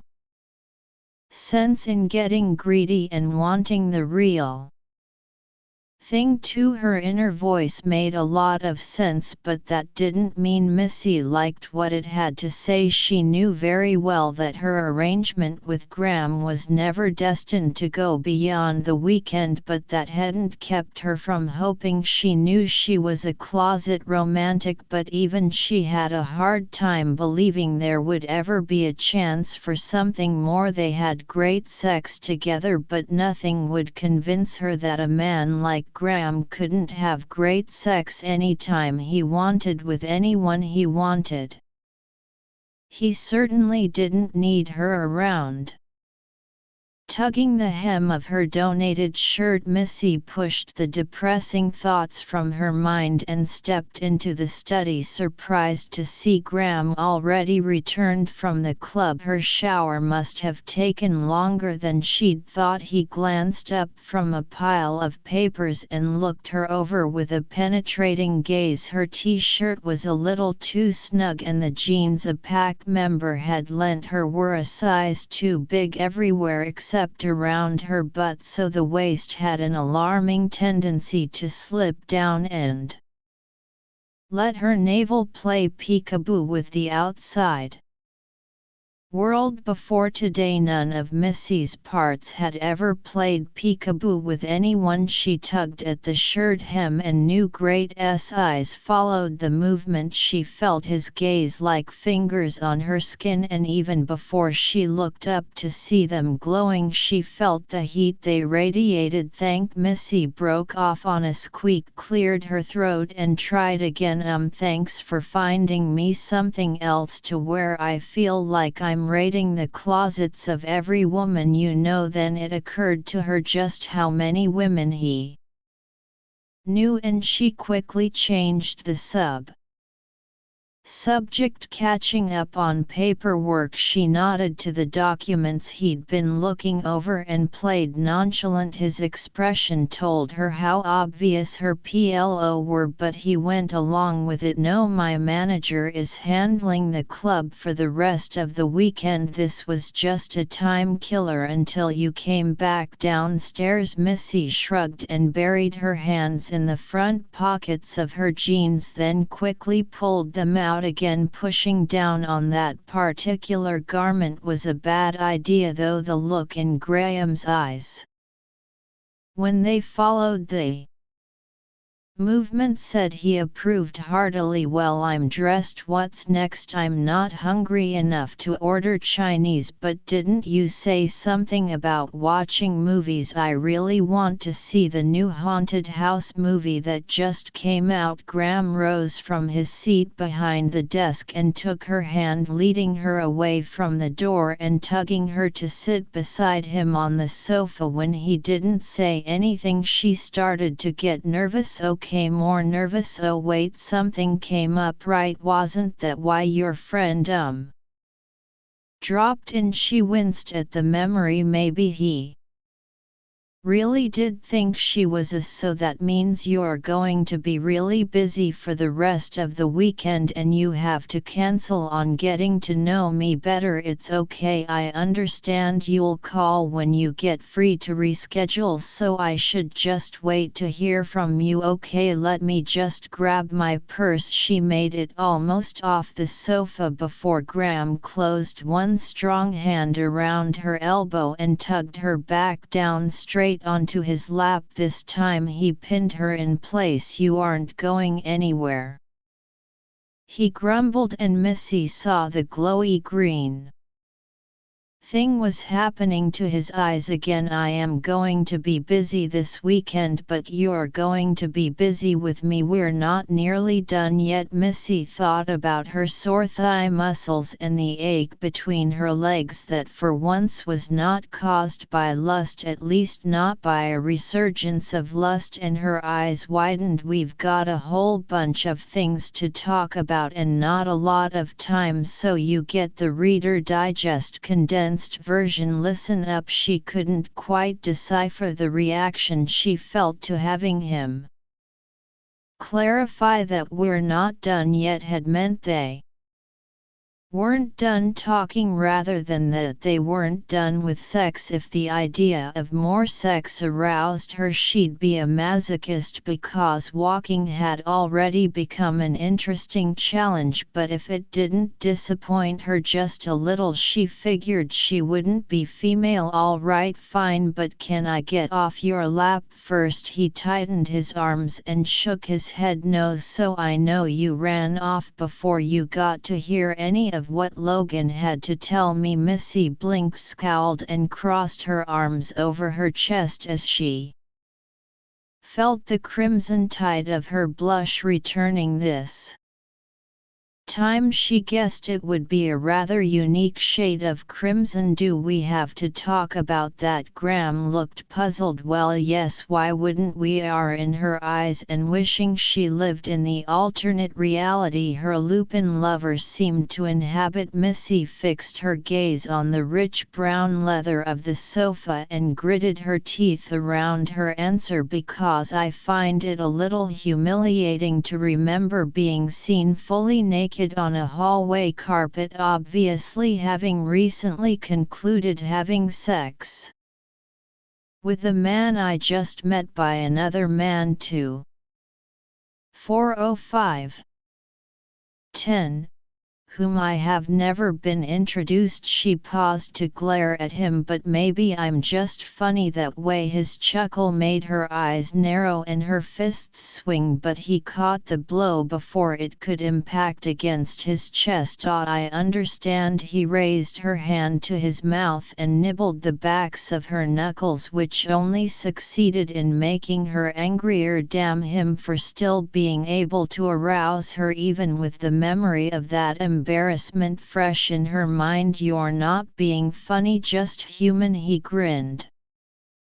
Sorry, but I forgot about that little quirk of yours. Quirk? He ignored her yelp and freed her hand so he could pull aside her shirt collar and examine the renade bruise where he'd bitten her. She'd seen it when she changed and had wiped away the faint traces of blood that had dried there, only to find that he had barely broken the skin. All in all, it looked worse war than it actually was. Quirk? He repeated, tracing the faint marks left by his teeth. It's easy for me to forget you're human when you smell so damned good, but then you get all embarrassed about something perfectly natural like nudity or sex, and it all comes back to me. You people are so weird about that. Weird, he repeated, leaning forward to law the bruise with his tongue and nearly making her swallow her own. Lupins aren't embarrassed by our bodies. We come into this world naked, and the only reason most of us wear clothes is because it gets damned cold for part of the year if we're not planning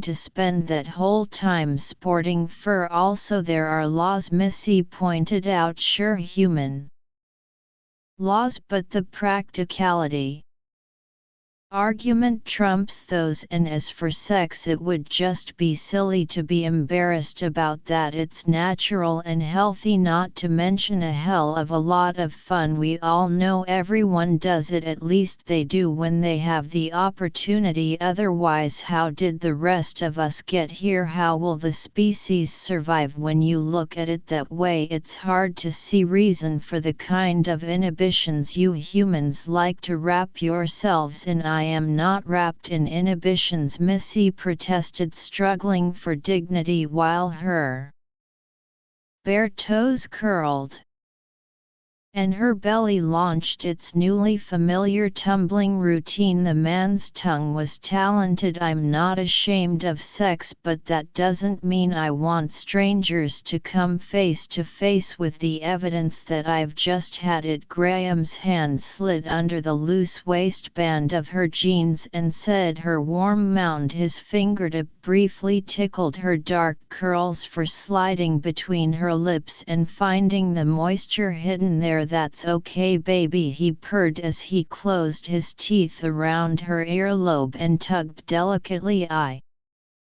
don't mind being private with you. In fact, I like the idea of keeping you all to myself. His blatantly possessive tone sent arousal trembling through her. But hadn't he said they needed to talk because there was no way on God's green earth she'd be able to concentrate on what he had to say if he kept touching her like this? She wrapped her fingers around his wrist and pulled hard, but his hand stayed buried between her legs, and he slid one finger deeper to press against her opening. Hush hush. His finger penetrated, sliding deep the rough, callous surface, abrading her already tender interior walls. Just let me touch you, baby. It's been so long since I touched you. She bit back a moan, her nails digging into the leather upholstery. 2 or 3 hours was his idea of a long time to go without sex. Holy Mary, she'd be dead of exhaustion before the end of the day. Has it? It has, and you were so tight for me last time. I'm afraid I might hurt you if I don't keep you nice and relaxed and open for me. His finger withdrew in a reluctant glide and suddenly thrust back 3 fingers. This time that stretched and filled her. Her head fell back on a moan even as her muscles clamped around him. No, sweetheart, I said, relax. One nail lightly scraped inside her and she gasped, let go for me, Melissa. His fingers worked forward and backward in a relentless sawing motion that brought tears to her eyes and set hair on fire for him. Trust me, I'll take care of you. His fingers thrust hard, his thumb teasing her most sensitive nerves as he drove her closer and closer to insanity. She shuddered and whined. Helplessly he bent over her until she felt his breath against the mark he'd made on her shoulder, and his voice sounded in her ear like the voice of temptation itself. I'll always take care of you, baby. I'll always make sure you're safe and secure and so deliciously wet. She whimpered a protest even as her hips lifted toward him, pressing against his clever fingers in a blatant demand for more. My sweet Melissa. His voice was a growl and a purr, and it caressed her hot skin with puffs of humid air.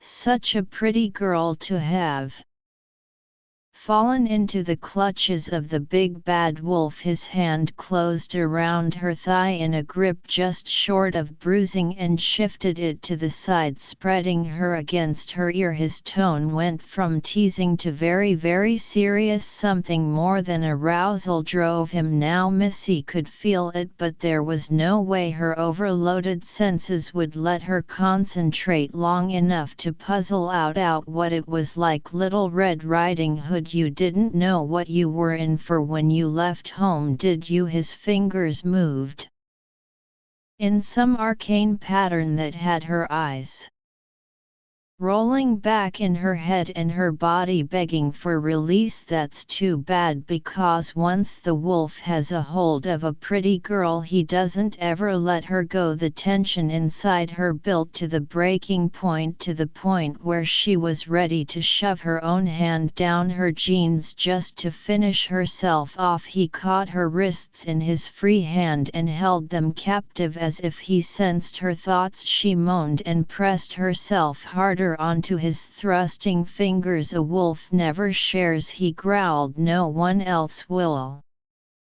ever touch you the way I'm touching you. I'll kill anyone who tries. She heard the violence in his tone, but he kept "Are too hot to care, and the reason for that, Melissa Jane," he continued, turning his head so that his lips brushed hers and his luminescent eyes burned as they met her heavy light brown gazes. "Because you are my mate." He shoved his 3 fingers deeply inside and held them there while her orgasm consumed her. She broke apart, raining, sobbed and curled her hands into fists and moaned her pleasure into his mouth.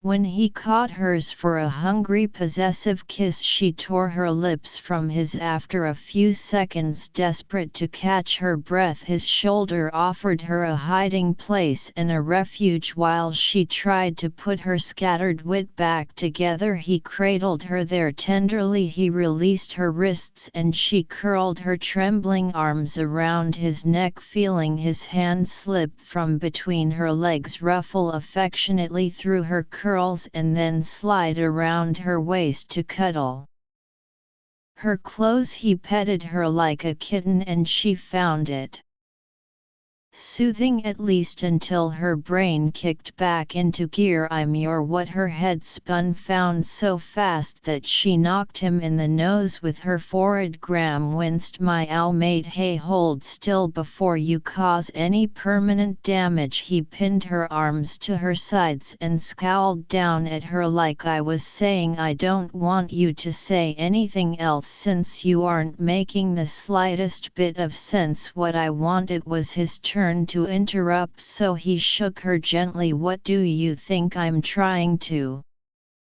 do too? But you need to stop arguing long enough for me to get a word in edgewise, okay?" Her teeth clicked shut and he glared at her for another minute before he seemed satisfied that she intended to behave. "If you'd let me explain what Logan came in to tell me." "Let you explain?" Her disbelief mixed with embarrassment and exploded into something that looked a lot like anger. "Who? Stop. Whose hand down? Whose pants?" Buster Graham clamped his hand over her mouth and gave her a reprimanding look. "As I was saying," he continued, arching the cup of his hand to avoid her sharp teeth, "Logan needed to tell me about some trouble that's been brewing in the pack. Normally I wouldn't worry you with it, but I can't predict what might happen next, and I don't want to take the chance of you being caught off guard." Since when was she supposed to be on guard? Missy wondered, and against what she crossed her arms over her chest and arched an eyebrow over his fingers. "Logan has been keeping me up to date on some trouble a lesser member of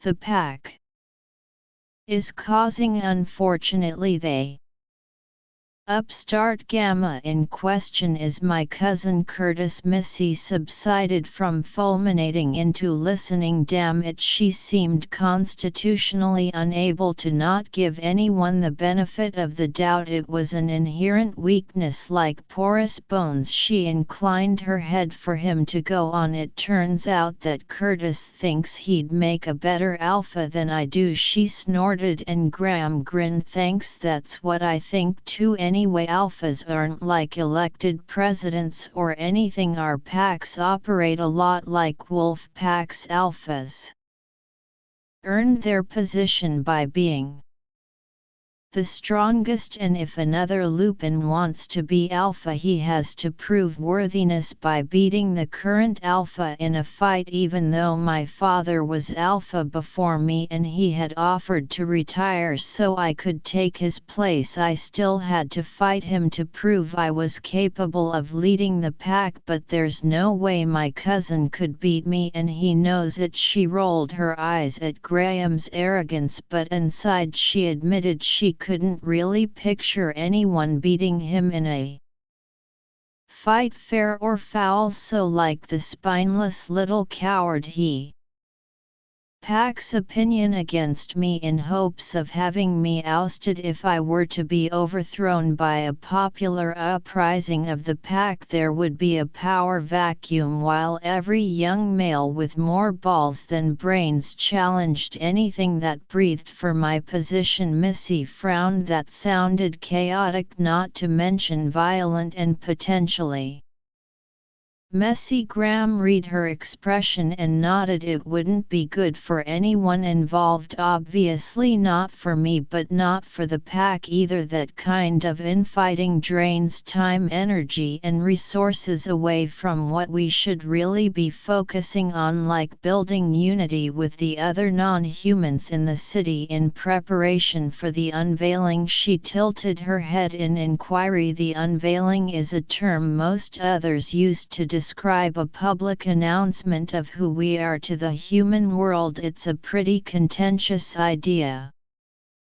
But there are a lot of others out there who think it's only a matter of time before it has to happen, and I'm one of them. We can't go on hiding forever, and there's no reason we should want to. We can't outrun science forever, and if the human world has to find out about us, I'd rather it be on our terms so that we're the ones in control of the spin. Missy thought about that and nodded. She could understand what he meant and saw the merit in his thinking, but she was getting really tired of not being able to talk. She muttered something under his palm, but he ignored her. Logan came over here earlier to tell me that Curtis had gathered up the 3 most well-respected elders in our pack to point out to me all the things I'm doing wrong as alpha. I think he wanted me to be afraid that he had already marshaled their support, and therefore the support of the whole pack behind the idea of him taking over as alpha. It didn't work that way, but I'm guessing that's what he intended, and he was none too pleased when he saw that it had failed. But because of his plotting, I had to give everyone some news a bit premature. He glanced down at her. Ruel, and this is where you come in, he sighed. There's an old Lupin tradition that says only Lupins with mates can be alphas of their pack. My cousin thinks he can use the fact I hadn't chosen a mate against me. It's the one area where people aren't going to think it's okay not to be old-fashioned. There's nothing in our culture that's as important as finding a mate and having CS. If Curtis spins that hard enough, he might just be able to win enough support for himself to make my life so miserable I'll almost want to step down. Missy snorted. I said almost. He clarified. Anyway, he brought up that issue today in front of the elders. Frankly, he made it impossible for me to keep the news to myself. His eyes, deep and green and glowing, locked onto her and made Missy's stomach clench. They made some lower things clench too. I hadn't meant to make any kind of announcement so soon, Graham said, leaning toward her until his forehead rested against hers and she could feel his breath tickling her face where it wasn't. Covered by his hand. I knew you'd need some more time to get used to the idea, and I didn't want you to feel pressured. Then it slipped out and I realized that it shouldn't make that much difference whether I waited a few more days or not. Timing can't change the truth, right? Missy had no idea what Graham was talking about, but something in his tone or in her own mysterious female intuition was making her feel very uneasy anyway. And the truth is that the news was a big blow to Curtis. It shot his current plan all to hell, which probably pissed him off, and I don't want you getting caught in the crossfires, so I needed to warn you. You need to be prepared for anything because the pack is probably already talking, and you deserve to hear the news directly from me. If he didn't stop being cryptic, Missy was going to take a chunk out of his hand if she had to dislocate her jaw to do it. What news? She shouted, although with his hand over her mouth it came out more as an indistinct grumble. Curtis will have to come up with a new reason why I shouldn't be alpha of the Silverback clan because his old one no longer applies. I have a mate now, I have you. It took a moment for the rumble of his voice to vibrate through her eardrums and hit her brain so that his meaning could penetrate. That's when she bit him hard. Graham jerked his hand from her mouth and shook it, staring in disbelief at the delicate teeth marks she'd left in the fleshy part of his palm. What the hell was that for you, little savage? Missy pushed herself off his lap, planted her hands on her hips, and glared at him. With him still on the sofa and her standing on the ground, she was almost taller than him now. She wouldn't have to crane her neck while she chewed him out. Don't call me a savage, you barbarian, she countered. I'm not the one who figuratively just whacked someone over the head with a mastodon bone and dragged her by her hair all the way back to his cave. What do you mean you have me? Did I miss the part where I get to have a say in whose mate I am? Graham rubbed the marks in his hand with the opposite thumb and frowned. I'm Lupin, not libertarian. It's not like being the mate of a werewolf comes up for a vote, and that is just the point. I am not the mate of a werewolf. I don't remember being anything of the sort. His eyes glinted. If you want me to ruin another set of clothes, I could refresh your memory. Don't be an ass, she dismissed. That was sex. Your definition of mate seems to include a lot more than that, Buster. You aren't talking about the verb anymore. You're getting all New York here. Missy watched while his mouth tightened and he crossed his arms over his broad chest. And what if I am? Then we need to talk about it, she said. You can't just announce that I'm your mate. That's like just announcing that we're married. It doesn't work like that. You have to ask first. Graham had the nerve to look genuinely puzzled. Ask? Why would I ask? What does asking have to do with it? That's not how a mate bond works. No Lupin has ever been asked if he or she wanted to be someone's mate. It just happens. How dare he be? Baffled while she was in a huff. Yes, well, in case it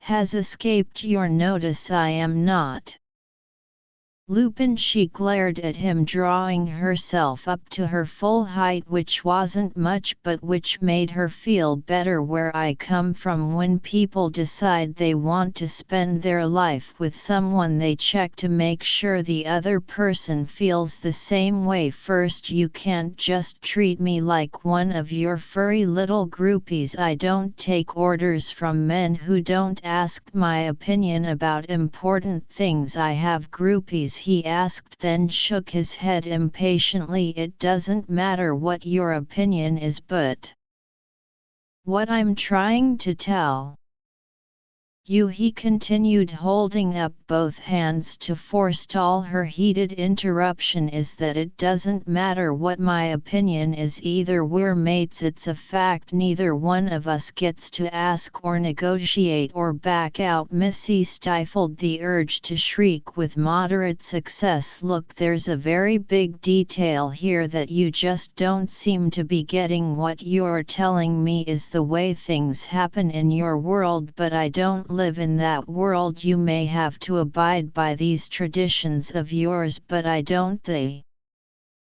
only thing keeping me here is my willingness up until now to stay, but I can leave anytime I want and pretend that your way of doing things doesn't even exist. His eyes turned a smoky, eerie shade of golden green and he bared a set of fangs Missy felt fairly certain he hadn't sported a few seconds ago. Do you really think that, he growled, and the sound held all the menace of Kyujo on a bad hair day, do you really think that I would stand back and let you leave when I know you are my mate? You can't be that naive, Melissa. What I doubt is your sanity. If you think that a few hours of sex makes us mates because I don't, so get off of me. She used all her strengths to break free and all he did was jerk his head back, his expression morphing from threatening to vaguely surprised. Is that what this is all about? The genuine shock in his voice pierced her determination and she paused. Is what this is all about? He drew back until he knelt against her with his hands still cuffing her wrists and a half-surprised, half-amused look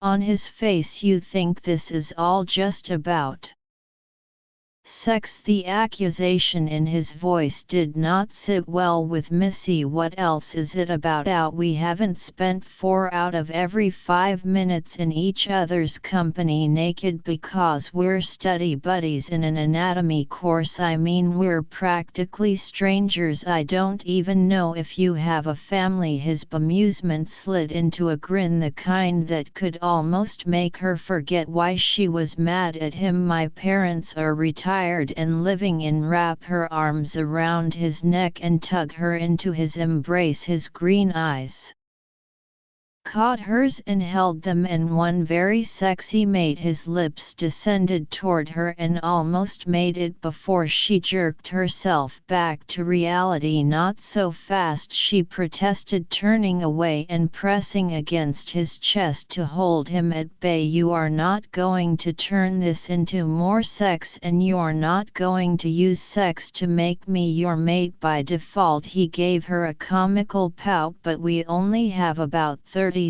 hours before it's Monday morning, and our agreement to spend the weekend together is over. I figured we shouldn't waste it. And how is 36 more hours of sex going to prove to me that this mate thing is about more than sex? The new pout wasn't quite so comical. I told you it isn't. You're not just a warm body, you're my mate. You and I were fated for each other, but it's not like destiny provided us with corresponding ID cards. So how am I supposed to convince you? Do you want me to take a lie detector test? Missy looked and felt decidedly unsympathetic. You might try explaining to me how you came to the conclusion that I was the girl for you based on having known me. For she glanced at her watch, 12½ hours. With a disgruntled sigh, Graham pulled away and flopped back onto the sofa, where he glared up at her from a lazy slouch. I just know it's a Lupin thing and I wouldn't understand. Her voice sounded dry even to her own ears, but it didn't seem to affect Graham. He continued to scowl at her while his fingers drummed impatiently against the leather cushions. I didn't say that, but I'm not sure you'd believe me if I told you. Missy folded her arms over her chest, crossed her legs at the knees and raised her eyebrows. You won't know until you try me. Chapter 10. Taking a deep breath, Graham wrapped a mental noose around his impatience and hauled on it hard. If Missy wanted an explanation, the least he could do was give her an explanation. Not only did she deserve that level of common courtesy as his mate, but if he was going to live with her for the next 50 or 60 years with all of his limbs intact, he'd do well to keep her in a good mood. He opened his mouth to speak, but a signal from his brain stopped him before he uttered so much as a sound. His olfactory lobe was telling him something very important, something that required more data. Another sniff filled his head with the scent of Melissa, that warm, sweet, rich, utterly delectable odor that stirred every one of his appetites and sent them into overdrive. In fact, it seemed to have an even stronger effect on him than it had when he'd first woken to find her snuggled against his side. The scent of her that had driven him wild this morning now verged on driving him insane. He'd been right about her fertility too, because unless he'd gone nose deaf in the past few hours, the subtle changes he detected in her scent now told him unequivocally that Missy was pregnant.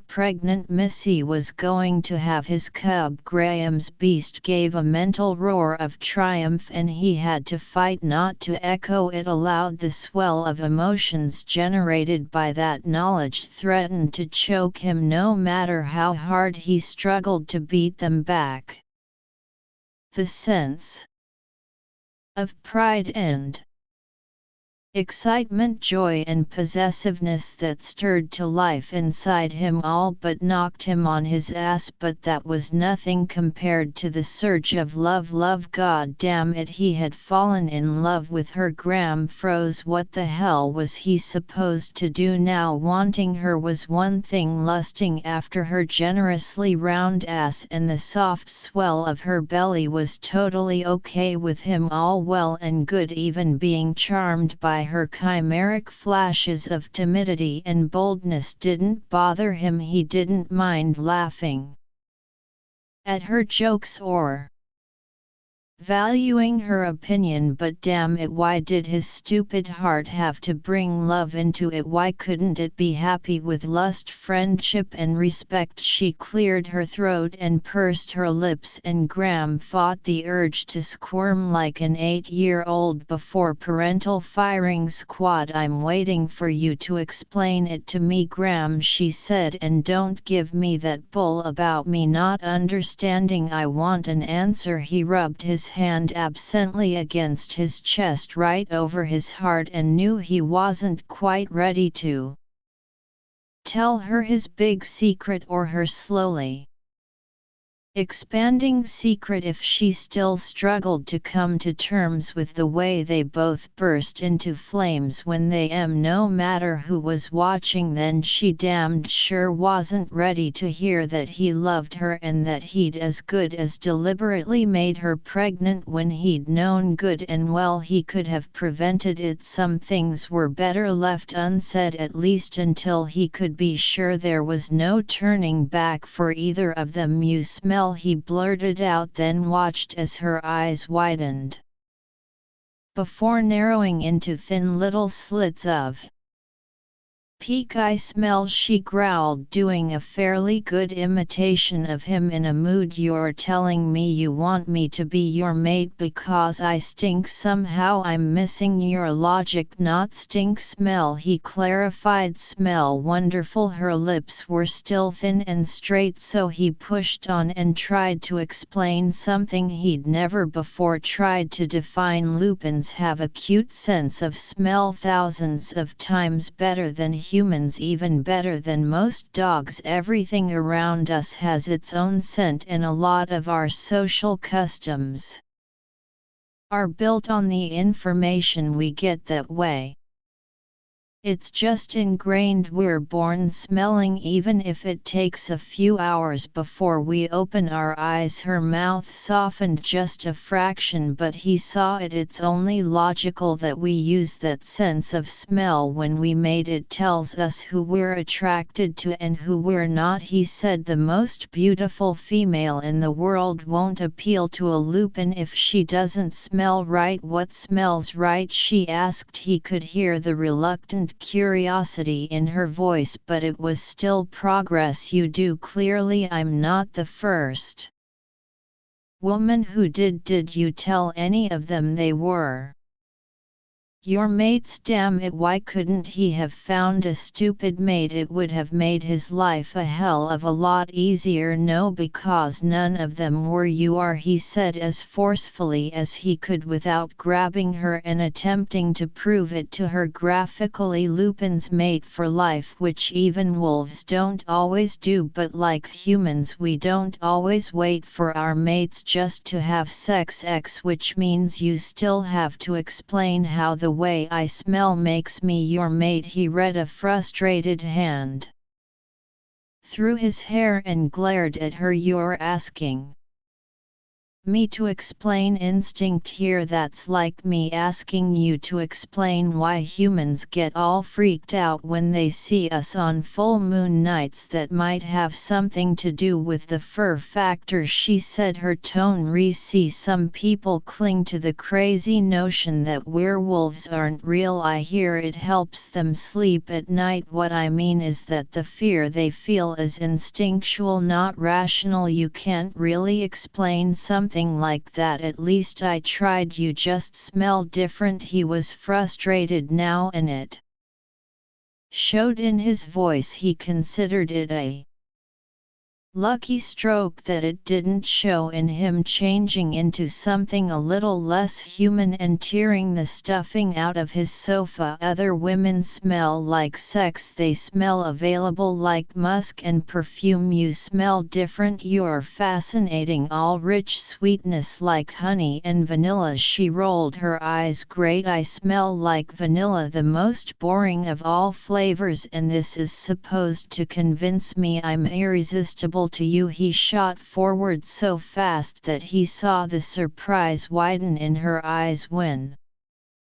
she blinked to find him leaning so close to her that their noses almost kissed. You are anything but boring, Melissa Jane, he growled, meeting her brown eyes and holding their soft gaze with his own. Remember, vanilla comes from orchids and was once paid as a high tribute to the Aztec emperors. If they could have smelled your scent the way I do, they would have demanded you instead of a few orchid pods. Her lips parted, drawing his eye like a beacon. Unable to resist, he leaned another fraction of an inch closer and traced the soft gap with the tip of his tongue. He felt the rush of air when she gasped and closed, his teeth delicately on her lower lip, nibbling and nipping and tugging at the sensitive flesh. No one else smells like you, Missy, he murmured, cupping his hand around the nape of her neck. No one else ever has, and no one else ever could. You smell of honey and vanilla and warm, sexy woman. He saw the softness in her eyes, felt the tension sap out of her muscles until her arms uncrossed and her body melted closer to his hands closed on her tight and possessive, and he drew a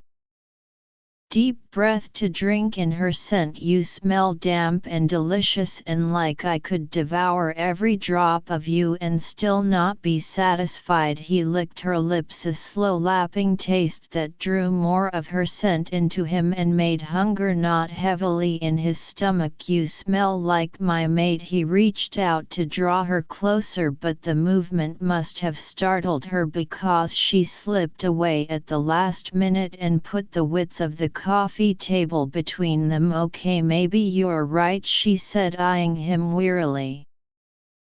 Maybe the mate concept is a werewolf thing that I Wouldn't understand, but I still need for you to take 30 seconds to look at this from my point of view. OK. Graham's first instinct was to dismiss her request and seduce her until she forgot why she was objecting to being his mate and melted all over him like warm honey. But as he reached for her, he saw the confusion and fear in her eyes, and an unseen fist tightened around his heart. Was this what it meant to be in love? Did it mean he would always feel like he'd be to ignore the laws of nature and physics and man and Lupin? If only it would make her smile at him again. If so, he predicted a short and volatile life together. Instead of grabbing her by the arms and hauling her against his body, Graham closed his hands gently on the sides of her neck, cupping the slender column and rubbing his thumbs gently along the curving lines of her jaw. I'm willing to give it a shot, he told her, keeping his voice soft. And even if you're willing to explain it to me. She looked into his eyes, her weariness apparent. God, he must have come off to her so far like a steamroller with a and as if she trusted him this little, and over something so simple. Impatience nudged him, but he pushed it aside and watched her and waited. I'm not sure you can understand, she finally murmured. Graham felt his mouth curve into a re-grin. Now where have I heard that before? Missy rolled her eyes and blew out a breath. I mean, I don't know if you can really put yourself in my position. We're so different. The tips of his thumbs flicked playfully, tenderly against the softness of her bare earlobes. When their cub was born, he'd fastened diamonds there. He decided being different is what makes us fit together so perfectly. I'm not just talking Taba and Slot B, you're so much stronger than me, not just the way any guy would be stronger than me. I mean, you could bench press me one-handed for a month and not break a sweat. You could break any one of my bones with your little finger. Heck, you could probably do it just by staring at it hard enough. Are you afraid I'll hurt you? She answered with a laugh that nearly broke his heart, terrified but not that you'll break one of my bones. When she went silent, he waited for a dozen heartbeats before his fingers squeezed gently. Melissa, tell me what you're afraid of. Her lips parted on a shaking breath and her lids fell over her warm brown eyes, almost as if she couldn't dare to look at him while she spoke. I'm not like you, she whispered miserably, and I don't mean that I'm not Lupin. I'm sure you've figured that out by now. I mean, I'm not like any of the other women you've been with before either. They're all beautiful. You're beautiful. Graham shook his head slowly. Maybe he couldn't understand her, not unless she started making sense. I'm plain. She grit out a silver liquid tear leaking out from beneath the sweep of sable lashes and etching a salty track over her rosy skin. I'm average and boring and shy and awkward, and I don't know anything about men or sex. Or he swallowed her idiotic words, wiping them away with broad strokes of his tongue and nipping her lips to punish them for voicing her nonsense. When he felt her soften and sway against him, he lifted his head and sipped the tears from her skin. Melissa Jane Rupert, he said in a voice husky and dark, I can't decide whether to smack you upside your thick little skull or bend you over this sofa and prove to you exactly how beautiful and special and exciting and sexy you are. Missy's eyes flew open to stare at him in dazed incomprehension. Laughing and groaning, Graham shook her gently before pulling her against his chest and hugging her tight, pillowing his cheek atop her hair. He felt her trembling with suppressed emotion. I sure as hell hope that these Ridiculous notions of yours aren't why you think we might not be mates. Small determined hands pressed against his chest until he allowed enough space between them for her to frown up at him. I don't see what gives you the right to call any notions of mine ridiculous. How about logic? What, sweetheart? I don't know what kind of tales Regina and Dimitri have been telling you about me, but if they made you think that I'm such a horny bastard, I can't tell the difference between ugly and beautiful or a good time in a lifetime. I need give each of them a piece of my mind. They never said either of those things. Not exactly. Oh, then what did they say? Missy shrugged and stared at his shirt collar. Well, it's hardly a secret that you've got a reputation for being the biggest playboy in the other world, but that's just it, baby. He slid a finger under her chin and tilted her head back to meet his gaze. That was before I met you. Now I'm not playing anymore. She pushed him back another inch. Yes, that is just it. You just can't seem to grasp the idea that I might question how a man who has spent his entire adult life chasing after and catching the most beautiful women in Manhattan could suddenly fall head over heels, irrevocably fated to be together in love with a woman like me. It sounded like English, Graham thought, and the words themselves made sense to him, but something about the way she strung them together made him seriously question whether or not he and his mate were actually speaking the same language. Why do you make it sound like that's impossible? Because it is not for a Lupin. For anyone who has graduated past believing in fairy tales, this was probably not the best time to talk to her about fairy and the royal court of the Fae. He reflected. You know what? He asked instead. I'm starting to think that this has very little to do with the fact that you're human and I'm Lupin. I think this is more about the fact that you have a whole bunch of monsters in your head that keep you from believing me when I tell you how I feel about you. She pulled completely away from him and crossed her arms over her chest, hugging herself tightly. That's not as hard as you make it sound, especially since you've never told me how you feel about me. What are you talking about? Of course I've told you. That's how we ended up in this ridiculous fight. It's not ridiculous, and it started because you told me I'm your mate, not because you told me how you feel about me. Graham's mouth opened, hung that way for a long moment, then snapped closed with a clatter of teeth. She was right. He hadn't told Melissa how he felt about her. Not ever. He supposed he could have made a case for the fact that they'd only really known each other for a day and a half, or for the fact that he hadn't realized how he felt until just a few minutes ago, but neither excuse would have held much water with him. Why should it do better with her? Why should she accept either as an excuse? Then again, would she even accept his love as the truth? Mother Moon, but humans could be confusing. Grimly, Graham stuffed down his impatience and tried to think like a human. Afterward he treat himself to a big glass of Scotch. Humans, he reminded himself, were contrary beasts by nature. They wrote books and made films and told stories about the concept of love at first sight, what Lupins would call mating, and yet expressing a genuine belief in the concept often met with derision and scorn. Apparently it was acceptable to fantasize about an instantaneous and lasting connection with a romantic partner, but not to actually make one. If he told Missy how he felt about her, told her the full honest truth, would it reassure her or just make her run faster?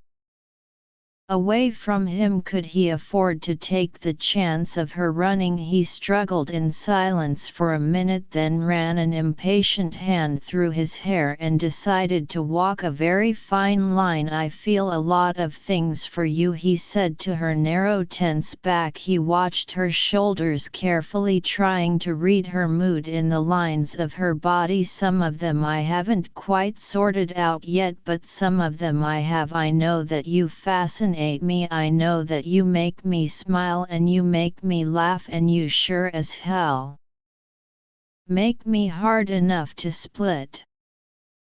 Would one soft shoulder sank a fraction of an inch, then the other hardened. He continued, "I know that I've enjoyed every minute we've spent together, and that I want to spend a lot more minutes with you, you whole hours, days, even maybe more. I know that I've spent most of last night and all day today trying to think up ways to convince you not to leave on Monday morning, because I know I won't be as happy once you're gone as I have been while you're here." Every single word he spoke was true, sincere from his heart, and if his heart held a few more words that he hadn't managed to say yet, it wasn't so hard to convince himself that he was saving those for a special occasion, especially not when Missy hesitant turned around to face him, her dark eyes shining with hope and warmth and too many doubts for his own good. Her mouth curved into a lopsided smile and her shoulder hitched up in a small shrug. His heart melted and his tongue ached from biting it to hold back the final words. "We've got 35 more hours," she offered, holding out a hand toward him. "We can be happy for those, and if you're really persuasive, maybe I can come back for dinner Monday night." A wave of relief threatened to roll Graham into the undertow. He grabbed her hand like a lifeline and towed her gently toward him. "What if I'm really persuasive?" he murmured, lowering his mouth to hers. "Would you come back with the suitcase?" She laughed and tangled her fingers in the hair at the back of his head. "Give it your best shot," she breathed. "The worst I can do is say no." Chapter 11. She said it a lot over and over again as a matter of fact, and she still almost didn't make it out of Graham's house with her clothing intact. Only an emergency page from the club next door had given her enough time to refasten her buttons for the second time that morning and scoot out the front door before the Lupin Lario succeeded in distracting her from her purpose yet again. But after more than 48 hours of passionate togetherness, more than anything in the world, Missy needed some time alone before she forgot everything she'd been working so hard to remember all weekend. Like her interlude with Graham was just that, a temporary interlude, and it would be a colossal mistake to let herself fall hopelessly in love with a man who would be bored with her inside of a month, provided his interest even lasted that long, no matter how sweet the words he used to promise her. Otherwise, men like Graham Winters didn't keep promises to women like Missy Rupert. Through the window of a cab she contemplated the truth of that. She wasn't quite sure where she'd learned the lesson, since it wasn't as if she'd had her heart broken by some good-looking gigolo in the past. Her past featured no jiggle of any kind, and maybe that was the problem. Her past featured a grand total of two precious lovers, both nice enough boys around her own age and both refreshingly upfront about their feelings or lack thereof for little Melissa Jane. Missy had never been the type of woman to attract men. She didn't repulse them, she didn't think, they just never seemed to notice her. She stood in a room next to Ava or Denise or Kin or Reggie, and male eyes schemed right over her too.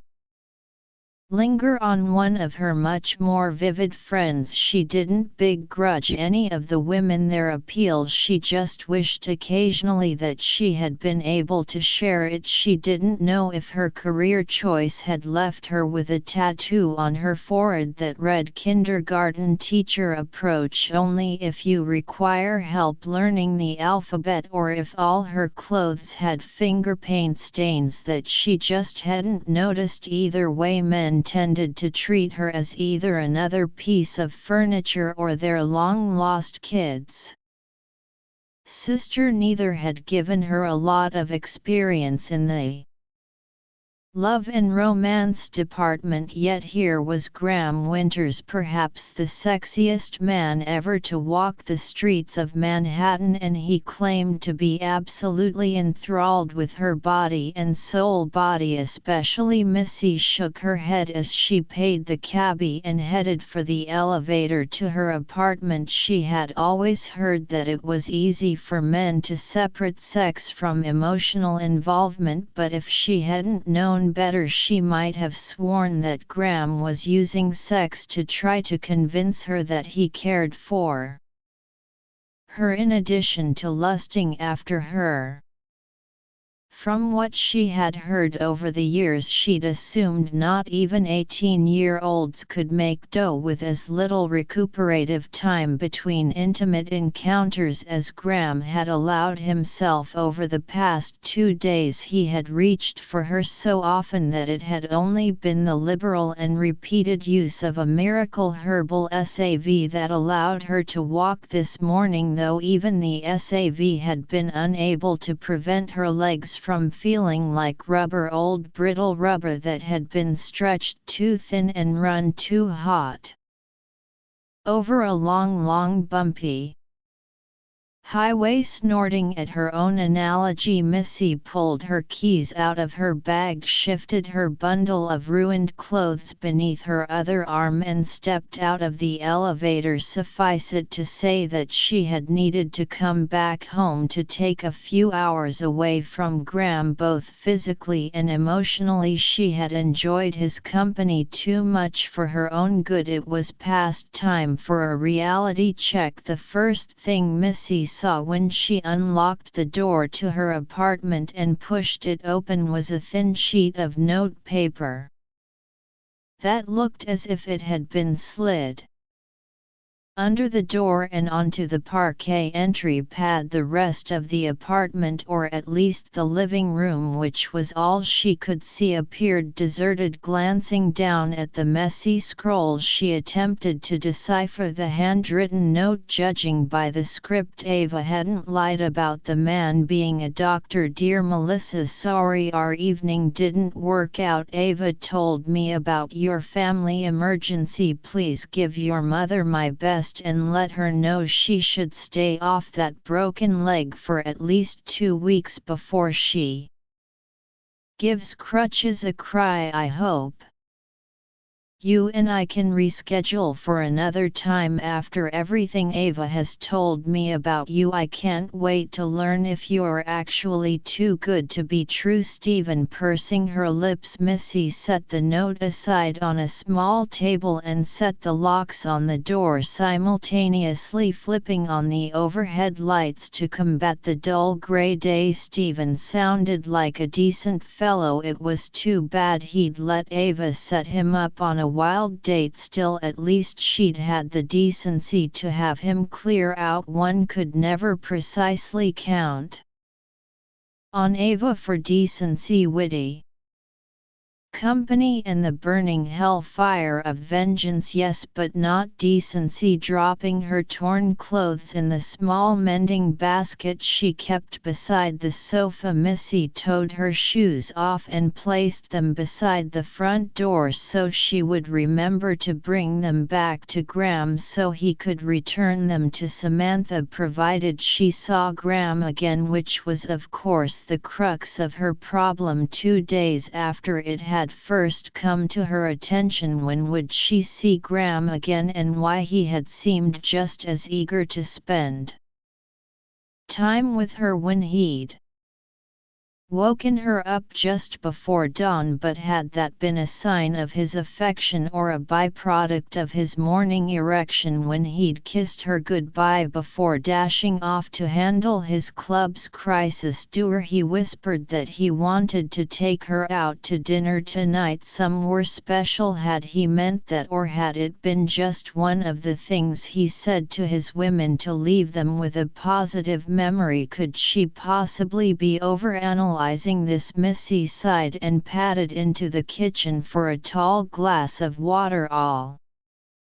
the physical exercise she'd participated in over the weekend had made it difficult to stay hydrated. When she glanced at the phone on the wall opposite at the refrigerator, the display window of her phone told her she had 5 messages in her voicemail. Statistics predicted that 4.7 of them would be from Ava. Despite the screaming protests in her head, Missy activated the speaker phone and dialed the number to access her messages. After she plugged in her secret code, the machine repeated her number of messages and began to play them back. Answer your cell phone or die.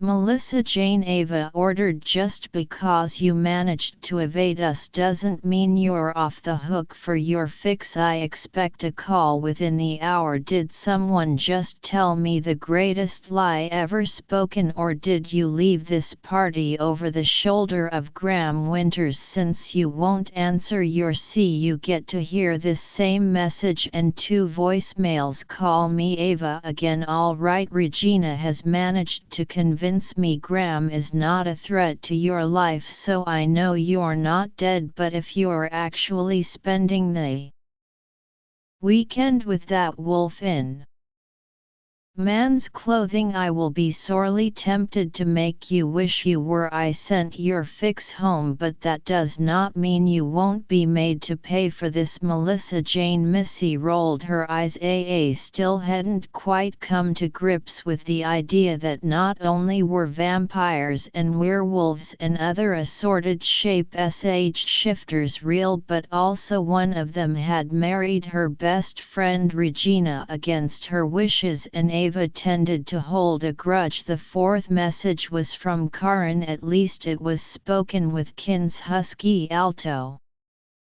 voice, but Missy didn't need to see the cue cards to know with certainty that the words were all Ava. The 5th message wasn't a message at all. Missy heard the brief pause that indicated her recorded greeting, where she announced her name and number and invited people to leave a message for her, had finished playing. After that, she heard only a few seconds of silence, followed by the click of a line disconnecting. Weird-eyedly, she glanced at the caller ID display. The number read unavailable, but the call had come yesterday afternoon on a Sunday. The only people likely to call her from unlisted numbers were telemarketers and maybe Ava in disguise, but the day Ava declined to leave a threat on a convenient voicemail, Missy would sell all her possessions and join the French Foreign Legion. A touch of a button erased all the messages and another disconnected the call and turned the speaker phone off. A moment later, Missy closed the door of her dishwasher after placing her glass neatly inside and looked around her with an odd sort of panic. She had absolutely nothing to do. It was spring break for her students, so there were no classes to teach, no assignments to evaluate, no reports to write. She didn't even have lesson plans to prepare because the private school where she taught required all teachers to complete them at least 1 month in advance. Missy was caught up for another 3 weeks. Wandering back into the living room, she glanced at the television and grimaced. The idea of vegging in front of the two held little appeal. There was no way daytime television would ever occupy her mind enough to keep it from wandering back to Graham and speculating On what might happen after they had been apart for a few hours. It would take a diligent effort at decoding secret international communique to do that. Missy pursed her lips and began to weigh the benefits of a nap or a long soak in a hot bath against the humiliation inherent in calling another cab and heading back toward Viereck and the uncertain welcome of its sexy owner before her willpower could crumble at her feet like poorly made plaster. The intercom from the front desk buzzed. She hurried over to the door and pressed the button to answer. Yes, good morning, M. Roper Clancy. The daytime security guard greeted her with his customary mellow affability. You've got a delivery down here. I checked the paperwork and it looks okay, so I'm going to send it up. Great, thanks. Frowning, Missy unlocked the door with a puzzled frown. She couldn't think of anything she'd ordered in the past couple of weeks, so she wasn't sure what she might be receiving, but security in her building was very good if Clancy said the messenger was legitimate. You could bet he had some kind of package with Missy's correct name and address on it and a signed and dated order slip to go with it. Curiosity had her opening the door in time to hear the elevator ding before the doors whooshed softly open. The man who stepped out was of average height and average weight and wore an instantly recognizable cap and uniform that proclaimed him an employee of one of the neighborhood's most popular florists.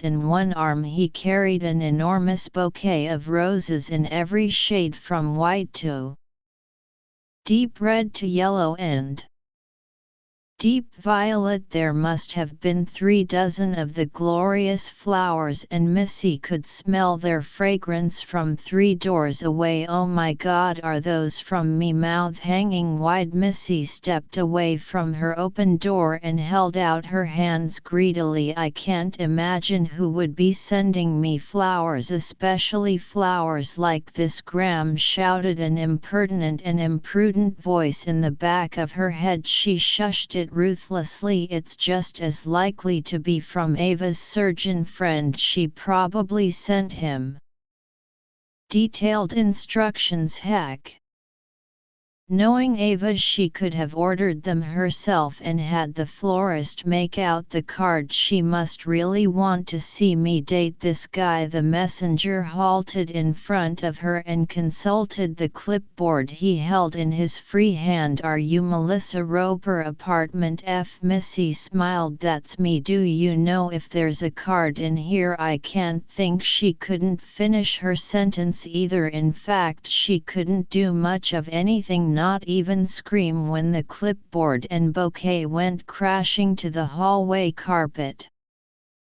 sending sheets of paper and shards of wet glass in every 506, 32 direction. And the reason she couldn't make a sound was that the messenger had his hands wrapped around her throat and was dragging her toward the stair at the end of the hall with inhuman strength that matched the glow in his distinctively lupin yellow eyes. Terror and confusion wed briefly for supremacy in her mind before her adrenal gland cast the deciding vote and waved a victory flag over the field of battle. It didn't matter why Al Lupin had attacked her. The hormone said what mattered was that she get away alive.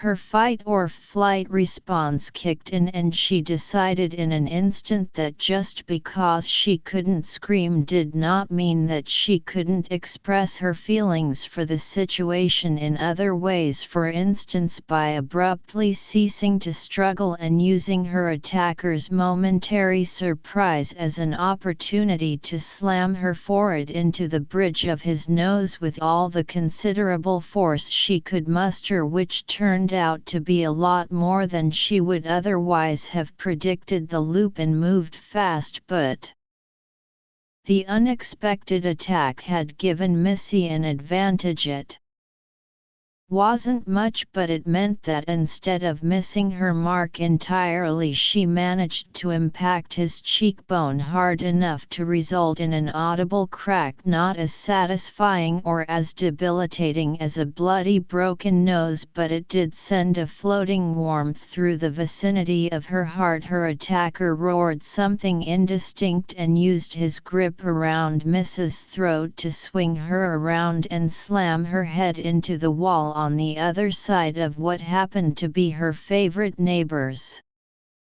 favorite room. Lincoln Kennedy Jones threw open his door and stormed out of his apartment with fury in his heart and a wooden spoon in his hand. He hated to be interrupted while he was cooking, but when he saw what was happening in the hallway, it became clear that the only thing he hated more was to see a man physically attack a smaller, weaker, softer individual, a woman, for example, a woman he considered a friend like Missy, merely added insult to his injury. What in the name of all that's holy do you think you're doing, fool? Lincoln roared, and the voice that had served him well during his decade of bouncing for some of the roughest bars in the city. You take your hands off that little girl before I rip your fingers off and use them to clean out your ears, 'cause I know your mama must have taught you better than to hurt a woman, but you must not have heard her right. Maybe after I'm done with you you'll listen a little better. Any normal man would have taken one look at Lincoln's shining ebony head, his fierce tattooed face, his 6'7" in and 375 pounds of muscle, and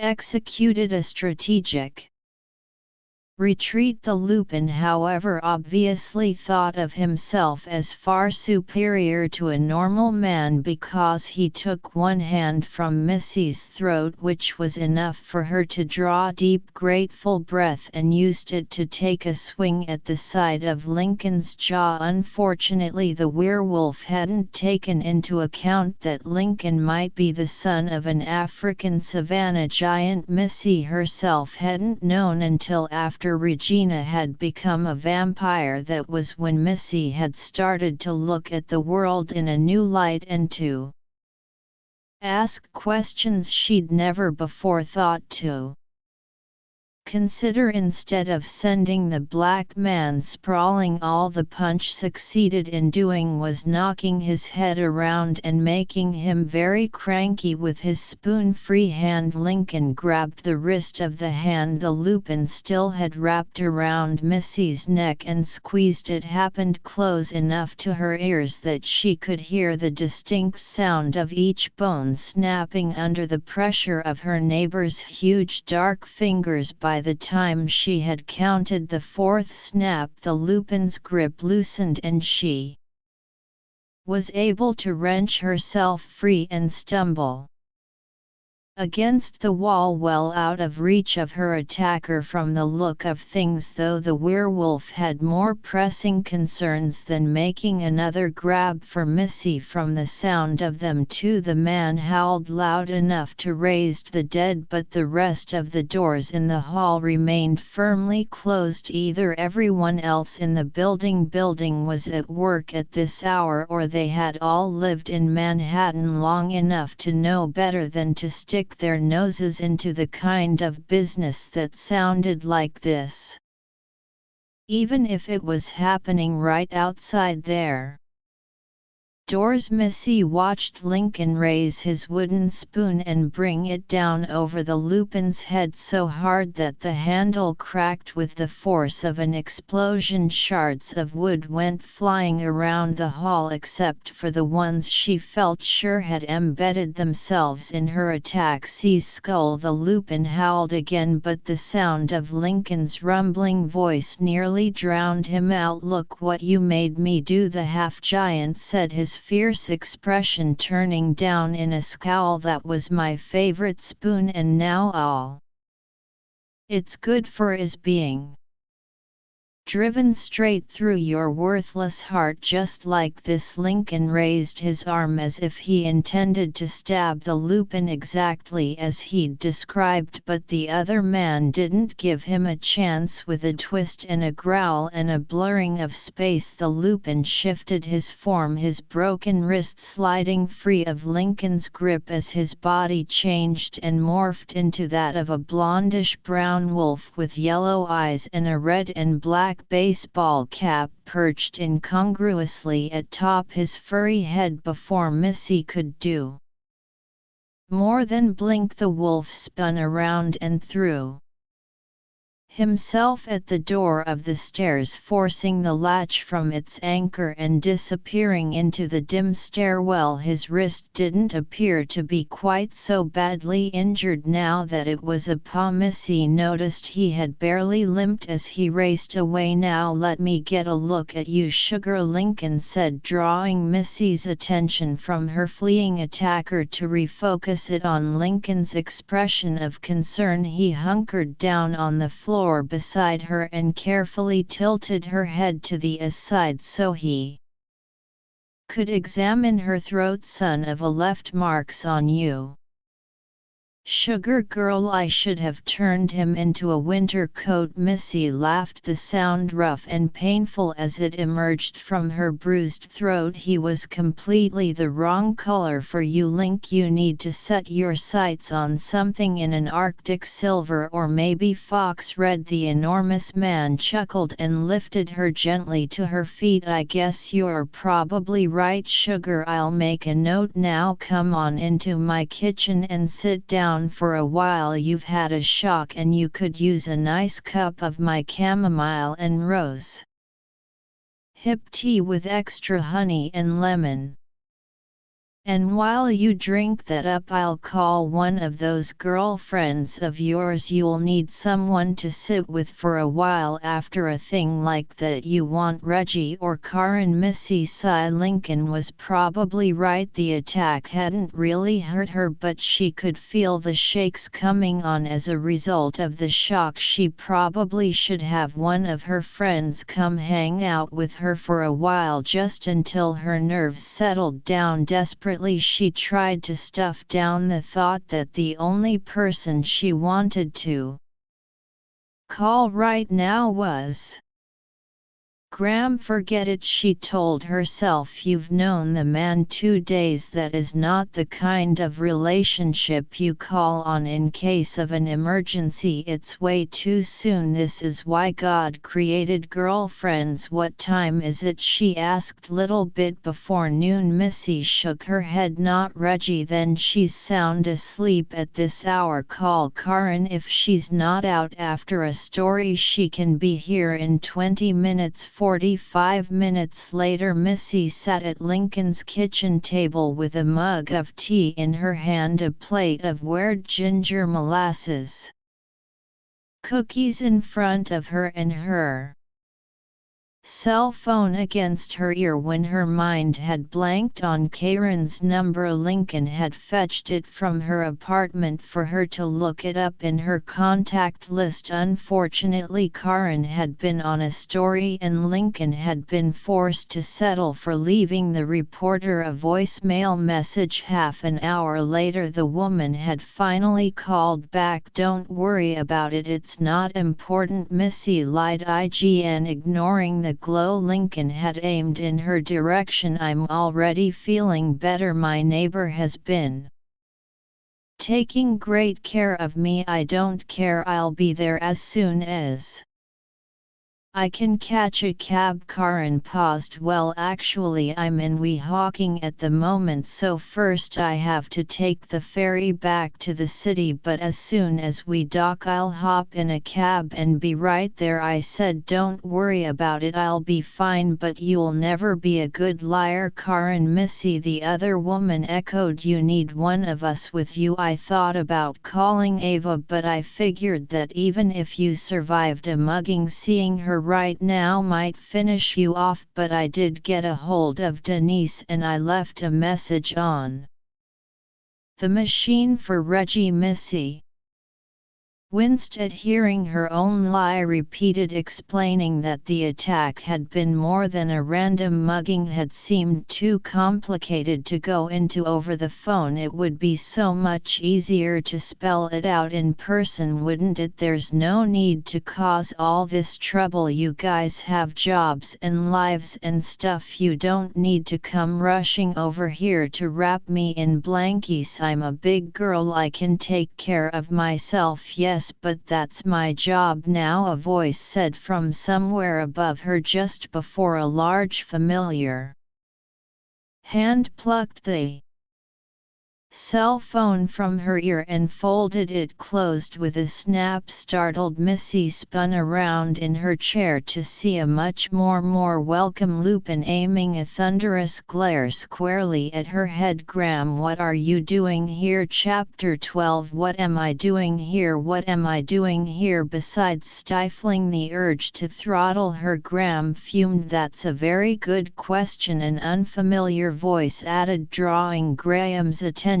to an enormous muscular black man who stood at the kitchen counter, a huge knife in his hand and a furious expression on his face. He stepped forward until he hovered over Missy like a guardian angel. What are you doing here, and who the hell do you think you are? You think you can just walk into a man's apartment without an invitation? And how do you know Melissa? Graham blinked, unsure which question to answer first. He was also having a little trouble deciding whether to applaud the stranger's concern for Missy or to rip his throat out for presuming to stand between an alpha and his mate. When I hear that my mate has just been attacked outside her own home, where else do you suppose I would be, mate? Missy raised a hand and touched the man's arm. It's okay, Lincoln. Graham is a friend to Graham. The man appeared less than satisfied with her explanation, but at least he lowered the knife. From where I stand, man wants to be more than a friend. Sugar girl, I already am. Graham bared his teeth in a possessive snarl, and you'd better watch that sweet tooth or I may have to knock it out. A distressed sound from Missy yanked both men's attention back to her and averted an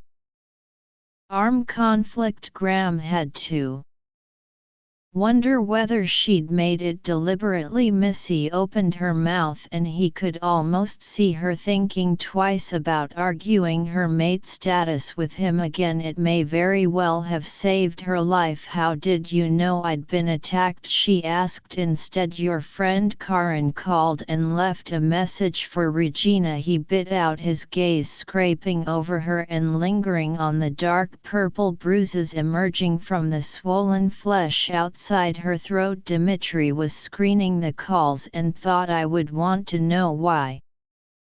Would he think that for the moon's sake, Melissa, he's my best friend and his wife is your best friend, and in addition to that the other community is a metaphorically small one. I doubt there's a were-pigeon in Inwood who hasn't heard that you and I left that party together Friday night and didn't emerge from my house until this morning. He put two and two together. She blushed and looked away. At any other time Graham might have found the gesture charming, but at the moment he was too furious to notice. Not furious with Missy, but furious that anyone had dared to lay a hand on her to harm what was his. You didn't need to come all the way over here, she said, her voice going quiet. Graham knelt down beside her and brushed his fingertip tips as gently as a whisper over her bruised skin. When even that contact made her wince, he considered several primitive, gruesome and exceedingly bloody forms of revenge on the man who had done this to her. All he had to do was find the bastard.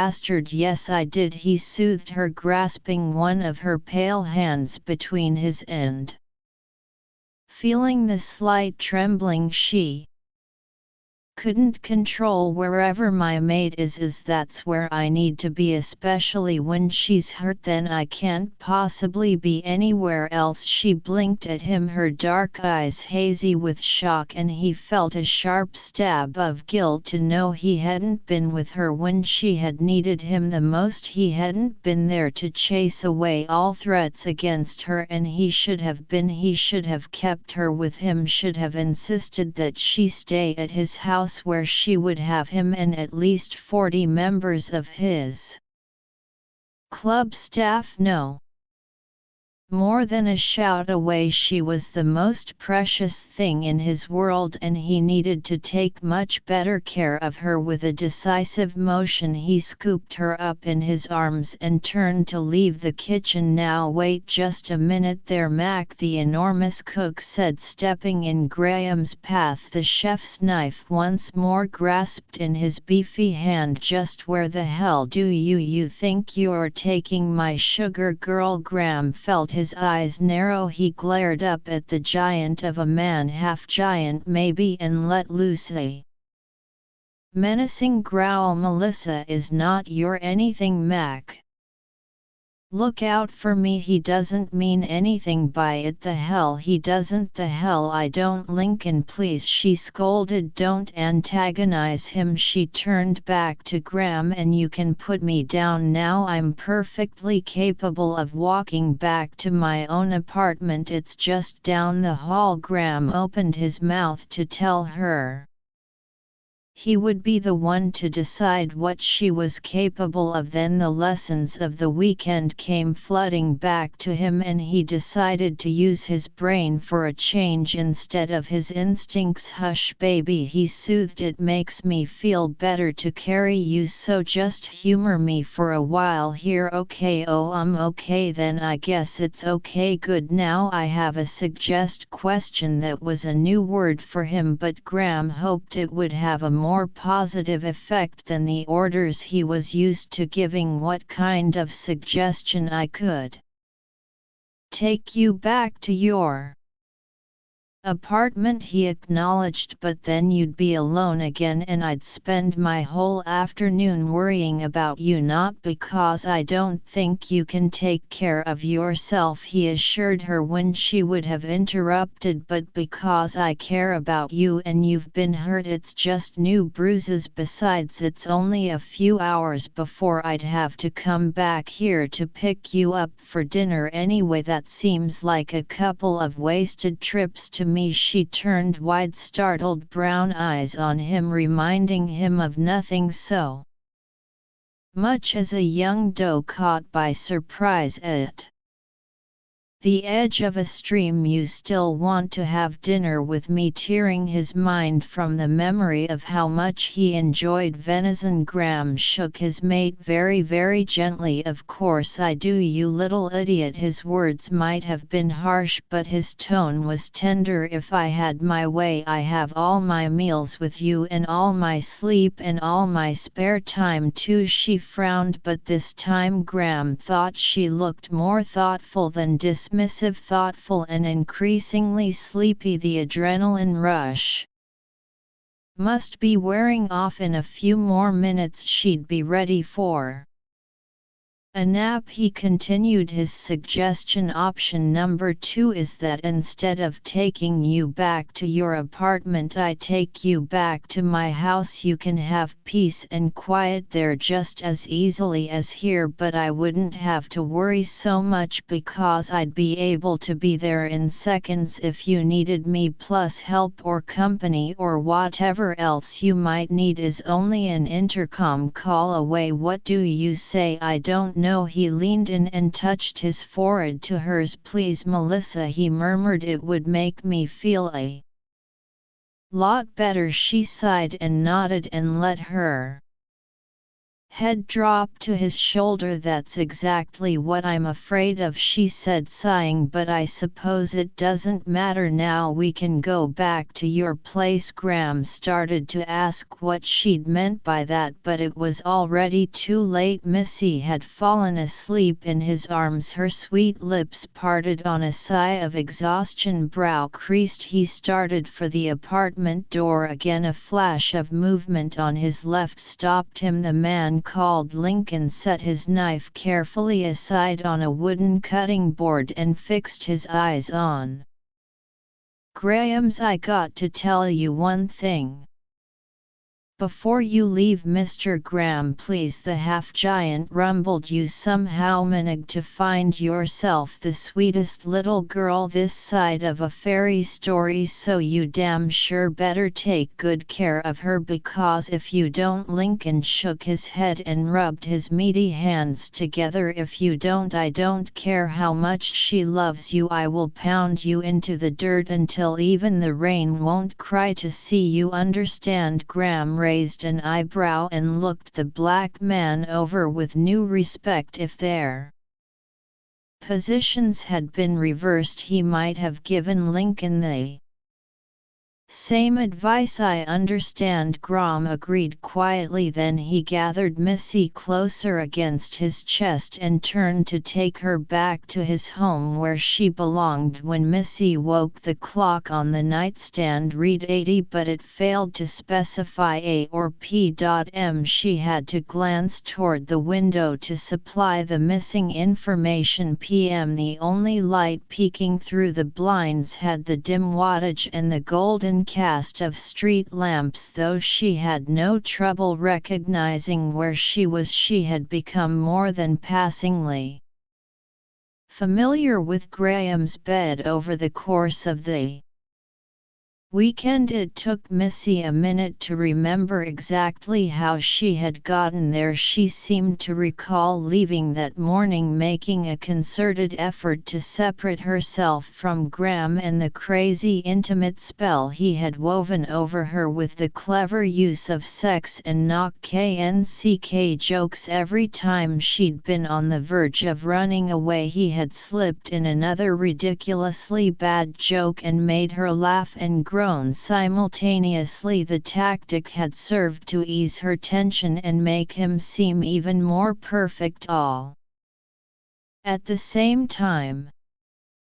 The man was devious. Turning her head away from the window brought a whole host of memories from earlier in the day flooding back. There had been the trip home, the flowers, the attack, drinking tea in Lincoln's kitchen and feeling safe and drowsy in Graham's arms, and that she supposed explained how she'd ended up back here, but it didn't explain what had happened to her host. Knight-errant Missy strained her ears to listen through the silence, but all she heard was the white noise of the quiet neighborhood outside and the faint rustle of her own breathing. If Graham was in the house as opposed to in the club, he wasn't in the bedroom or even probably on the second floor. If she wanted to see him, she would have to go and find him. So did she want to? She remembered the last words they had said to each other before they fell asleep. Graham had been surprisingly restrained and reasonable and had asked her rather than commanded her to return to his house instead of to her apartment, and just like that Missy had come to realize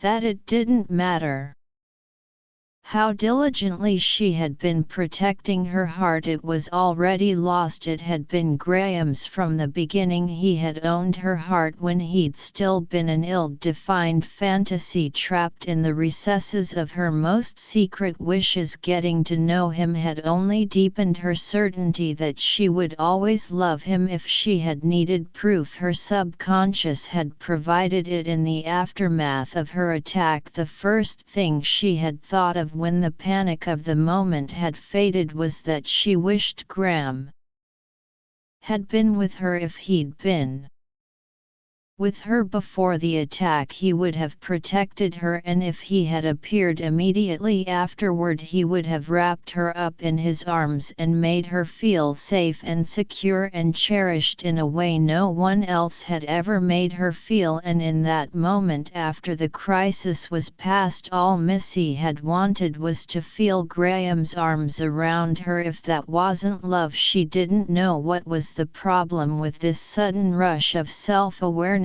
Missy acknowledged was that it did nothing to clarify the truth of Graham's feelings. He said he loved her, but was that his heart talking, or a more southernly portion of his anatomy? And what would hurt more, cutting her losses and running before she fell any deeper in love with him, or waiting to see whether or not he fell out of love with her as quickly as he had fallen in? Missy sat up with a groan. She could spend all night dwelling on that question, but she had a feeling that in the end all she would have to show for it would be a headache and a bad temper for a few hours. Maybe she would be better off just dealing with each moment as it happened. Wow, I sound so zen. Snorting, Missy pushed away the blanket someone, likely Graham, had tucked around her and swung her legs over the side of the bed. To her surprise, she wore a pair of her own shorty pajamas in a soft pink, not the borrowed clothes she remembered going home in. Graham must have thought to pack her a bag this time. 10 minutes in the bathroom left her with an empty bladder, clean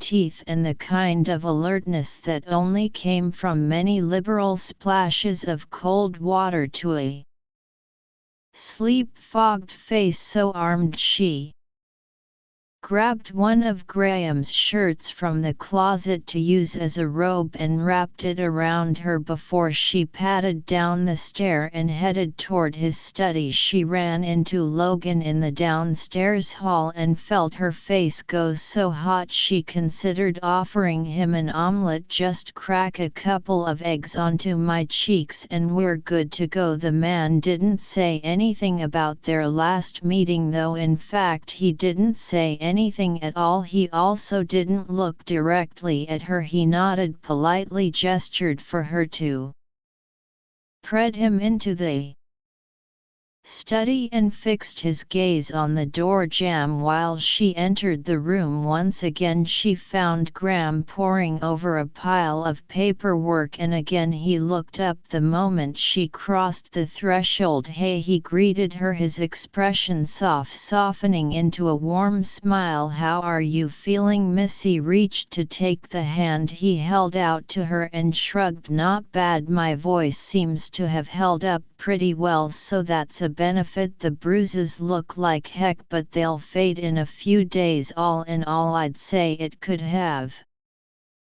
been worse. Graham scowled and stepped out from behind his desk to draw her into his arms. Don't say things like that. This was plenty bad enough. Her heart fluttered inside her chest. Right, she murmured, unable to resist the temptation to lay her head on his shoulder and rub her cheek against the smooth cotton of his shirt. She could have leaned on him for the rest of the night, for the rest of her life. Gotcha, no morbid speculation. I think I can handle that. He pressed a kiss to the top of her head, his breath ruffling the fine strands of her hair. That's my girl. The expression had Missy pulling back and staring intently up at him. She didn't know what she was looking for. It wasn't as if she could read his intent behind every word on his face, but that didn't stop her from trying. From the direction of the hallway came the sound of someone very politely clearing his throat. Missy blushed. She had forgotten all about Logan. Graham turned her until they both faced the door and tucked her securely against his side. Logan, he greeted the other man, I thought I told you I'd be taking the rest of the night off. The pack beta nodded brusquely, his gaze fixed on Graham's right shoulder, the one farther away from Missy. "You did, but I've just gotten some news that I think you really need to hear." Missy felt Graham stiffen beside her and glance curiously from his face to Logan's and back again. Neither of them looked happy. "What is it?" she heard Graham demand. "Is it the club?" Somehow Missy could tell by his tone of voice that he knew the answer to his question would be no even before he bothered to ask it. Logan shook his head. "No.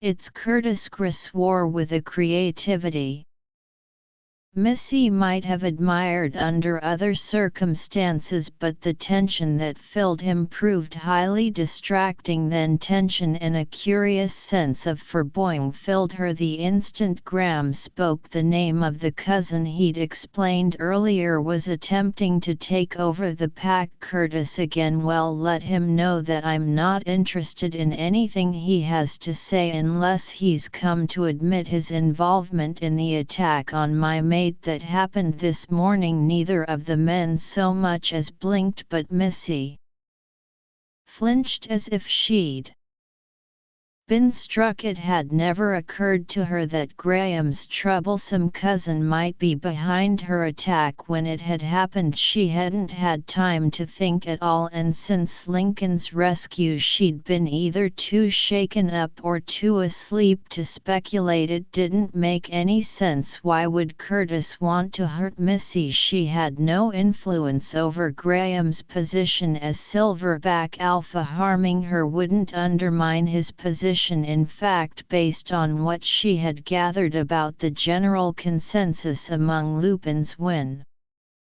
it came to humans, getting rid of Missy might actually improve Graham's standing with the pack. "You knew that wasn't going to happen," Logan said. "I'm sure he'll crow from the rooftops if his plan to seize control from you succeeds, but right now he knows that admitting his culpability would be a very bad move, so he's pulled something else entirely out of his bag of tricks. And what's that? I'm not sure if it qualifies as overconfidence, hubris, or pure stupidity," Logan said, "but I'll admit that it's got balls." "Curtis apparently wants to go into that howl," he called, "with new contenders for your place all lined up. Maybe he thinks that will make his own bid look more appropriate. Either way, he's already spread the word to the pack that Thursday night there will be a mate hunt." Missy heard Graham swear again, something soft and silent and extremely vile. "He can't do that," Graham growled in a tone that would have sent most Navy SEALs running to their mothers. She could practically feel the anger vibrating through him, but she didn't fear it. Some part of her knew that no matter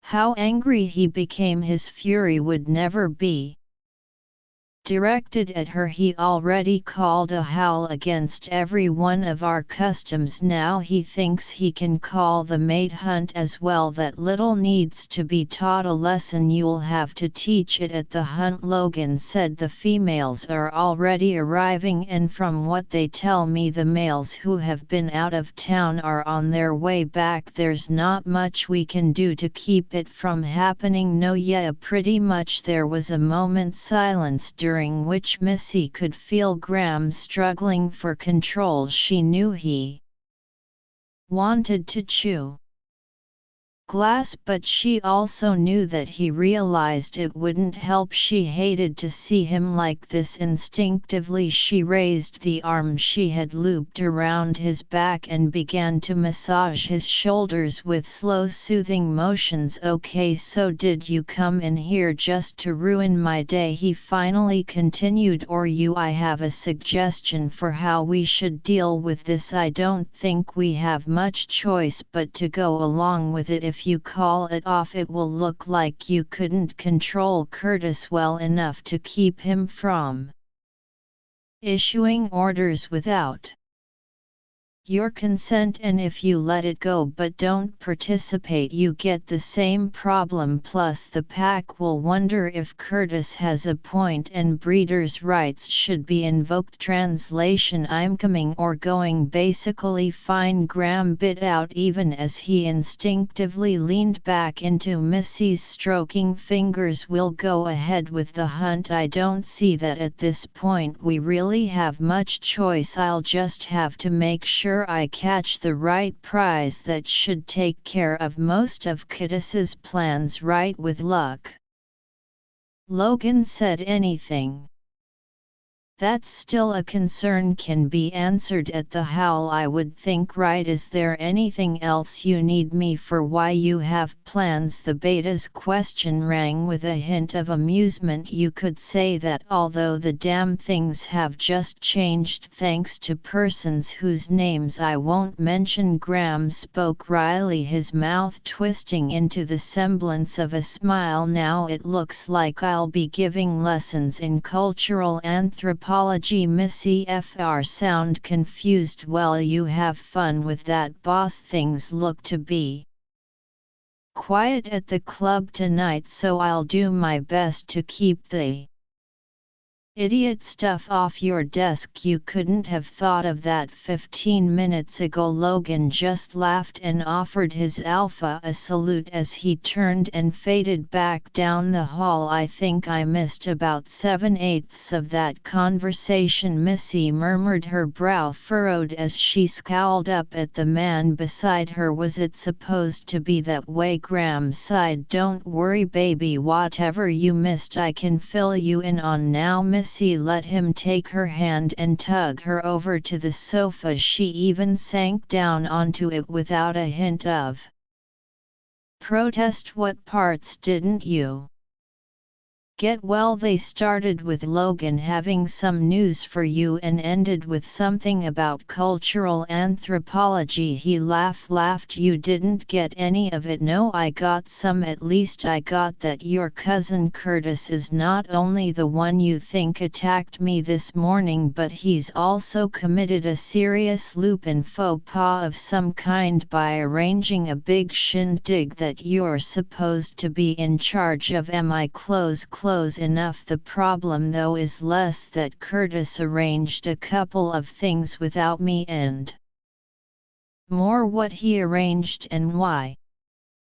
Okay, I'm assuming that the way has to do with what you told me the other day about Curtis wanting to take over leading the pack from you. Good assumption. I'm sure that's why he arranged your attack today. He knew that if he could take you out of the picture it would only boost his own chances to be alpha. Why? Because only Lupins are supposed to be alpha, he reminded her. Yeah, you told me that, but you've been alpha for like 10 years and you never had a mate. When I first took over I was only 25. It's not so unheard of for a male that age to be unmad. Everyone assumed it would happen sooner or later. Unfortunately, I think they were all banking on the sooner. But where do I fit into this picture? Right by my side, he told her promptly. As my mate. Curtis just found out this weekend that I had found a mate. I didn't tell him your name, but it's impossible to keep secrets within the pack. Someone else must have let it slip and he used it to track you down. I still don't understand what he gets out of kidnapping or killing me.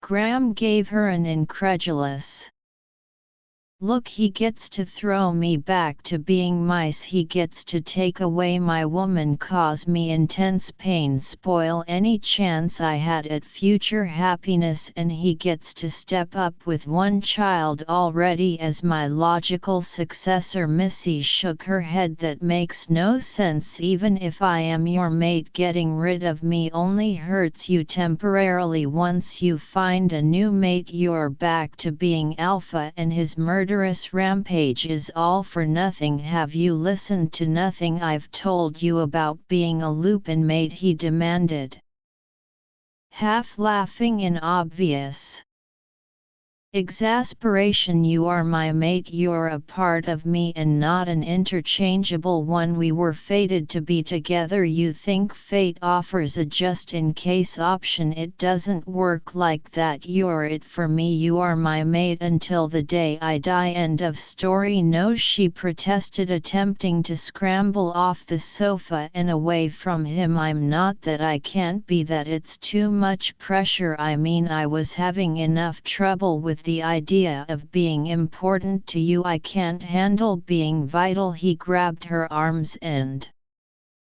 hauled her back down onto the cushions. Well, that's too bad for you because it's already a done deal, and if I were you I'd work really hard on getting used to it, otherwise I can't be responsible for what happens on Thursday night. She opened her mouth for another tirade, but his words stopped her. She eyed him suspiciously. Why, what happens Thursday night? Was that one of the parts of the conversation you didn't quite get? She set her jaw at his sarcastic tone. Let's say it was, so you can feel all nice and superior while you explain it to me again. Then if I like what I here, maybe I'll decide to do you a favor and be your mate in spite of the impossible job demands. Graham's eyes narrowed and she could almost see the struggle for control going on inside him. If you know what's good for you, you'll admit that we're mated, and then you'll try very hard to convince me that you mean it, because that's going to be the only way you're likely to make it out of Thursday night with your dignity and sanity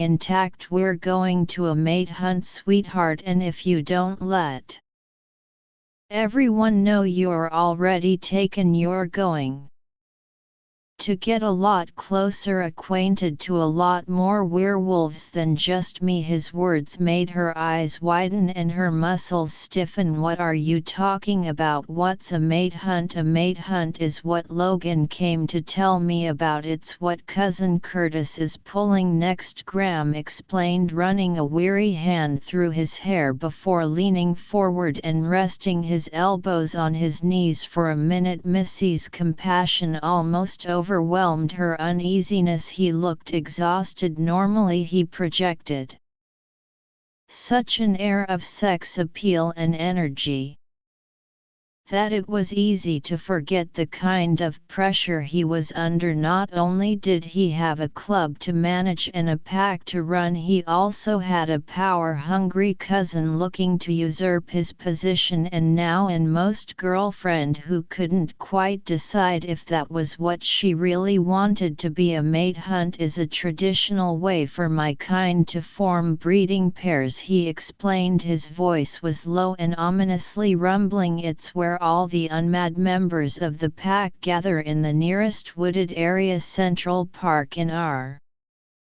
case, and the females get a 30-second head start. A head start? Oh Lord, that did not sound good for what she stammered, wondering if she really wanted to know the answer for giving them a fighting chance. He replied, because after 30 seconds the males shift into their wee forms, and once they're turned loose they go hunting. Her eyes opened even wider, her jaw dropped to her chin, and her breath stopped dead in her throat. So not good. And do you know what happens when a male catches a female, Missy? He demanded. His tone was harsh, but underneath she could hear a faint vibrating purr, not the way a kitten purrs when it gets its belly rubbed, but the way a lion purrs when it's ripping through the tender belly of its prey. She shook her head even though she was very much afraid. She could guess he takes her. Missy had been so wrapped up in his words she hadn't noticed the tension slowly building inside him. She had felt it building in herself, though she hadn't recognized that as he explained the hunt to her he might be picturing how it would be if it weren't an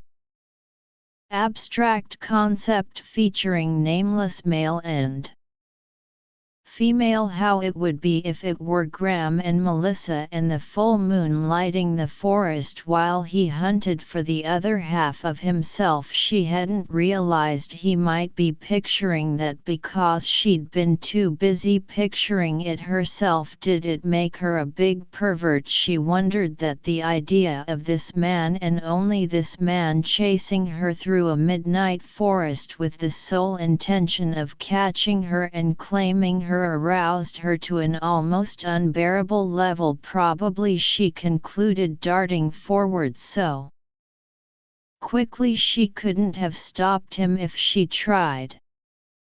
Pushing her back on the sofa and pinning her there, crouching over her like a wolf over its prey. We pick the one we want for a mate, he told her, and now the glint in his green gold eyes made it obvious exactly what he was picturing, even if Missy hadn't already been picturing the same thing. We chase her down and we take her. There's no seduction, no asking what she wants. She knows what she's in for when she decides to run, and once she does she can't back out. When the males give chase they're in rut, their instincts are in control, and there's no werewolf alive who can control his need to mate when he's in rut. If a hunt didn't end in sex it would end in death. Which do you think is a better choice? Missy froze beneath him. The open savagery of what he was describing seemed so foreign, so incomprehensible to her. It fascinated her even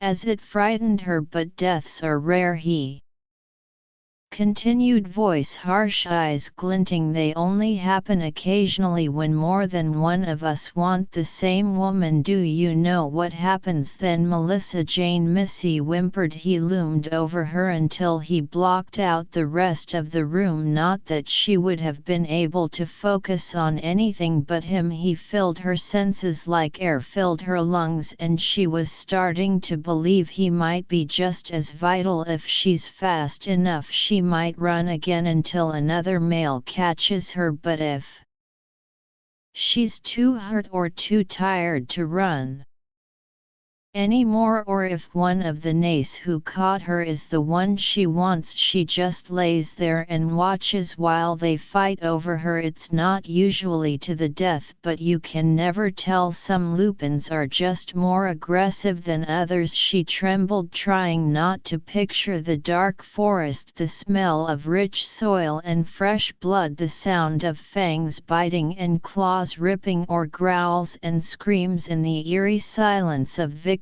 Then whoever wins gets to take her again. Only by that point the winner is usually more beast than man, and he's not likely to care about his new mate's pleas for mercy. All he wants is to mate, to claim his woman and show her exactly how male and female were meant to fit together. Missy swallowed hard, remembering exactly how she and Graham fit together. If that weren't proof that they had been made for each other, nothing else in heaven or on earth would ever convince her. At that point his beast is in control, not his man, and beasts aren't known to be tender lovers. They're rough and fast and frantic, and they claim her over and over until the sun comes up and dispels the hunt magic from the air. By that time she may or may not be able to walk, but it won't matter because the winner will have her declared his mate, and he'll have as long as wants to work off the residual hunt lust. I hear it only takes a week or two on average. She closed her eyes and shuddered. A week or two? She'd never make it. 2 days had nearly landed her in the hospital, and he was talking weeks. Was that fear, I wonder, or arousal? He nuzzled the tender hollow of her neck and rasped the sensitive skin.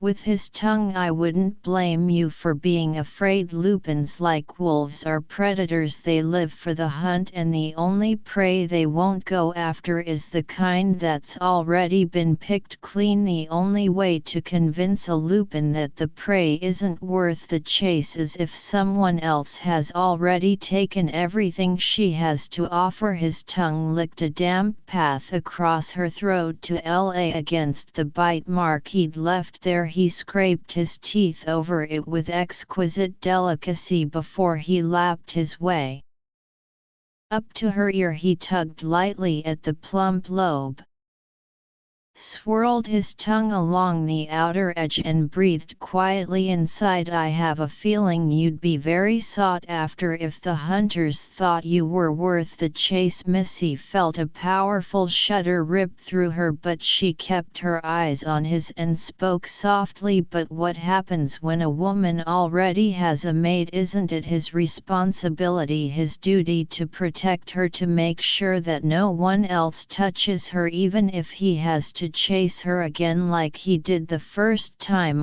Does that mean you can see some advantages to being my mate? He smiled down at her, and she found she didn't even mind the hint of smugness. We really have no choice but to join the hunt on Thursday, he explained, sounding almost as if he regretted it, regretted putting her through it. Not only would sitting out give Curtis more ammunition for his challenge, but it would be an unforgivable breach of tradition in the eyes of the pack. The alpha always participates in the hunt, but more important, he traditionally leads it, even if he already has a mate. Graham nodded. Even then, if he has a mate, his Luna leads the females into the forest and then runs for as long as she's in the mood for before she decides to let her alpha catch her again. And the alpha only hunts for his own mate. Of course, wolves mate for life. Missy took a deep breath and let it out very slowly. So if we're really mates, then we're in this together. If you run, I run. Graham nodded. But if you go as my mate, I can keep you safe. She pulled a face. Somehow I think I'd be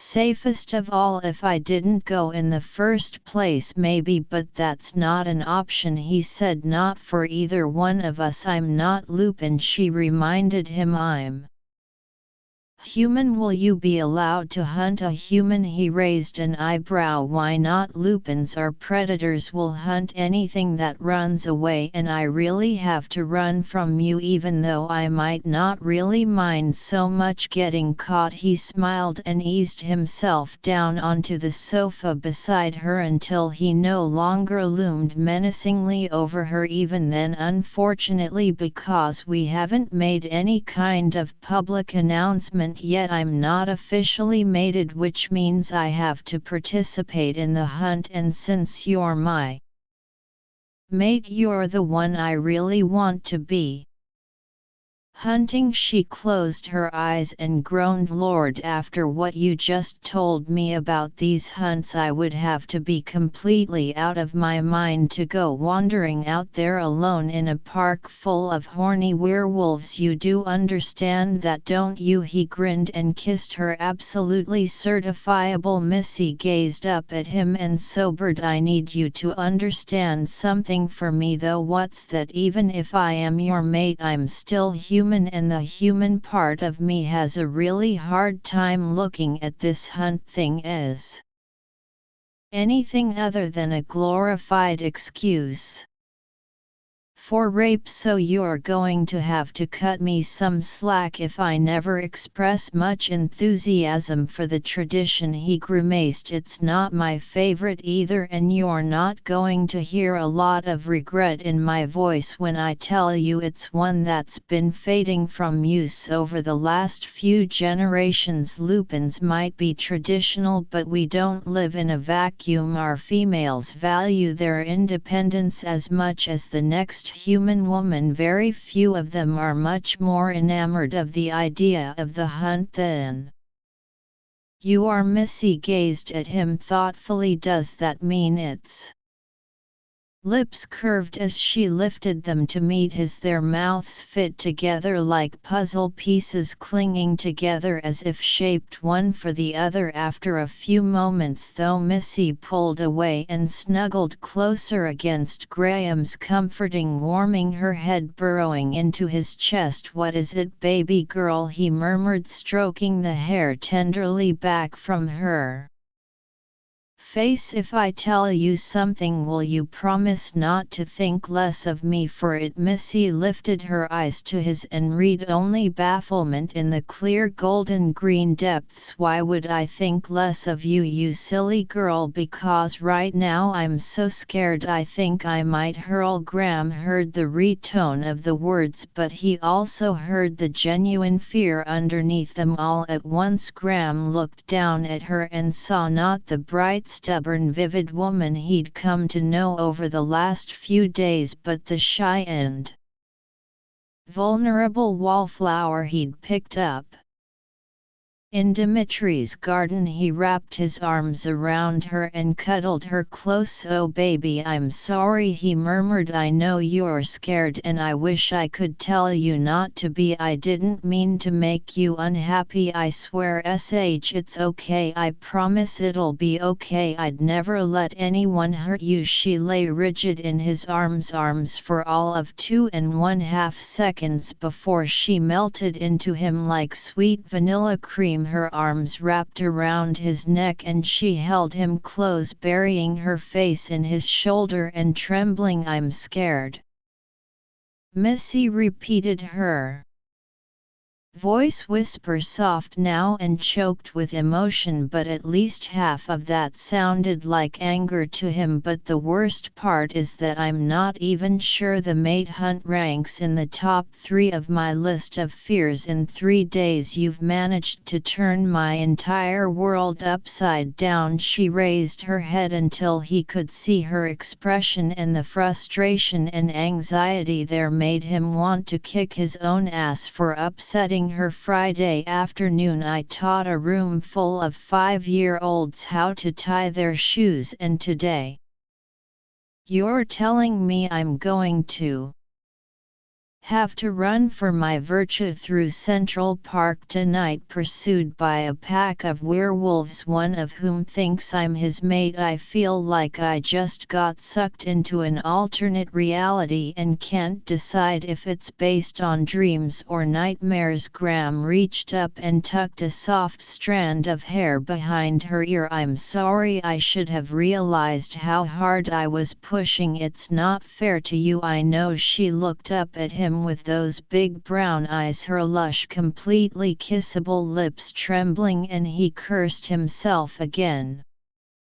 Because as much as he regretted frightening her, there wasn't much he could do to make the fear go away. He had as little choice in the hunt as she did, and he'd be damned if he'd give her up. In addition to his place in the pack, those were 2 things he had no intention of living without. He brushed a kiss across her forehead and cradled her head in his hand, massaging her scalp with his fingertips. "That's not the worst part though," she told him solemnly. "The mate thing, the werewolf thing, the hunt thing, not one of those is as bone-chillingly terrifying as the idea that you might actually be the man I meant to spend my life with." He frowned down at her, wondering if he could possibly look as baffled as he felt. "But that should make you happy. Why should knowing you found the right person scare you?" "Because there are so many ways I could ruin it." Graham laughed. "Oh baby, if you think I haven't had the exact same fear every minute of the time since I met you." She lifted her head and pulled back the whole 3 or 4 inches. He allowed her to meet his gaze with a scowl. "Damn it, would you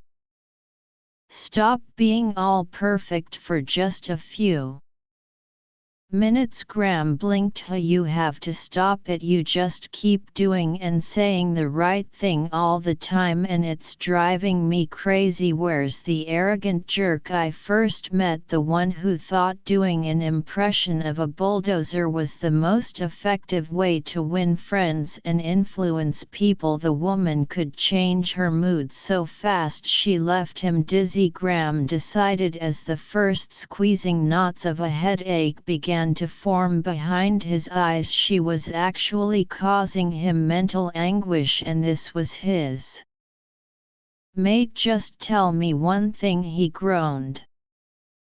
What was that supposed to make any kind of sense to me at all? Because I really feel like that last sentence of yours was broadcast in Swahili and someone forgot to show me where the closed captioning button is on this remote. Now you know how I felt for the last 3 days, and how did I confuse you? You're the one who had to go and be a werewolf. He gave a short bark of laughter. Yeah, because God knows I did that just to piss you off. You know that's not what I meant. It's just this interspecies divide.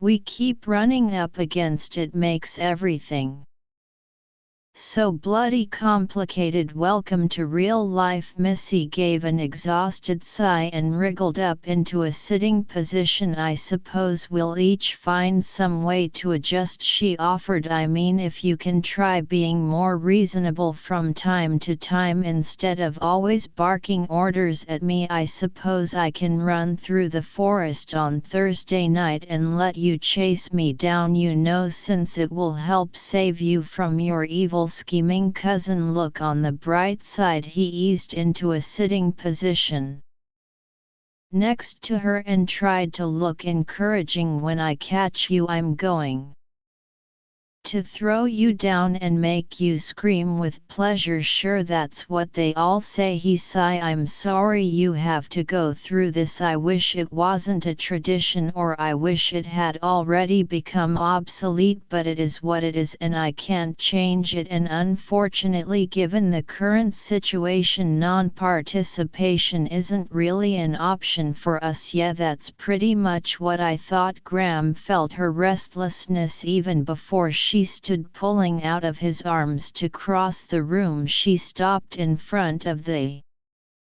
window, turning to stare out at the street outside below them, which annoyed Graham. He wanted to see her face and it seemed like she was hiding it from him. So I guess I'm going to get to see a real live Lupin mate hunt, she mused. Even if it kills me, I won't let anyone hurt you. When she spoke, her words came so softly that he could barely hear her answer. I know. Chapter 13. Missy stared at the wall like a lobotomized inpatient and let the conversation drone on around her. The last few days had passed much too quickly, most of them thankfully full of laughter and sex and idle conversations and the kind of getting to know you exercises most couples took months or years to get to. Yet in less than a week Missy felt as if she knew Graham better than she knew any other person in the world, maybe even including herself. The only dark spot in an otherwise stellar experience had been the occasional feeling she had of being kept prisoner in a particularly luxurious jail cell since the attack at her apartment building and the declaration of the mate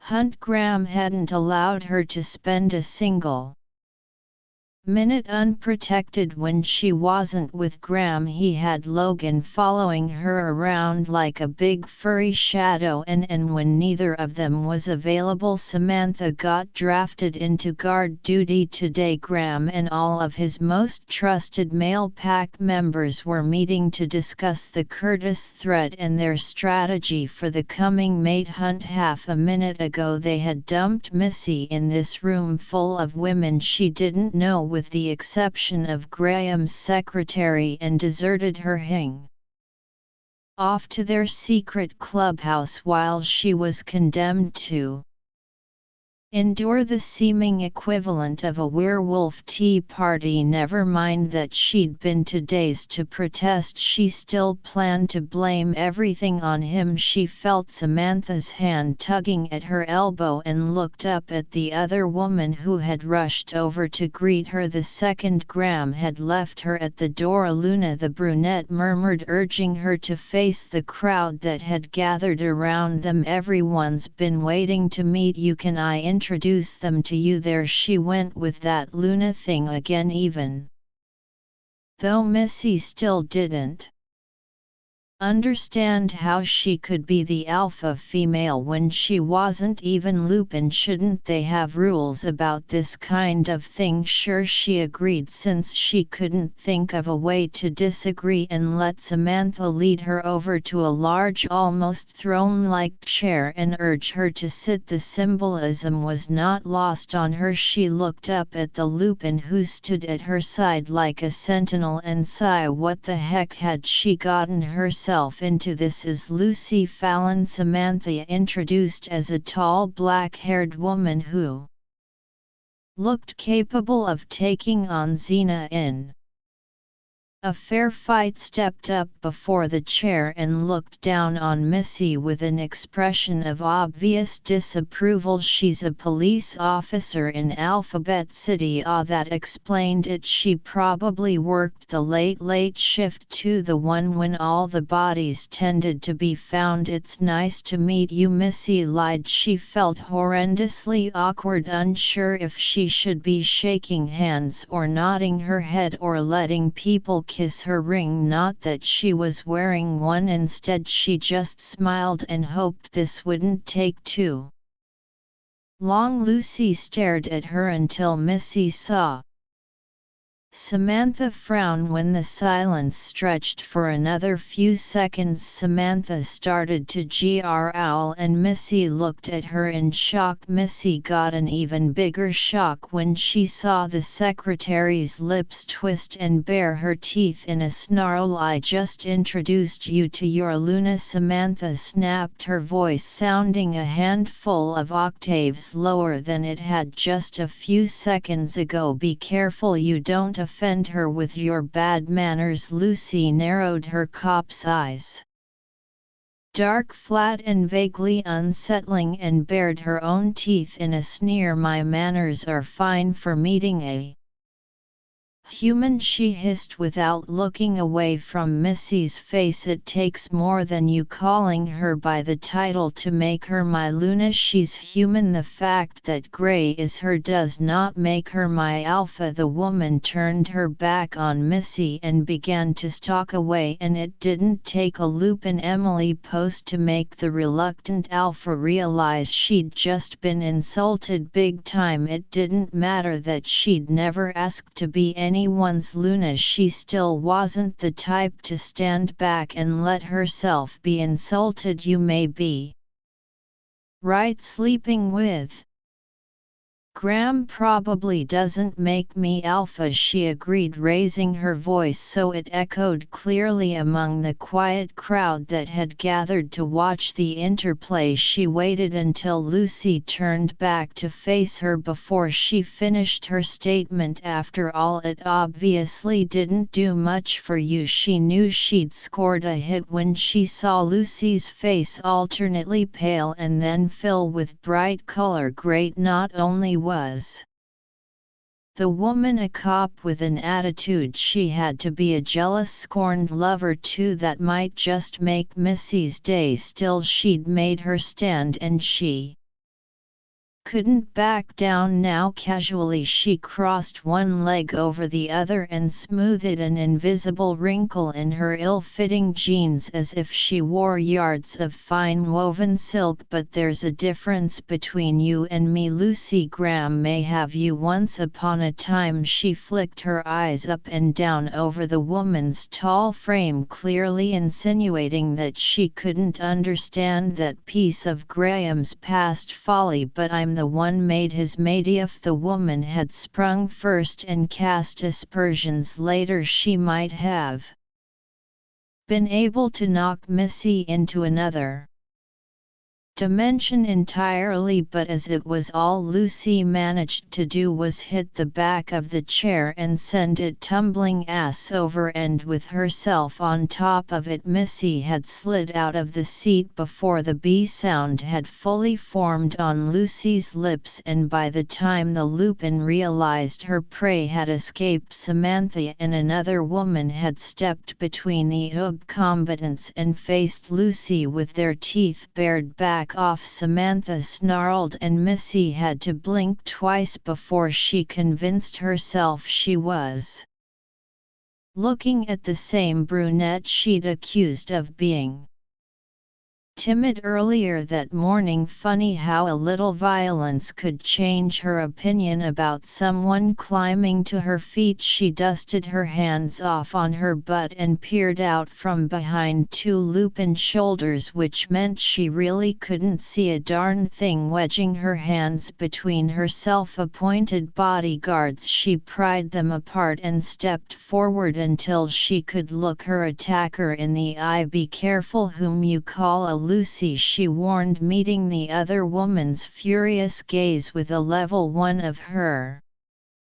own. So what if her knees were knocking on the inside? In this case, appearances were all that mattered. Only one of us gets furry once a month, and believe me when I say it ain't me. Lucy growled and shifted her weight forward. The women standing just behind Missy started to step forward, but Missy held them back with upraised hands. If by some weird twist of fate she really was Graham's mate, she did not plan to spend the rest of her life letting someone else fight her battles and defend her from the big bad she-wolf. Let me make this perfectly clear, Lucy," she said, her voice firm despite her inner unease. "The fact that I'm not Lupin has not escaped anyone, not me, and certainly not Graham. If he doesn't mind that I'm human, then it damn sure isn't any of your business. Do you understand? It's my business when he parades you in front of the pack like an equal." The Lupin snarled. "It's my business when you set yourself up as alpha female, despite the fact that you couldn't win a tug-of-war with a newborn pup. You're weak, and in our world a weak leader is a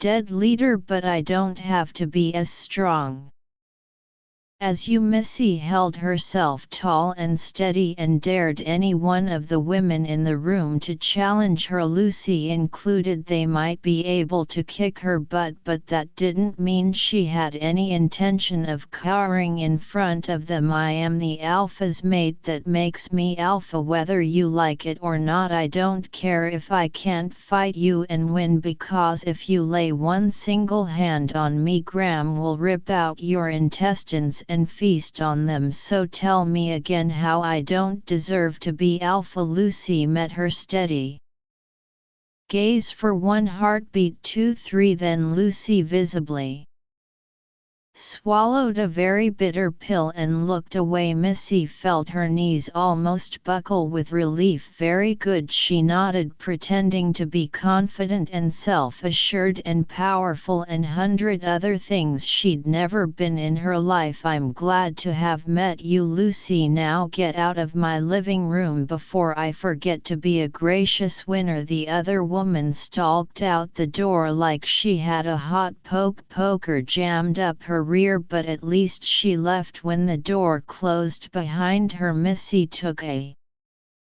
very deep breath and let it out on a sigh. "Well," she said, turning to face Samantha, "that was fun. Why don't you introduce me to everyone else?" Spending an entire afternoon with a room full of unmated female werewolves turned out to be one of the most educational experiences of Missy's life. In between some of the most blood-curdling and frankly terrifying descriptions of sex she'd ever heard, she managed to piece together the story of Lupin mating, mate hunts, and being alpha in a much more coherent manner than Graham had been able to manage. "So he was really serious about that," she said, sitting cross-legged on The floor beside the empty pizza boxes. It was now around dusk and she'd been chatting with the girls for most of the afternoon. If Graham hadn't taken a mate, his cousin could honestly force him to step down from being alpha just because he didn't have a mate and pups. Isn't that a little insane? Annie, the woman who had formed the other half of Missy's Lupin shield against Lucy, shrugged. It's tradition. That's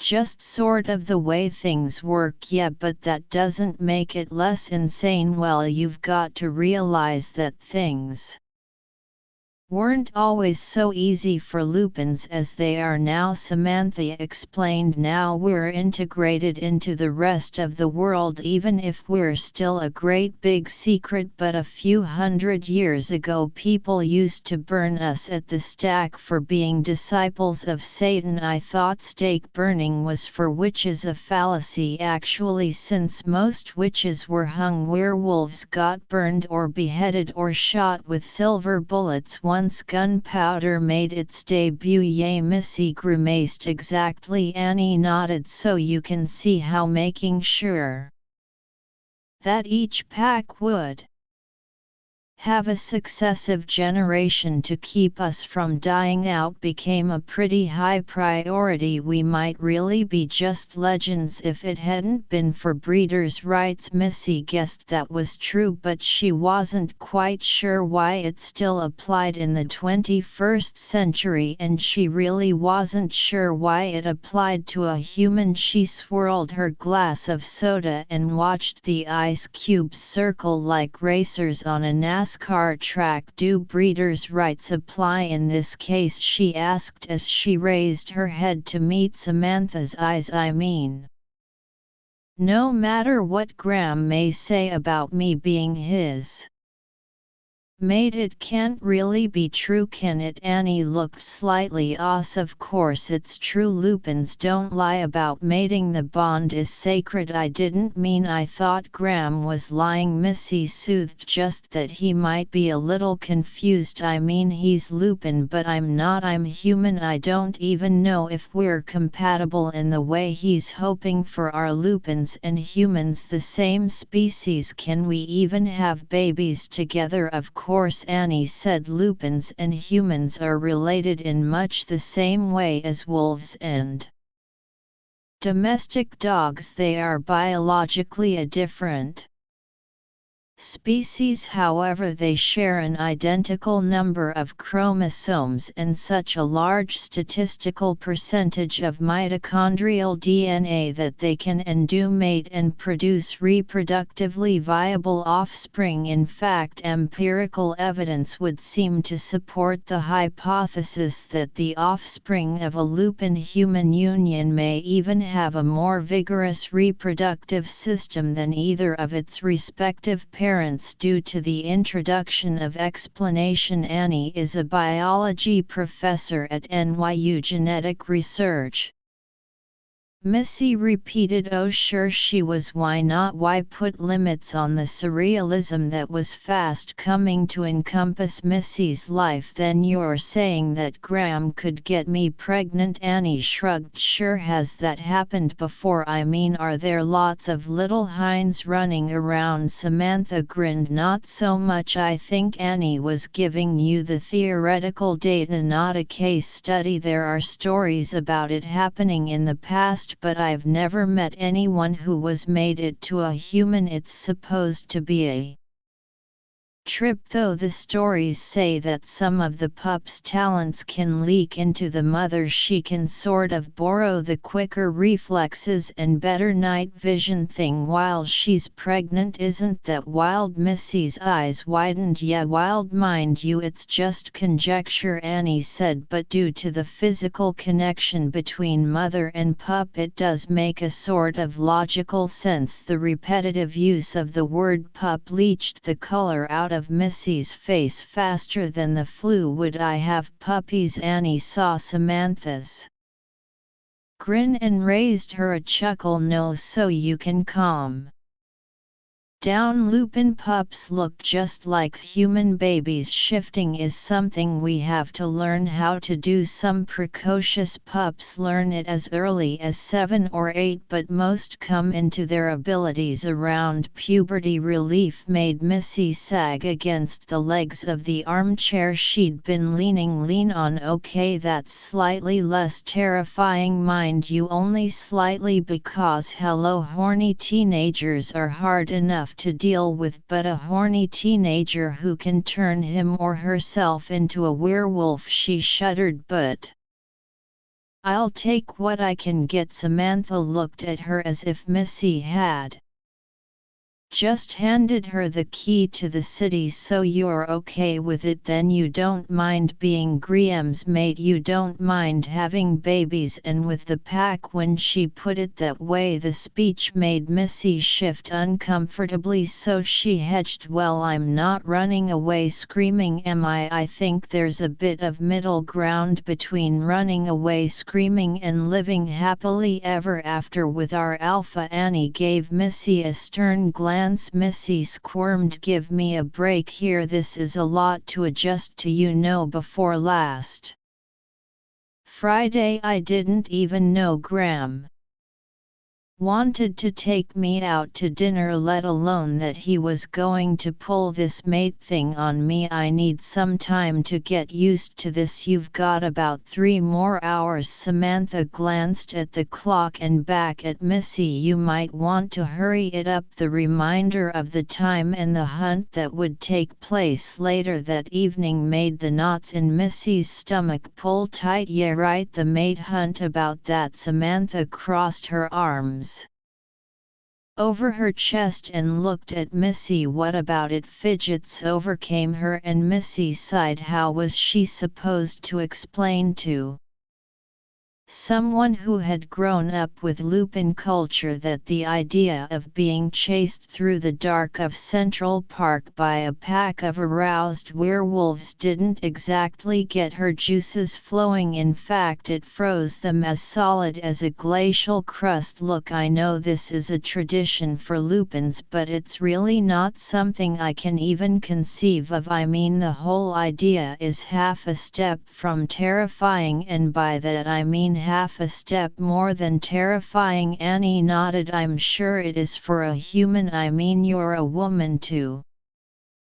begin with, which makes you by definition weaker than a male, and then when you add the fact that you're human to the equation, and our men are easily 10 or 20 times stronger than a non-Lupin. Missy groaned and buried her face in her hands. Annie, Samantha snapped. You are not helping. The scientist blushed like a teenager. Oops, sorry Luna, you have nothing to be afraid of. Our Alpha will protect you. You'll never be in danger. There is no chance of one of the other males catching you. Graham would kill them before they touched you.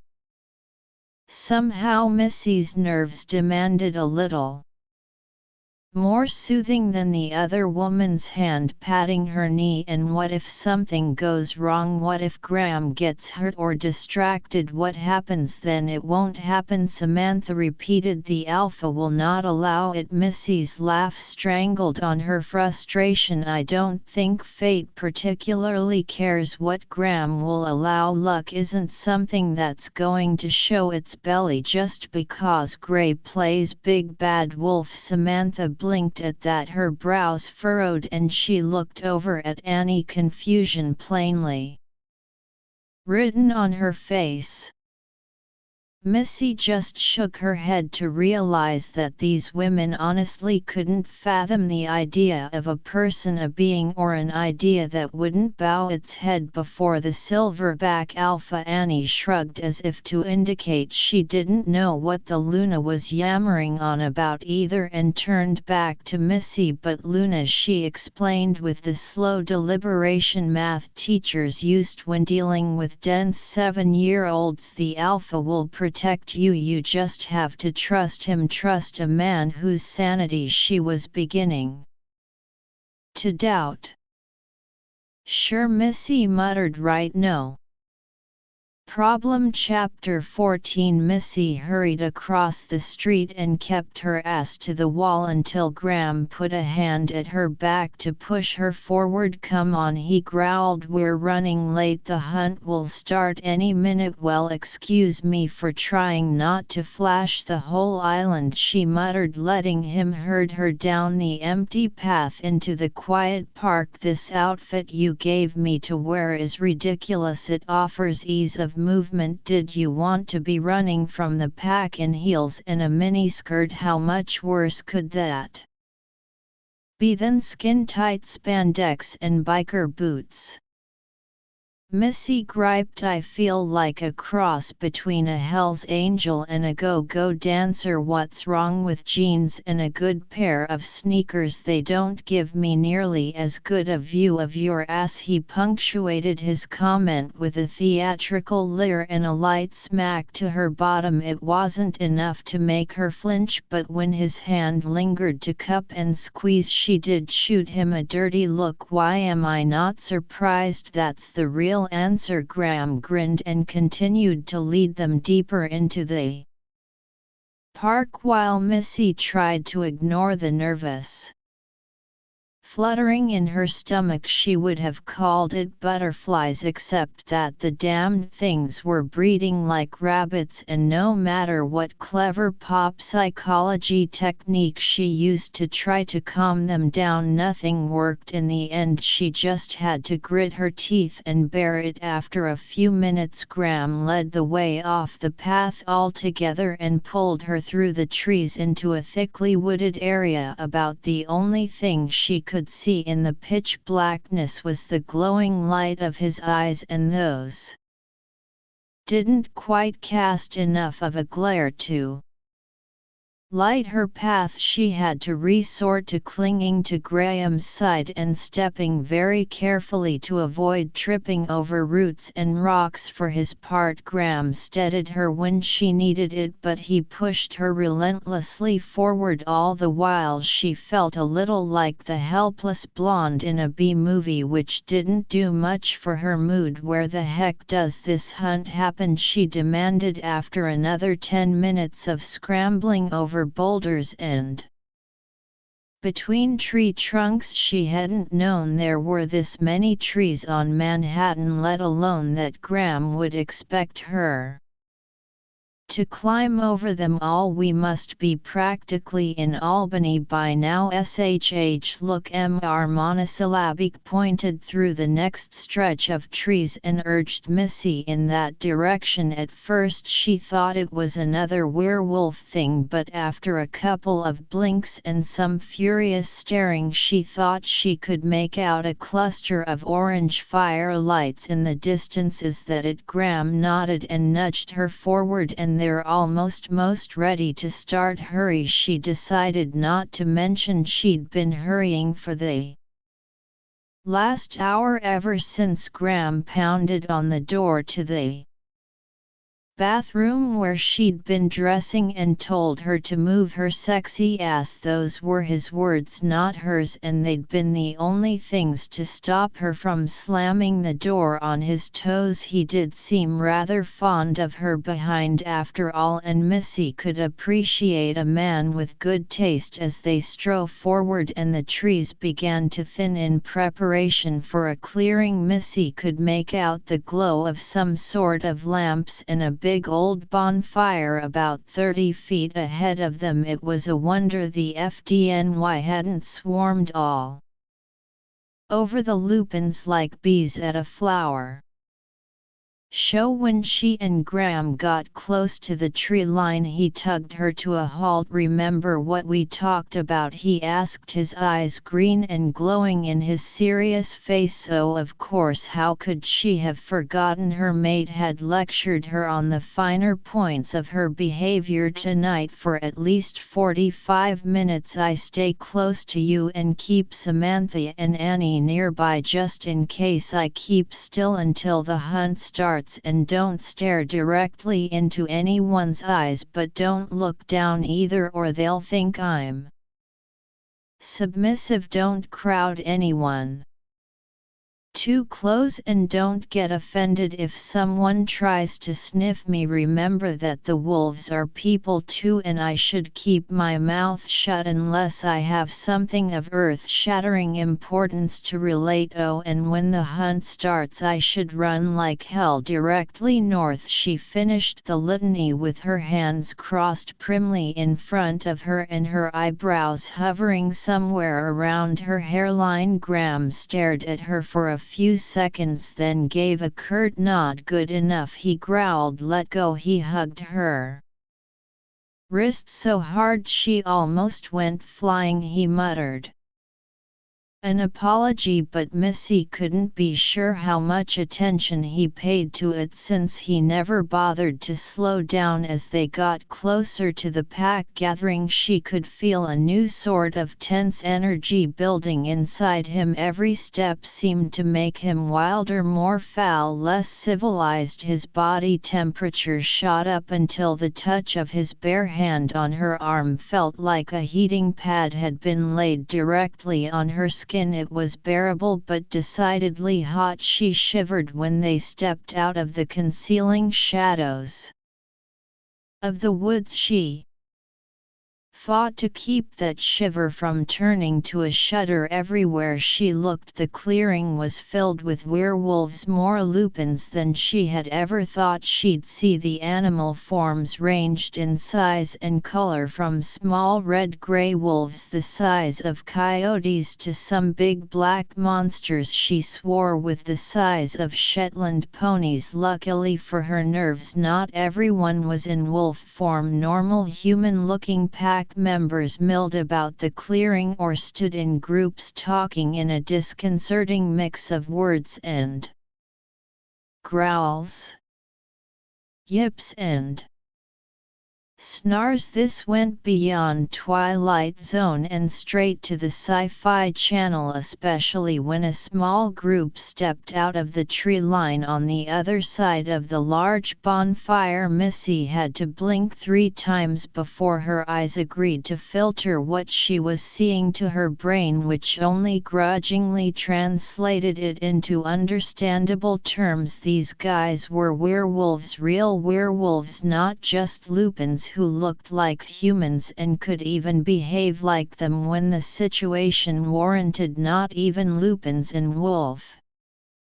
form who looked like they could step right into an Animal Planet special and make themselves at home. These werewolves were about as hairy as wolf forms, but the resemblance ended there. 4 of them traveled in their own small pack, each walking on 2 legs that bent in the wrong direction, their knees arched out behind them, making them look permanently coiled and ready to spring. Missy couldn't tell their colors until they stepped close enough to the bonfire for the flames to illuminate their fur, and then she was almost sorry they had. One had a coat that told char gray color of wood ash that faded to dirty gray-white on his chest and belly. Fascinated, she followed the color changes until the fur shortened to a plush velvety-looking pelt that covered but couldn't conceal the lion throws heavy and very human genitalia. Her eyes shot back to his. He was very definitely male face and stayed there, and she made darn sure not to look lower than the sternum on any of his friends. 2 of the others had the red-gray coyote color she'd already noticed looked most common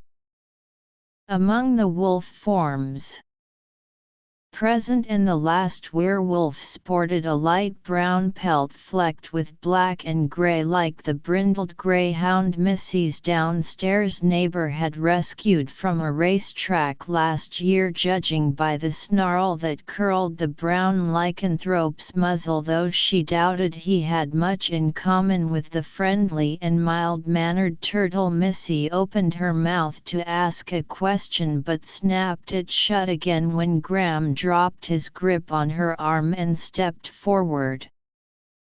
Out of the shadows that concealed them, surprised, she scrambled after him. No way did she plan to be alone in this clearing. Thank you very much. Still looking more like a GQ cover model than the terror of Central Park. Graham strode across the carpet of moss and leaves and into the bonfire light, hurrying to keep pace with his ground-eating stride. Missy followed until he had stopped near the same pile of jumbled boulders where the werewolves had paused. Curtis, she heard him growl. The brown lycanthrope stepped forward and Missy got her first close-up view of a lupin in were form. He was covered from head to foot in a coat of coarse thick fur, though it seemed to grow thicker at his back, neck and upper chest like the ruff of a real wolf, and as she'd noted on the grey werewolf, it shortened to a velvety pile on Kittis's abdomen and stomach. She made a point of skirting away from looking at his sex and moved right along to areas less likely to freak her out. He stood upright like a man, but his legs were the hind legs of an enormous wolf with feet like a dog's paws, only a whole lot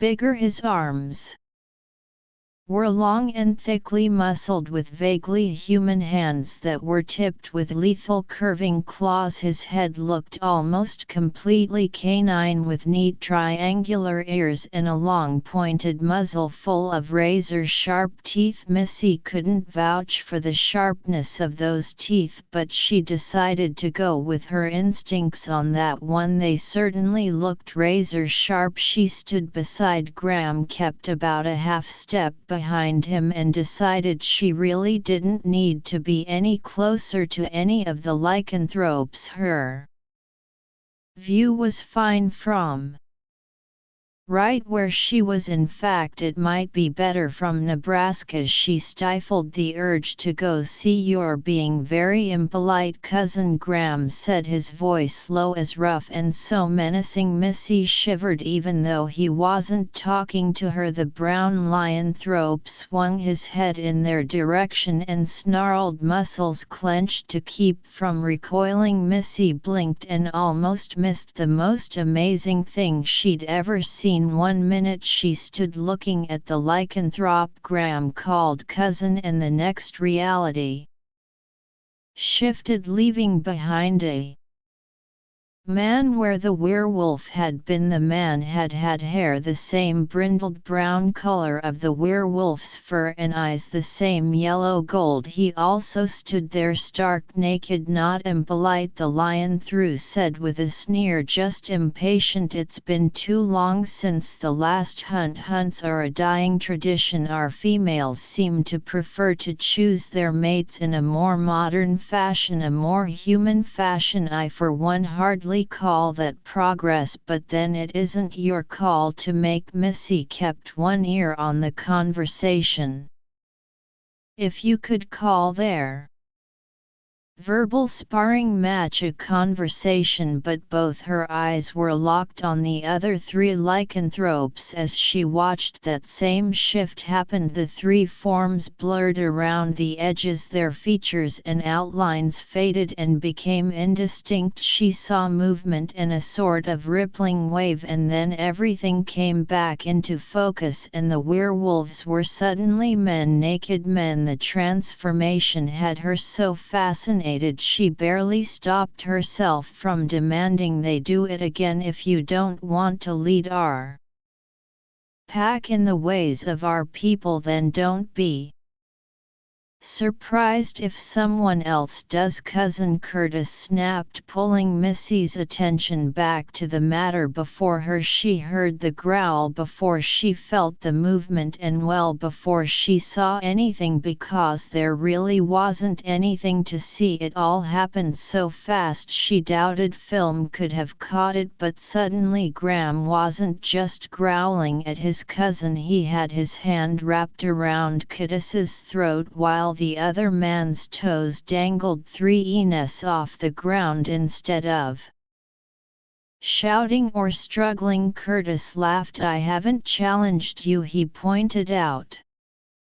his voice hoarse and rasping but clear. It wouldn't do much for your reputation if the silverback alpha killed a member of his own pack without provocation, would it? Missy saw Graham's jaw clench and saw the first hint of fang flash between his lips when he spoke. "Oh, I've been provoked," he snarled, "and I know just who's behind it all too. Did you think I wouldn't notice a gamma in my own pack calling a howl in the silverback name? Did you think I wouldn't care about an unscheduled and unauthorized mate hunt in the middle of my territory?" Graham tossed his cousin aside as if touching the other man's skin had contaminated him. "I am still alpha of this clan, cousin, and I know precisely what you're trying to do." Curtis landed on his feet in a coiled crouch and sneered up at his clearly stronger cousin. "You may know, but you can't stop me," he taunted. "Not unless you can produce a cob before next week, cousin. I thought I was doing you a favor after all. If you can manage to catch a female tonight, you have an entire week to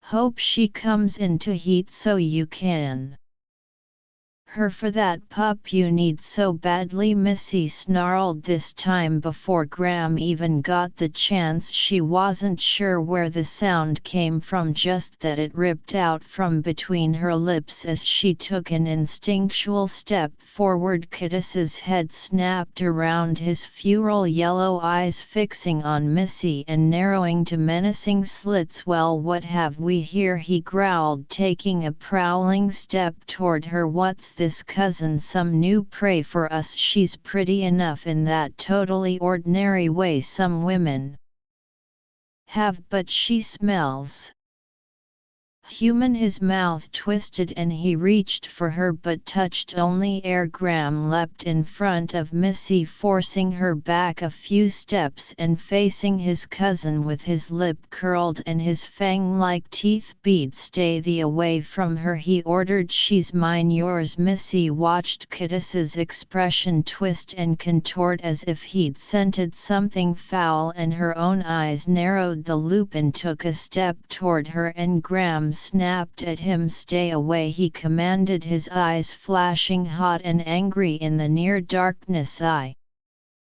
don't want you anywhere near her." Curtis offered them a look of wounded innocence so insincere it appeared plastic. "But I don't mean anyone any harm, cousin. I'm simply curious. It's not often a human is offered up to us on one of our hunts. I do hope she doesn't get too badly hurt. Some of our males can get a bit rough." In all the excitement he bared his teeth, but no one watching could have called it a smile. "I'd hate to see her pretty skin torn off." "No one will touch her." Now who's being rude?" Curtis chided. "You know the terms of the hunt as well as I do." 643. 51. She belongs to whoever is strong enough and fast enough to catch her. Missy opened her mouth for a truly unladylike retort, but her attention strayed when a wave of excitement so intense even she could feel it rippled through the crowd. Samantha and Annie appeared on either side of her, each clad in a Cooper Union sweatshirt, comfortable jeans and tennis shoes. Missy shot Graham a dirty look. "The moon is almost up," Annie said. "When it breaks over the tree line the hunt will be on. Stay close." Samantha murmured, leaning down a little to speak directly into Missy's ear. "That rat Curtis has something planned. I can feel it. I believe you. Trust me, I'm not about to go wandering off by myself, I promise." Missy eyed Curtis suspiciously while he and Graham continued to snarl at each other, even though she no longer understood a word either one said. They'd gone from English to Lupin and now communicated with grunts, growls, snarls, yips and barks. Samantha and Annie seemed to know what they were saying, but neither one bothered to fill Missy in. She couldn't decide whether or not she Minded I see he's got Larry Mo and Curly with him, Annie said, her disdain clear as she nodded at the three Lupins who had accompanied Curtis, Greg, Marco and Paul. Samantha clarified her eyes, also fixing scornfully on the trio. They're Kittis's right-hand idiots. I think idiot number 3 heard that, Missy said as the man pointed them out to his friends. He detached himself from the small group and swaggered toward the women. And what are you supposed to be? Paul sneered. The human's bodyguards in human form, he stood. Maybe 510 with an indifferent physique and strawberry blonde hair. Missy remembered his wear form had been at least 6 in taller and about 100 pounds of muscle more imposing. She raked a deliberately dismissive glance up and down his frame, pausing to give an extra sneer at his unimpressive semi-erect. He snarled, "She needs very little guarding," Samantha retorted. "Alpha keeps one eye on her all the time and he hates to see worthless little pups annoying her. You shouldn't antagonize me, Samantha. It's a Hun night," he snarled. "It's bad strategy to piss off one of our males. He might decide to catch you and make you pay." "You couldn't catch me with a baited hook," Samantha scoffed, "and you couldn't take me if you did. I'm a female in this pack. Paul the First would never let myself be made to a little gamma nothing like you." Paul didn't appreciate that remark and he demonstrated his feelings by springing full force across the 10 feet separating them and attempting to drag Samantha to the ground beneath him. Missy jumped out of the way.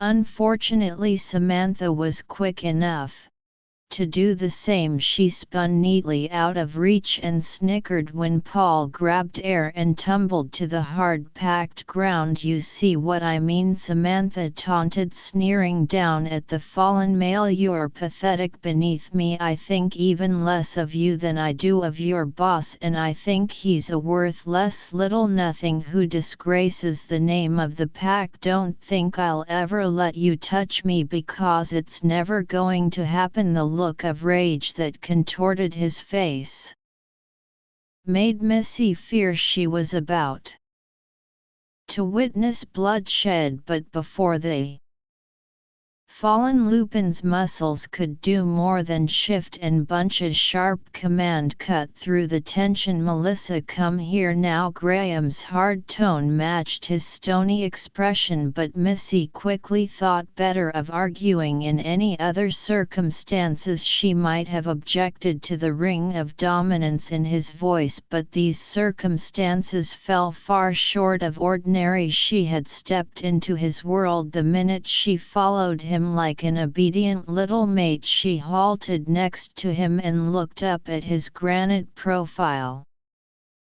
He didn't bother to look down, but she knew he was aware of where she stood down to the very inch. His eyes remained on his cousin. "She seems quite obedient," Curtis said in a tone of voice that made Missy's teeth clench and her knuckles itch to make contact with that snarky smile. "I wonder if she'll respond so quickly when I order her to spread her legs once I catch her." Disgust spoke for Missy because her common sense had obviously taken a vacation. "I don't think that will be possible," she replied, letting her expression telegraph how loathsome she found him. "I find it's hard to come running when I'm doubled over vomiting at the thought of you touching me." Kittis's arm twitched as if it longed to strike out at her, but Graham's menacing presence and warning growl kept him in check. "I told you you will never touch her. I'll kill you before you lay a single finger on her. She is my mate and she will run to no one but me." Mate? Kittis's question hissed out soft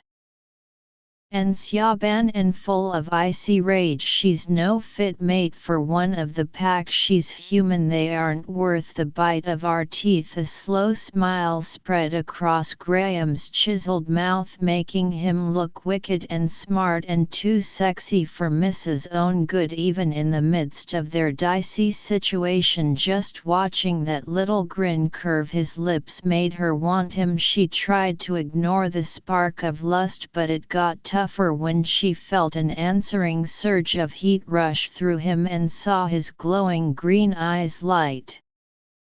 With that particular heat she recognized all too well the intensely primitive animal energy she'd recognized coursing through the crowd had been building, winding tighter with each passing moment, and now it seemed even Graham couldn't contain the effect it had on him. She shivered and forced her gaze away from his face so she could focus on the pack, but he trashed that idea by sliding a hot rough hand around her waist to rest over her barely rounded tummy. "Oh, I think this one is worth a lot," he finally said, replying to Curtis's taunt in a way that made the other man's eyes narrow. Graham rubbed his palm in slow soft circles over Missy's stomach, and his gaze never wavered from his cousin's. "In fact, I'd say she's priceless now that the next silverback alpha grows fast and strong inside her. Congratulate me, Curtis. Missy is going to make me a daddy." If Curtis's expression displayed a sort of abject and angry shock, Missy figured her own wasn't too dissimilar. Did Graham mean what she thought he meant? Had he just told his cousin that she was pregnant, that she was even now carrying a little werewolf? He had to be out of his mind. She couldn't be pregnant, and even if she was, the embryo would have to be less than 1 week old, and no one could know something like that so soon. So Graham had to be using the lie to taunt his already furious cousin. "You like?" Curtis hissed at them, sounding more like a reptile than a lupin, but Missy felt inclined to agree with his accusation. Not that she intended to contradict Graham in front of him. Whatever game the man was playing, he knew a lot more about it than she did, so she would cheerfully go along with whatever he said. She could rip him anew later when she wasn't facing a forest full of strange werewolves. "Do I?" Graham drawled. "It's a trick to buy yourself time, but you won't be able to lie to the council. They'll know whether or not you really bred her." "I don't need to lie, Curtis, and if you weren't so blinded by greed and ambition, you'd realize I'm telling the truth." Missy thought the man's head might explode. His rage was so blatant and so intense. She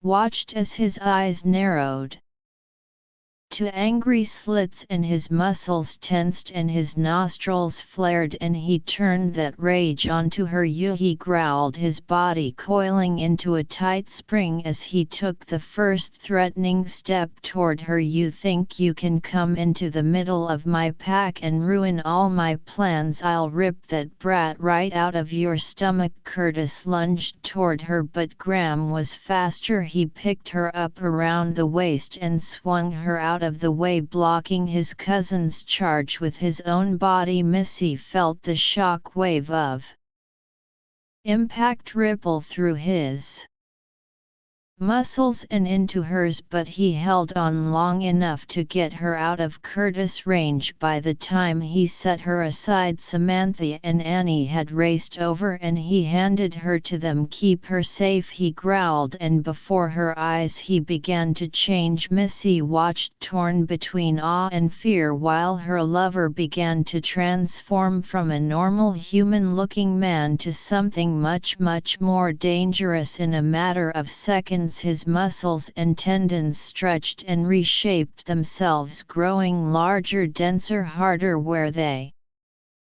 covered his elongated bones, he went from an intimidatingly large man to a terrifyingly huge beast in his wee form. Graham stood at least 7 feet tall, every inch thick and ripped with muscle. His thighs looked as powerful as a Mack truck and his shoulders could have blocked out the sun. Thick plush fur grew to cover his body, a dark rich shade of chocolate black that faded to toffee on his belly and groin and bore a light frosting of silver grey directly between his shoulder blades. Only his eyes looked familiar even in the wolfish face with its long muzzle and sharp jagged teeth. She saw those eyes fix on her and she swallowed instinctively, taking a step backward. He held her gaze and stepped toward her. "Don't be afraid of me, I would never hurt you, my mate."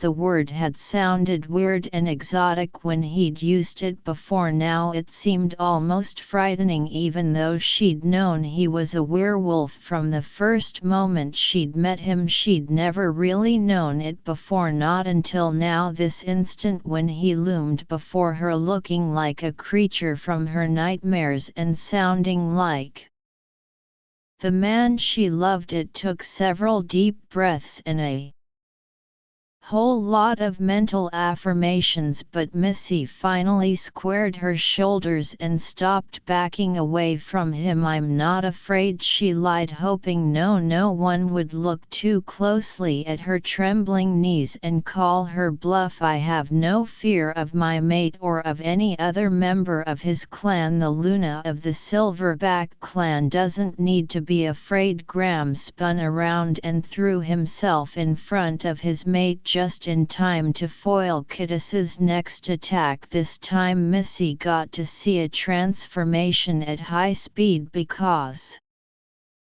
Curtis shifted. Even as he jumped, by the time he had and Graham met there in a tangle of fur, teeth and rending claws, both were in were form and neither had any intention of giving in. The moon stopped them before teeth could tear and claws could shred. A low haunting noise filled the clearing and launched itself into the Cry's Talon night sky. One lone wolf sounded the howl and everything else in the woods fell into silence. Even Graham and Curtis froze, turning as one with the rest of the pack to watch the bright silver crescent slowly rise over the treetops. Like dawn over the eastern ocean. "It's almost time," Samantha spoke into her ear, but when Missy turned to look at her she saw the lupin's eyes glued to the luminous night sky. "Be ready when the moon is up and the howler goes quiet. Run." The woman's soft words made Missy's stomach clench and she gritted her teeth against a wave of panic. "I don't know if I can do this," she whispered. "I don't know if I can. You are Luna. You can do anything you need to do, and you need to do this." The lupin's words ended as the last quivering note of the howl died and the moon broke free of its woody veil. A single heartbeat of silence followed, and then the woods exploded in a fiery blaze of excitement. Hard hands shoved against Missy's back as her 2 lupin guards leapt forward, propelling her along ahead of them. "Run," and the hunt was on. Chapter 15. Her boots pounded against the hard earth of the forest floor. She ran to the north for all she was worth. Adrenaline drove her forward, with Samantha and Annie bounding along, one at each side. They pushed hard through the dense brush and Missy charged forward, ignoring the sharp sting of thin branches snapping against her and cutting into her exposed skin. She had never been much of a runner and now she wished she'd run track in high school. The experience could have come in real handy. "They're following us," Annie shouted so they could hear her over the pounding of footsteps and the crunch of debris under their shoes. "Kittis's goons. They must be after Missy. Tough, they can't have her." Samantha crowded closer and Annie followed suit until Missy felt caged in by them. In these circumstances, Being caged didn't seem like a bad thing. I feel like I'm in an old episode of The Fugitive or something, Missy thought, feeling her legs already begin to deaden and become heavy from the unaccustomed demands she placed on them. Only I'm even less anxious to be caught than Richard Kimball ever was. He didn't have sex-crazed werewolves after him. Left. Annie shouted and veered in that direction, forcing Missy to follow. She saw why.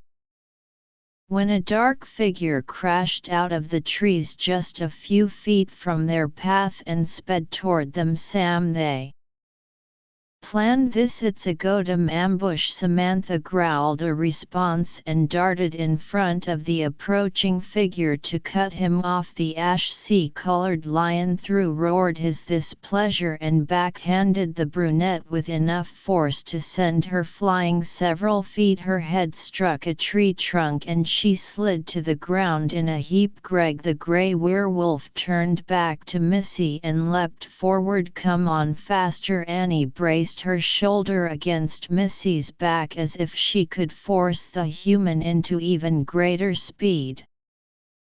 But Missy's limited energy was already failing her. I can't, she gasped, every breath painful as it rasped in and out of her abused lungs. They felt like they were on fire, burning from the inside out. You don't have a choice. Well, since she put it that way, Missy tucked her chin to her chest and tapped into a store of energy she didn't know she had. A fresh surge of adrenaline spun her pumping legs even faster as she and Annie struggled to escape. Even with Missy's eyes resolutely trained on the ground in front of her, dimly lit by the heavy moon overhead, she could see Annie racing a few steps in front of her. The lupin kept glancing back, a look of concern and unease on her face, and Missy knew the other woman was holding back for Missy's sake. Without the human to worry about, Annie probably could have been at the state line by this point, but she kept her pace deliberately slow so she could stay close. If Missy didn't already feel like the most pathetic excuse for a Luna ever invented, this cinched it. She was so not cut out for this. She figured that was pretty obvious. A nank later, when she shrieked like a little girl, she had a good reason. What normal person wouldn't shriek to see a 250-pound werewolf jumping out of the trees at them? But in present company she still felt like a scared little girl. Annie, she shouted for her remaining bodyguard and darted left just in time to evade a huge grasping hand. Annie, the woman, was by her side so fast Missy barely saw her move. All Missy saw was a blur of cotton and denim, and then her attacker stumbled backward under the force of Annie's body weight slamming into his chest. Missy ran, her head whipped around, and she saw the reason for Annie's cry. A familiar brindled brown form wove through the trees as it loped toward her with a frighteningly long stride. It was Curtis, and he was making a bina for Missy. Spinning like a top, she threw herself forward again and ran as if her life depended on it. At this point it probably did. Her boots pounded against the uneven ground and her heart pounded against her rib cage, but she could feel Curtis gaining on her. She wasn't enough of a twit to look behind her so she could fall over a log like a horror movie scream queen, but she also knew she wasn't going to be able to outrun him. She was a 5'3" inhuman and he was a 6'7" IN werewolf with the stamina of a freight train. All she could do was hope she could evade him until Annie or Graham or Samantha came to her rescue. Feminist though Missy was, the idea of rescue sounded more like a blessing than an insult when she heard Curtis's voice close enough behind her to whisper that kind of sweet nothing in her ear. She Screamed horror movie cliches be damned and dodged sideways. Curtis moved faster. He caught her by the arm and spun her around forcefully. His glowing yellow eyes sent distaste crawling through her, and the expression in them didn't do much to set her at ease. Hate radiated off him so intense she could almost see it distort the air between them like heat waves. She saw his eyes narrow as his lip curled in a snarl. His mouth was open, tongue lying out as he panted from his run and from his struggle with Graham. She didn't know how Curtis had gotten away unless he'd bolted while Graham was distracted by the moonrise, but it didn't much matter how he'd gotten away, just that he had and that he'd come after her. She recoiled when he leaned closer, but he followed the motion, his wolfish muzzle pressing close and scenting the air around her. She heard the quick sniffs as he drew in her scent, felt the rush of air against her skin when he pressed his snout close up against her neck and drew deeply. She gritted her teeth against the urge to scream and jerked her head away. He growled again, rearing back just enough to meet her eyes with his own. My cousin didn't lie about it. He did get himself a cub on you, a filthy human. He held her with one powerful paw hand, gripping each of her arms just above the elbow, but her instincts wouldn't allow Missy to stand still. She squirmed and struggled and tried not to think about the incongruity of watching that canine mouth move and hearing human sounds issue from it. She also tried not to think about what it meant that her scent had convinced Curtis she really was pregnant. He would shame our kind by letting a half-breed grow up to lead our pack, Curtis ranted, shaking her in his fury, allowing human blood to taint the silverback line. Well, I won't have it. I'll cut that brat from your belly before I let it play alpha over me, Missy snapped. She literally felt something give way inside her, and she knew she carried a child. She also knew she would kill anyone or anything who tried to harm him. Growling a pretty fierce sound of her own, she brought her booted foot down hard on Curtis's bare one, then followed it with a quick knee to the groin. Unprepared for a struggle from the pathetic human, he took the blow square to the balls and his grip loosened. Doubled over in pain, he made the perfect target when Missy linked her hands into one giant fist and brought it down hard at the base of his skull. It would have felled a human, but in where form the heavy, rough and thick muscle protected him, and Curtis remained standing bent at the waist while he struggled for breath. Ripping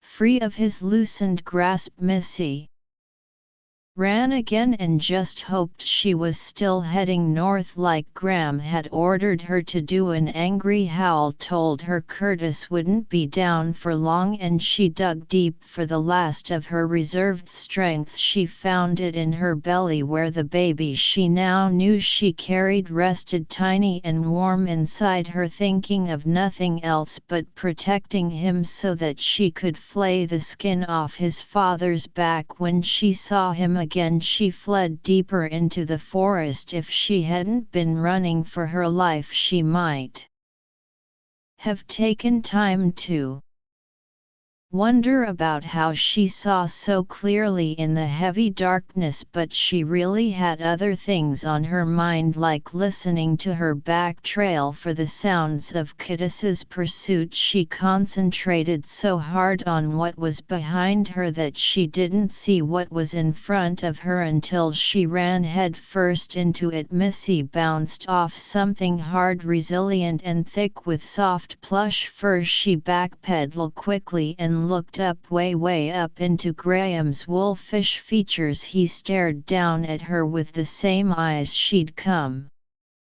to recognize, though They now glowed bright and constant. The hands he reached out to steady her with were strong and gentle despite their tips which gleamed lethally sharp. He was still covered in fur, still in the were form she'd first glimpsed in the clearing right before he attacked Curtis, but when she looked into his eyes all she saw was Graham, the same Graham she'd fallen wildly, irrationally and irrevocably in love with. Stay put, he growled, picking her up and depositing her on the far side of a fallen tree.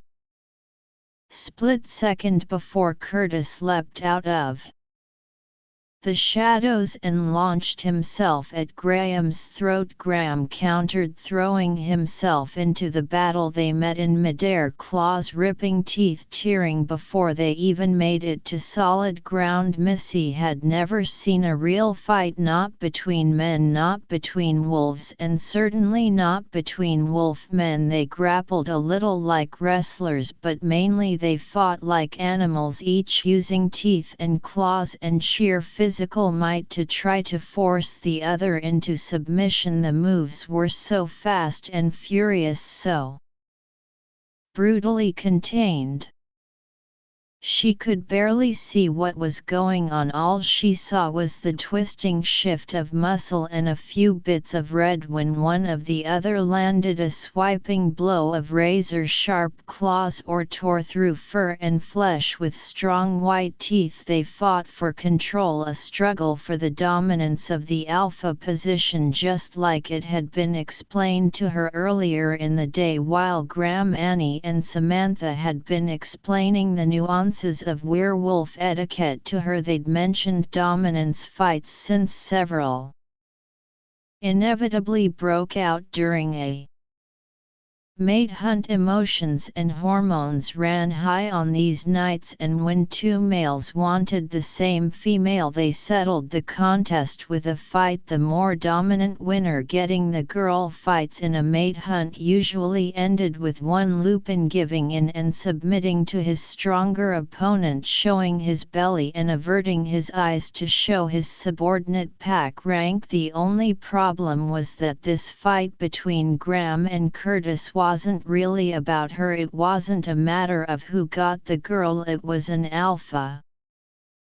challenge, and those fights could and often did end only in the death of the subordinate, where Missy knew Graham was stronger than Curtis and could easily handle his cousin in a fair fight. But in the short while she'd known Curtis, Missy had begun to doubt Graham's cousin would offer a fair fight. She just hoped Graham wouldn't count on honor to keep their struggle weighted in his favor. She fisted her hands into knot to keep from wading into the fray and helping Graham beat his cousin into a bloody pulp. She only held herself back because she knew she'd be in the way, which might prolong the fight, and she wanted this over with as soon as possible so she could beat up on Graham herself. She winced every time she made out a blow that Curtis landed and bit her lip to keep from cheering every time Graham sank his teeth into his cousin's lousy hide. The struggle continued, fast and mostly silent, punctuated only by the occasional grunt or snarl as each of them tried to rip the other's throat out. The tangle of fur and teeth made it hard to tell where black ended and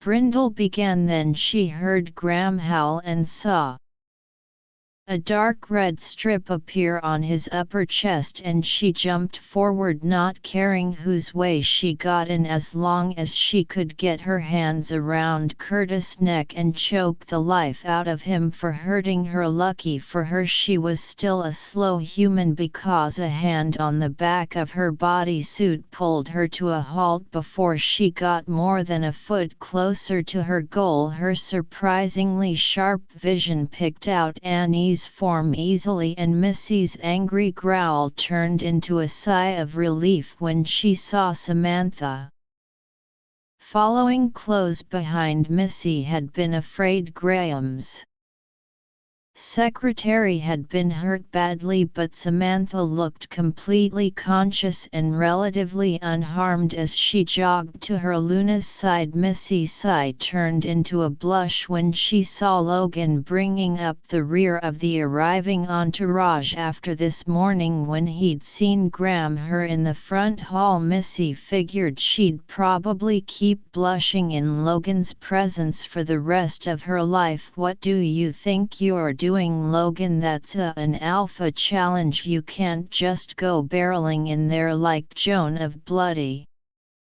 Arc. You could get hurt." Missy blush faded in a rush of anger. "Don't tell me what I can't do," she snapped. "I'm Luna here, and that's my mate getting his hide torn to shreds." Logan scowled and straightened to his full height so that he towered over her by about a foot. He crossed his arms over his chest and dug in his heels like a muish man. "You may be Luna, but I'm Beta. Your authority is over the females, not over me. I will defer to you under normal circumstances as a sign of respect, but I will not and cannot let you place yourself in danger. You belong to the Alpha and I protect what's his." Ignoring the difference in their heights, weights, ages, experience, physical strength, fighting ability and species, Missy stalked the few steps it took until she stood toe to toe with the blustering Maul, tilted her head back and stared him down through narrowed brown eyes. "I'll place myself any damned place I want to, buddy," she bit out in a dangerously soft voice, and instead of spouting off about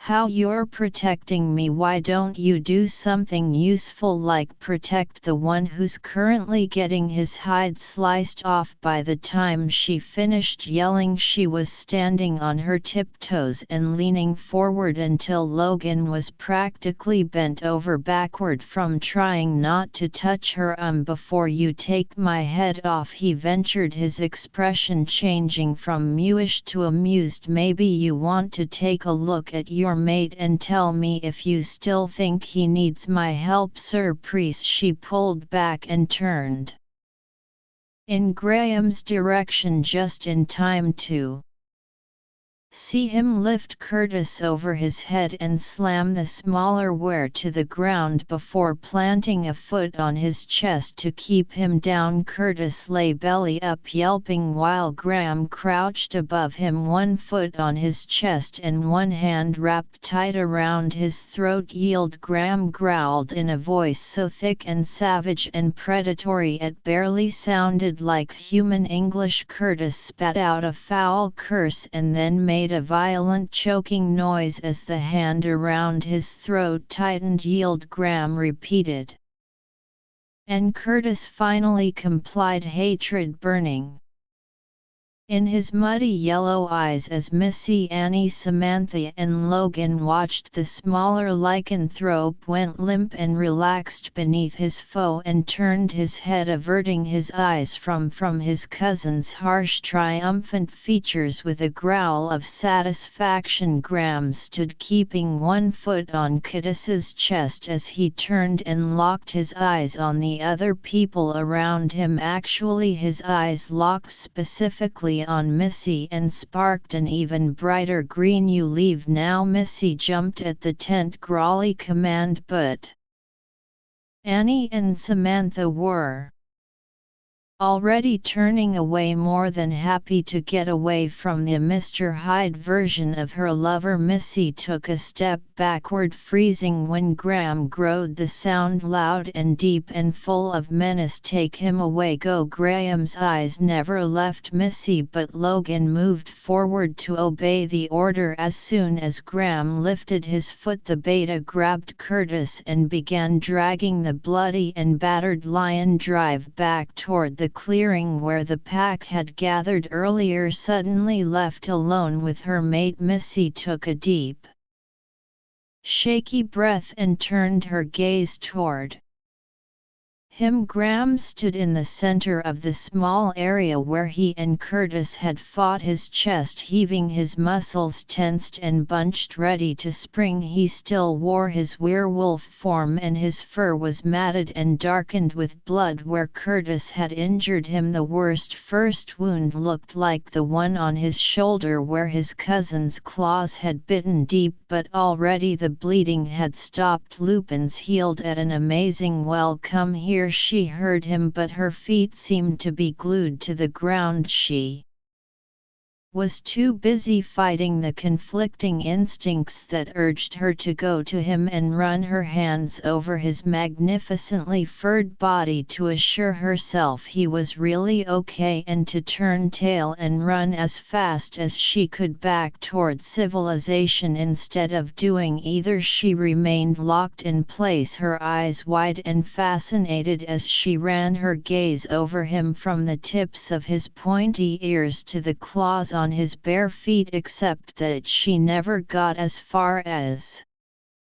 his feet because her gaze skidded to a halt when she saw his erection, long, thick and jutting high above his tightly drawn balls. That was about when her mind turned to Jello. "Here," he repeated, gesturing impatiently now, but the fear wouldn't let her. He was intimidating enough in human form, but the sight of him in we form, tense and intent and aroused, bent her reality just a little too far. She recognized the light in his eyes, recognized his desire for her, but her mind couldn't get past his fur and his teeth and the frantic desire to get away. She started to turn to flee, but his growl stopped her, not to mention the fact that he leapt across the 10 feet separating them in a single bound, landing between her and escape with the grace of a cat or a wolf, and began herring her backward. "Don't," he growled, "don't run." She almost did. Her instincts almost took over, sending her hurtling through the dark forest, but then she looked into his eyes and her heart contracted. He was in there, her Graham. His eyes shone out at her from the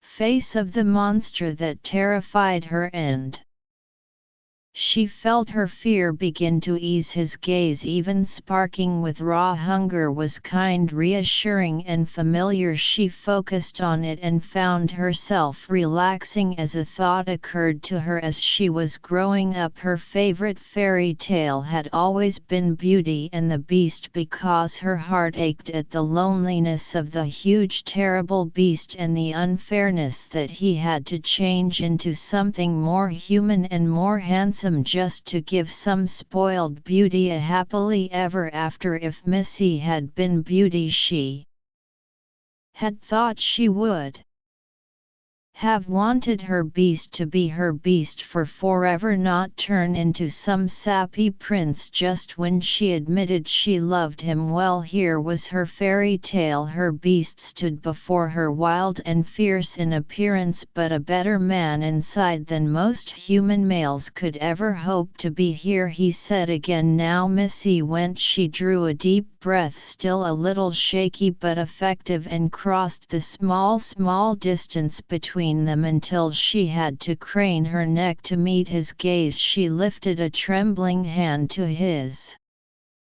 chest, forcing her fingers to uncurl so she could lay them against his soft fur. She gasped and he growled. Then he took 2 steps back and clenched his own hands into fists. "Don't," he growled, "too dangerous, don't want to hurt you." Feeling another layer of her fear melt away, Missy slid her hand down farther over his flat nipple and marveled at the similarities between his human form and this one. He might be so large now that she felt like an under-endowed Barbie doll next to him, but in either form he trembled the minute her fingernails scraped over the tightly drawn flesh you won't, she murmured, and she was beginning to believe it too. You won't hurt me, he gasped, the air hissing through his clenched teeth. Won't be able to stop. That made her pause, both hands now pressed flat to the heavy muscles of his torso as she contemplated the implications of his lack of control. The things he'd explained to her the other night came flooding back. She could remember the chill fabric of the sofa pressing against her bare skin, the heat of his body looming over her. She could remember exactly what he'd said. We picked the one we want for a mate, we chase her down and we take her. There's no seduction, no asking what she wants. When the males give chase, they're in rut, their instincts are in control, and there's no werewolf alive who can control his need to mate when he's in rut. If a hunt didn't end in sex, it would end in death. Which do you think is a better choice? He stepped back to evade her touch and hold in a deep breath. Don't touch, can't shift. If you touch, need control. Even in rut state, he'd said. None of his kind could control. He was trying to protect her. He was afraid he would hurt her if he ended the hunt by taking her in his were form, and Missy could see why. Even in human form he was strong enough to crush her with his bare hands. In were form he was more than 1.5 feet taller than her and probably 100 pounds heavier. He overwhelmed her, standing completely still, but he was still her gram and he needed her. She bit her lip, torn between fear and love, unsure if she could give him what he needed, sure she couldn't live with herself if she didn't. She hesitated for long heartbeats, debating and agonizing, and finally saying a quick fervent prayer. Then she laid one hand back on his chest, meeting his eyes as she slid it down over his velvety pelt to curl around the shaft of his flagrant erection. You need me, she whispered, leaning forward until her tongue could dart out and caress his nipples. She felt the shudder rack him and smiled. And you can have me. Chapter 16. For one heartbeat he remained utterly still, and Missy wondered if she'd made a horrible mistake. Then his clawed hand curled around her wrist, prompting her to look up at him once more. Don't tease, he growled, his teeth bared in a futile expression, but his eyes still full of gram. Need you now? Her other hand slipped between his legs and cuddled the soft weight she found there. And have me now? He broke the fierce tension binding him in place, snapped like a rubber band. He reached for her, burying his hand in the neck of her bodysuit and ripping it from her with one rough tear. He fisted his hands around the tattered cloth and snarled, last chance, fronting a defiance she hoped looked more convincing than it felt. She unspped her boots and kicked them off into the underbrush. It's about time. She had about half a second to look tough and feel terrified before he sprang, wrapping his arms around her and carrying her to the chilly earth under their feet. He rolled so she landed on top of him and not the rough ground, but the move still took her breath away. Before she could so much as draw a breath, he lifted her into, deposited her on her knees beside him. She sat back on her heels, prepared to chew him out for continuing to try to save her, but before her mouth could even open, he planted a hand between her shoulder blades and tugged her gently forward until she knelt on all fours. When he got on his knees behind her, she curled her fingers in the rough carpet of pine needles and braced herself for a brutal entrance and a short wild claiming. She got neither. She heard him move behind her and tried to look around to see what he was doing, but he placed his hand on the back of her neck to pin her head in one Positioned so that all she could see was the backs of her own hands, he held her there while he positioned himself behind her, bracketing her legs with his own so she could feel the heat of his muscle and the velvety pile of his fur against her bare skin. She expected to feel him pressing immediately against her entrance and burrowing inside, to feel his weight draping over her back and surrounding her while he claimed her as his mate. Instead, she felt a stir of warm breath against the top of her buttock and then the hot wet glide of his tongue sliding slowly along her spine, vertebrae by vertebrae, until she wanted to scream. She managed to contain the sound, but she couldn't contain the shudder that rippled through her. Graham reached the nape of her neck and swirled his tongue in the little hollow at the base of her skull, and the sensation made her teeth clack together. On another violent shiver, she heard a low rumble, more a purr than a growl, and his tongue traced a damp path from her neck to her ear to flick the lobe and teased the sensitive shell. Her hands clenched in anticipatio and her back arched to press against his chest, needing the contact of his heat against her bare skin. He made another rumbling noise and nuzzled his way around to her other ear, treating it to the same arousing torture. Grish, she murmured, savoring his name like she savored the sensations of his touch. She shifted her weight to press her bottom against his groin, feeling the familiar contours of his arousal and the unique heady sensation of fur caressing her.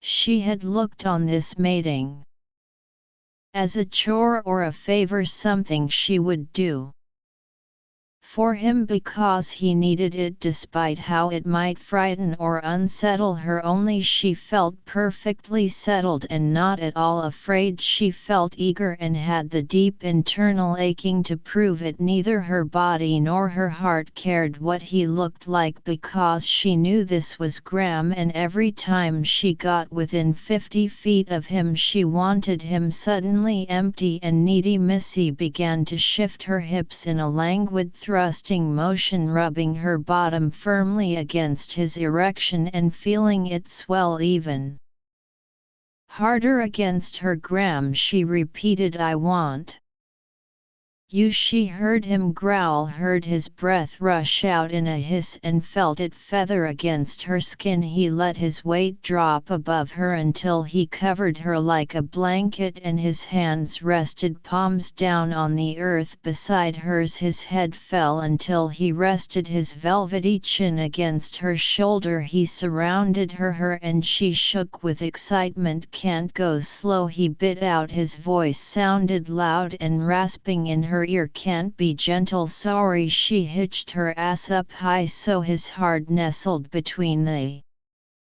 round cheeks and wiggled her hips so they rubbed teasingly against his length. I don't need slow or gentle, she hissed, I just need you this time. She felt him shudder, and then his hands were gripping her hips with bruising force and his weight lifted off her. Sorry, he repeated, poised for one heartbeat at her twitching entrance before he thrust his pelvis forward and buried himself deep within her. The long high howl that tore from Missy's throat sounded more low-peen than human, and she wanted it for a heartbeat before the feel of Graham's shaft impaling her tender flesh drove every thought from her mind except the need to get closer to him. She braced her clenched fists against the forest floor and locked her elbows, using the leverage to force her hips higher and harder against him. Graham grunted his appreciation and pulled back until just the tip of his length remained inside her. She bucked, trying to force him deep again, but he held her in place with his powerful hands. Mine, he snarled, teasing her with a shallow thrust that moved no more than an inch or two against her sensitive forceful that time, but his thrust was not, and Missy decided he had developed a fondness for torture. "God, Graham, please," she gasped, shaking and shivering beneath him, her clenching hard around the meager number of inches he allowed her, trying desperately to lure him deeper, but he resisted. "Mine." More force this time, along with one blessedly hard thrust that sent him driving deep inside her, nudging her womb before he drew back and paused again just beyond her entrance. Her entire body clenched and shook under his merciless teasing. Her breath panted out in shivering sobs, and she had to clench her teeth hard to keep them from chattering. He reduced her to practically begging, and she would do it gladly if it meant she would feel him driving her hard and fast toward orgasm. "Graham, mine." His hands clenched on her flesh hard enough to bruise, and he began to ease out before her muddled mind finally grasped what he wanted. "Wait!" Half gasp, half scream, the word tumbled from her in a rush, and she just prayed she'd spoken clearly enough for him to understand. It must have been enough, because he paused, the thick plum tip of his erection barely breaching her entrance, but he wasn't pulling away anymore, and that was important now. She just needed to get him back inside her, and she could die a happy woman. She drew a deep shuddering breath, licked her lips, and gave him everything. "I'm yours, Graham, your lover, your mate, whatever you want me to be, yours, mine." And he thrust forward so hard Missy thought she'd died. He pierced her to the core, his thick shaft tunneling through her moisture until he filled every aching bit, and when he started moving she thought she'd been reborn. After that thrust he kept his promise. He rode her hard and fast, moving forcefully within her, his hips thudding against her bottom with the raw slapping sound of romance. Every forward motion drove the air out of her lungs, and every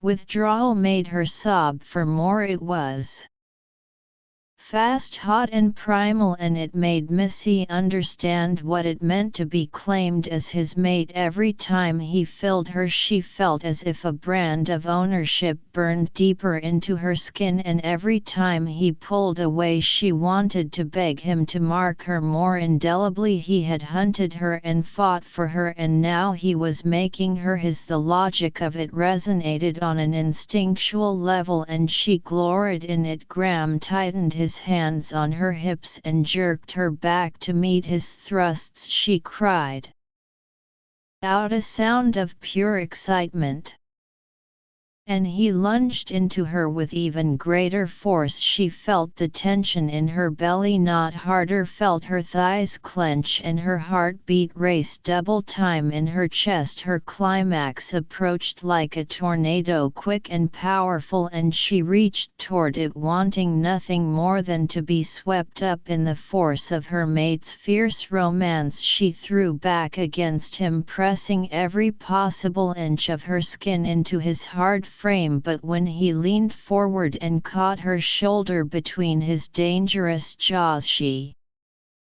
fell forward into the storm, her entire body clenching with the force of her pleasure. The orgasm ripped through her, and she came with a howl at the very instant that his teeth cut through her flesh, marking her forever as his one true mate. In the haze of her pleasure she heard him growl, felt him pull away and laugh at the small wound he had made. She felt him thrust deep within her and stop holding himself high and hard inside her, and then she felt him swelling. She felt his erection twitch and throb and grow impossibly thicker, stretching her tender flesh until she cried out and threw her head back on a wild moan. Gram echoed the sound with a roar, gave one last mighty lunge and began coming apart within her. The force of his final thrust knocked Missy's legs out from under her and she sprawled in an inelegant mess on the cold ground. Gram followed her, collapsing on top of her and blanketing her with his heat while she felt boneless with contentment. She felt his presence still hard and thick inside her while he emptied himself against her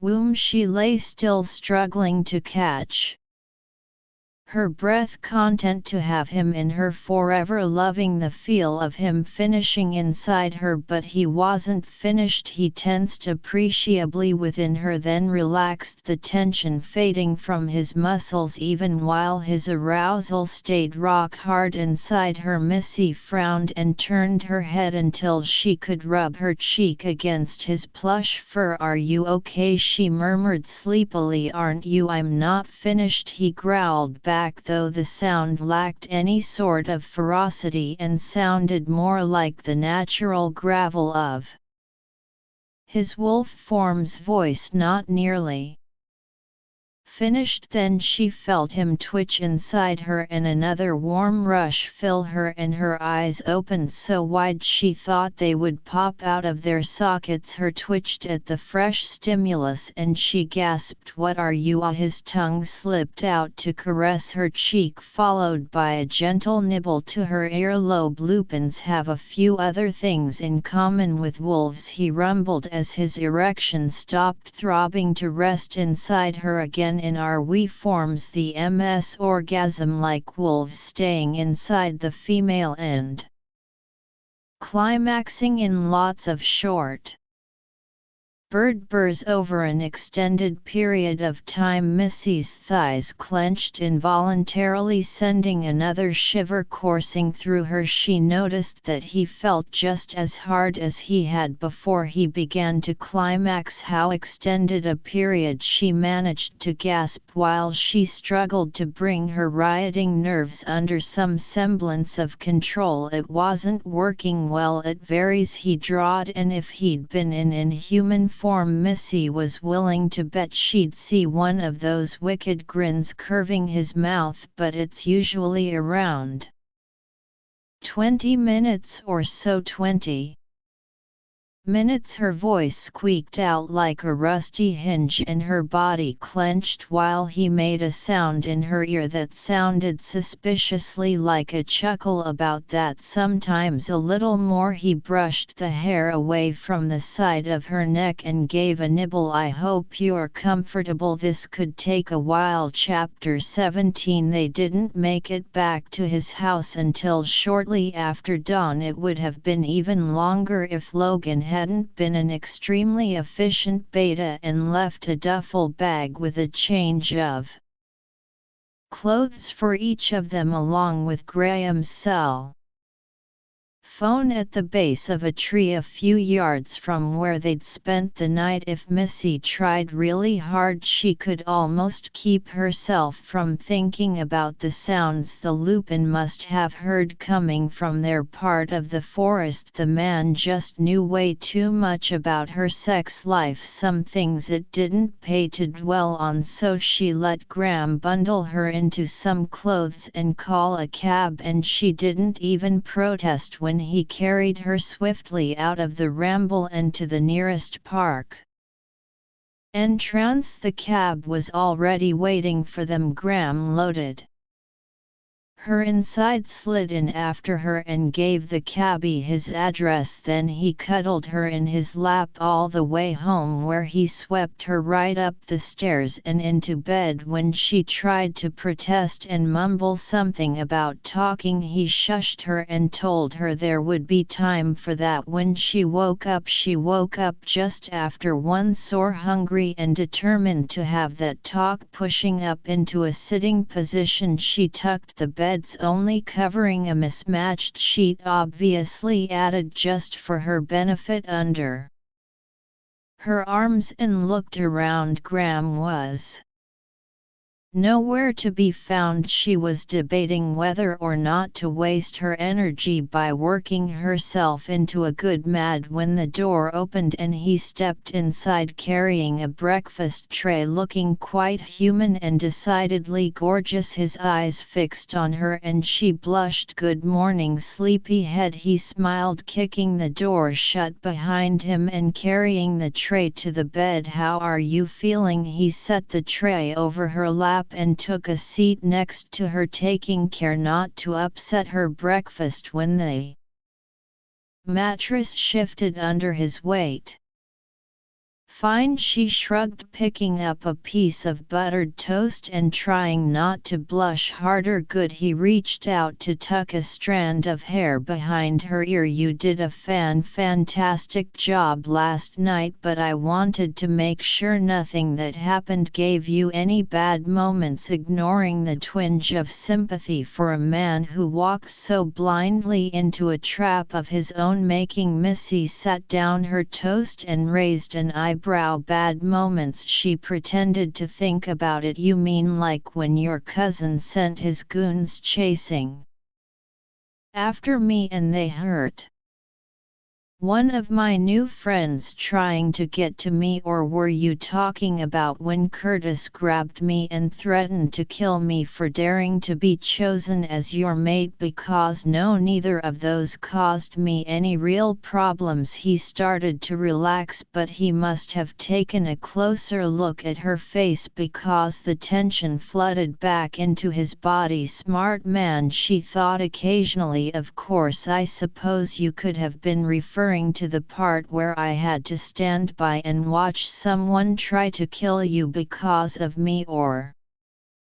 when I saw him slice your chest open so that you bled all over yourself. Was that what you meant?" He shook his head and opened his mouth, but Missy wasn't quite finished. "No, neither of those bothered me really, but thanks for asking." He forced an uncomfortable smile and reached for her, but Missy pulled away to glare at him. He winced. "Now that I think about it though, there was one part of the night that did really upset me, and now that you mention it, I'm not sure I've really dealt with it yet." "Baby, I'm sorry," he began, his green eyes dark with regret. "I know I hurt you. I should have been more gentle. I should have waited until I shifted back before I ever laid a hand on." Missy brushed off his apology with a negligent wave. "I wasn't talking about the sex," she said, clearly dismissive. "That was fine. No, I'm upset about something else entirely now." Graham looked confused, which was just how she wanted him. "I don't understand." "Oh, I'll tell you," she said, her tone so sweet it made him shift uneasily. "It's just a little thing, you might not even remember it. It's the part where I found out I'm pregnant." "You twit!" she shouted so loudly the silver were clanked together and Graham winced like he'd been hit with hurricane force winds. Missy figured Category 4 had nothing on her. "Missy, how could you do that to me?" she demanded, slapping her hands against his chest so hard that when she lifted them from his skin she left perfect impressions of them in flaming red detail. "Sweetheart, how could you treat me like that? I thought you were supposed to be my perfect man." She drew back her fist and pounded it hard against his stomach. Then she did it again for good measure. "Some perfect you turned out to be humiliating me like that. I never meant." "And to have the nerve to act casual about it." Her eyes dropped to the knife on the breakfast tray and he turned an interesting shade of gray. "I just can't believe your nerve, baby. If you just let me. Were you ever planning on telling me?" she demanded, rising up on her knees and planting one hand on her hip while the other clenched the sheet across her bare breasts. "Did you think I might like to know about something like that before you announced it to a bloody Stranger, who did that ever occur to you, Mr. High and Mighty Alpha? I didn't mean well, I don't really care what you meant, she shouted, far from finished. That was a lousy thing to do. You treated me like some sort of secret weapon, like this whole thing was a plot to knock up the first bimbo who came along just so you could rub your cousin's nose in it, and that sucks. It's my uterus, damn it, I deserve to be the first one to know it was growing something. Her anger dissolved on a sniffle and she cursed whatever hormones were already hard at work turning her into a blubbering idiot. Then she cursed whatever ones made her glad when Graham wrapped his traitorous male arms around her and snuggled her close. A baby, I'm sorry, he murmured, letting her bury her face in his shoulder while he drew her into his lap and rocked her like a child. I know it was lousy and I apologize. I should never have treated you like that, but my cousin had me trapped. Telling him about the baby was the only way I could think of to keep you safe. I was hoping that if he knew about the cub he'd realize his plan was futile and he'd give it up. Missy snorted, yet, and that strategy worked really well. I noticed he hugged her close and pressed a warm kiss to the top of her head. I almost died when he went after you, and letting him live after he touched you was the hardest thing I've ever done. I never wanted to put you or the baby in any danger. You have to believe that she did believe that, just like she believed the big was in love with her, but she still intended to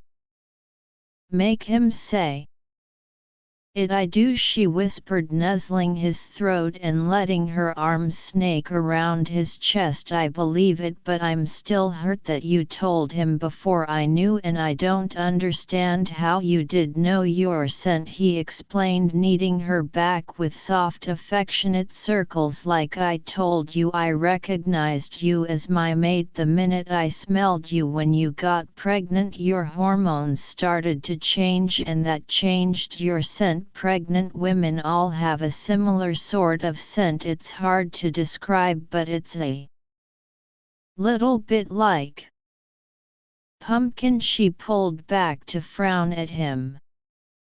Pumpkin, like pumpkin pie, he clarified, rich, spicy. She took a second to digest that. And is that a good thing? He grinned. Am I happy you're pregnant, sweetheart? I'm ecstatic. I can't think of a single thing that could make me happier. Missy could think of a single very important thing that would make her happy, but they were getting closer. She could sense it building in him, but it would require a few well-placed digs before she finally uncovered it. Does that mean you didn't deliberately get me pregnant?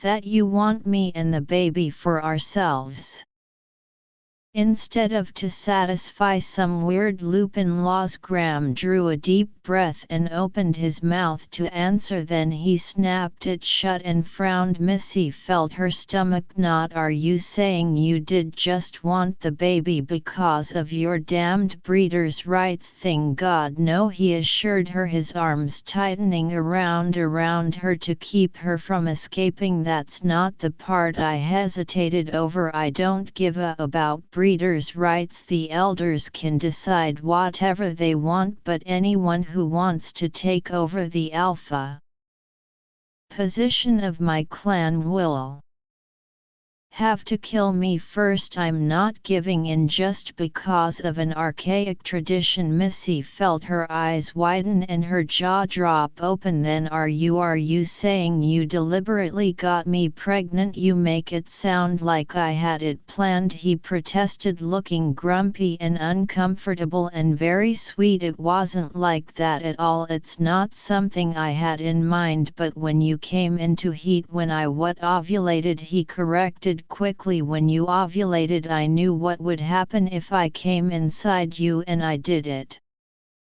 anyway as soon as I pictured you Having my baby, I knew I wanted that. I knew exactly what would happen, but I did it anyway, so yet I guess it was deliberate. How had this conversation spun so far out of her control? The man created more questions than he answered. Okay, first, how did you know I was ovulating? He gave her a look that said it should be obvious. If I can smell when you're a few hours pregnant, I can certainly smell when you're fertile. It doesn't take a rocket scientist, just a good nose. So you really want this baby?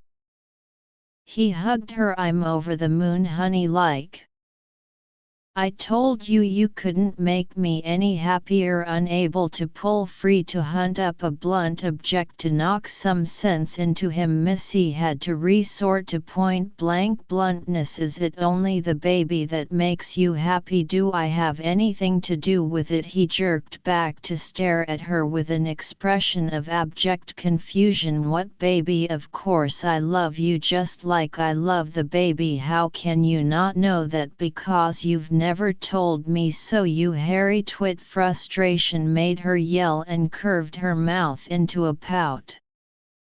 But she could feel her tension melting away. Remember, I'm the human here. I have no magical powers, no mind reading, no wonder knows nothing. If you feel something for me, you need to tell me, okay? His lips twitched into a slow smile and he leaned down to press a kiss on the end of her nose. Okay, he agreed and snuggled her close against his chest. They sat that way for a few more minutes until Graham brushed her hair away from her face and pressed a kiss to her temple. You know, for all our strength, lengthened speed and heightened senses, he said, smoothing his hands over her back with lazy strokes. Werewolves are really different from vampires. We're not just humans who've been infected with the virus and had our DNA mutated. We're an entirely different species, closely related, yet but still different from humans. Missy lifted her head and frowned up at him. What? It's actually lucky that we share enough common DNA with humans to make reproducing fertile offspring possible, he continued, ignoring her question. A few more separations in our genetic code and we'd be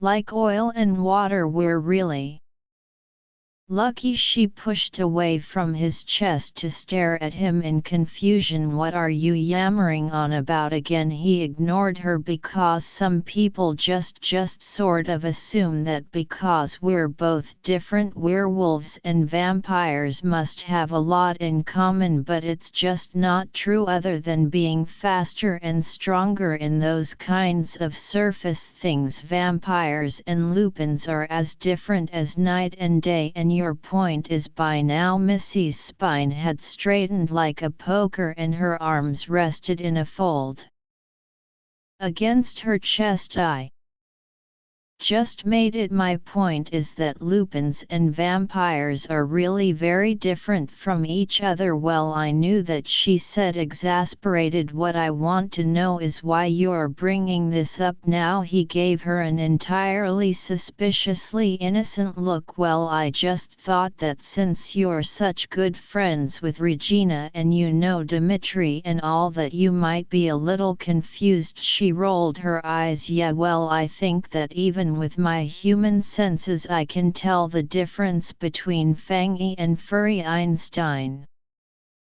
You can relax. His green eyes opened wide and she could swear he actually batted his eyelashes at her. Oh, so then you haven't assumed I can read your mind? His sledgehammer subtlety finally got his meaning across and Missy groaned. Oh, for heaven's sake, yes, I love you. Are you happy now? I really don't think that elaborate torture session was quite necessary. Graham shrugged, grinning his wicked grin. Maybe not, but it was fun. She reached out to thump him in the chest, but he caught her hand easily and brought it to his lips. I need the words just as much as you do, honey, Missy humphed, but she knew he was Right, and frankly she was still in a fairly charitable mood after hearing him declare himself blame it on the hormones. Letting her head drop back to his shoulders, she rested a hand on her unchanged tummy. Inside, it doesn't seem quite real, she murmured. What if we're wrong and I'm not really pregnant? Well, I certainly would be willing to put my all into trying again, Graham said with a grin, but we're not wrong. He's in there, honey, growing up quick. She looked up at Graham. Do lupins grow that much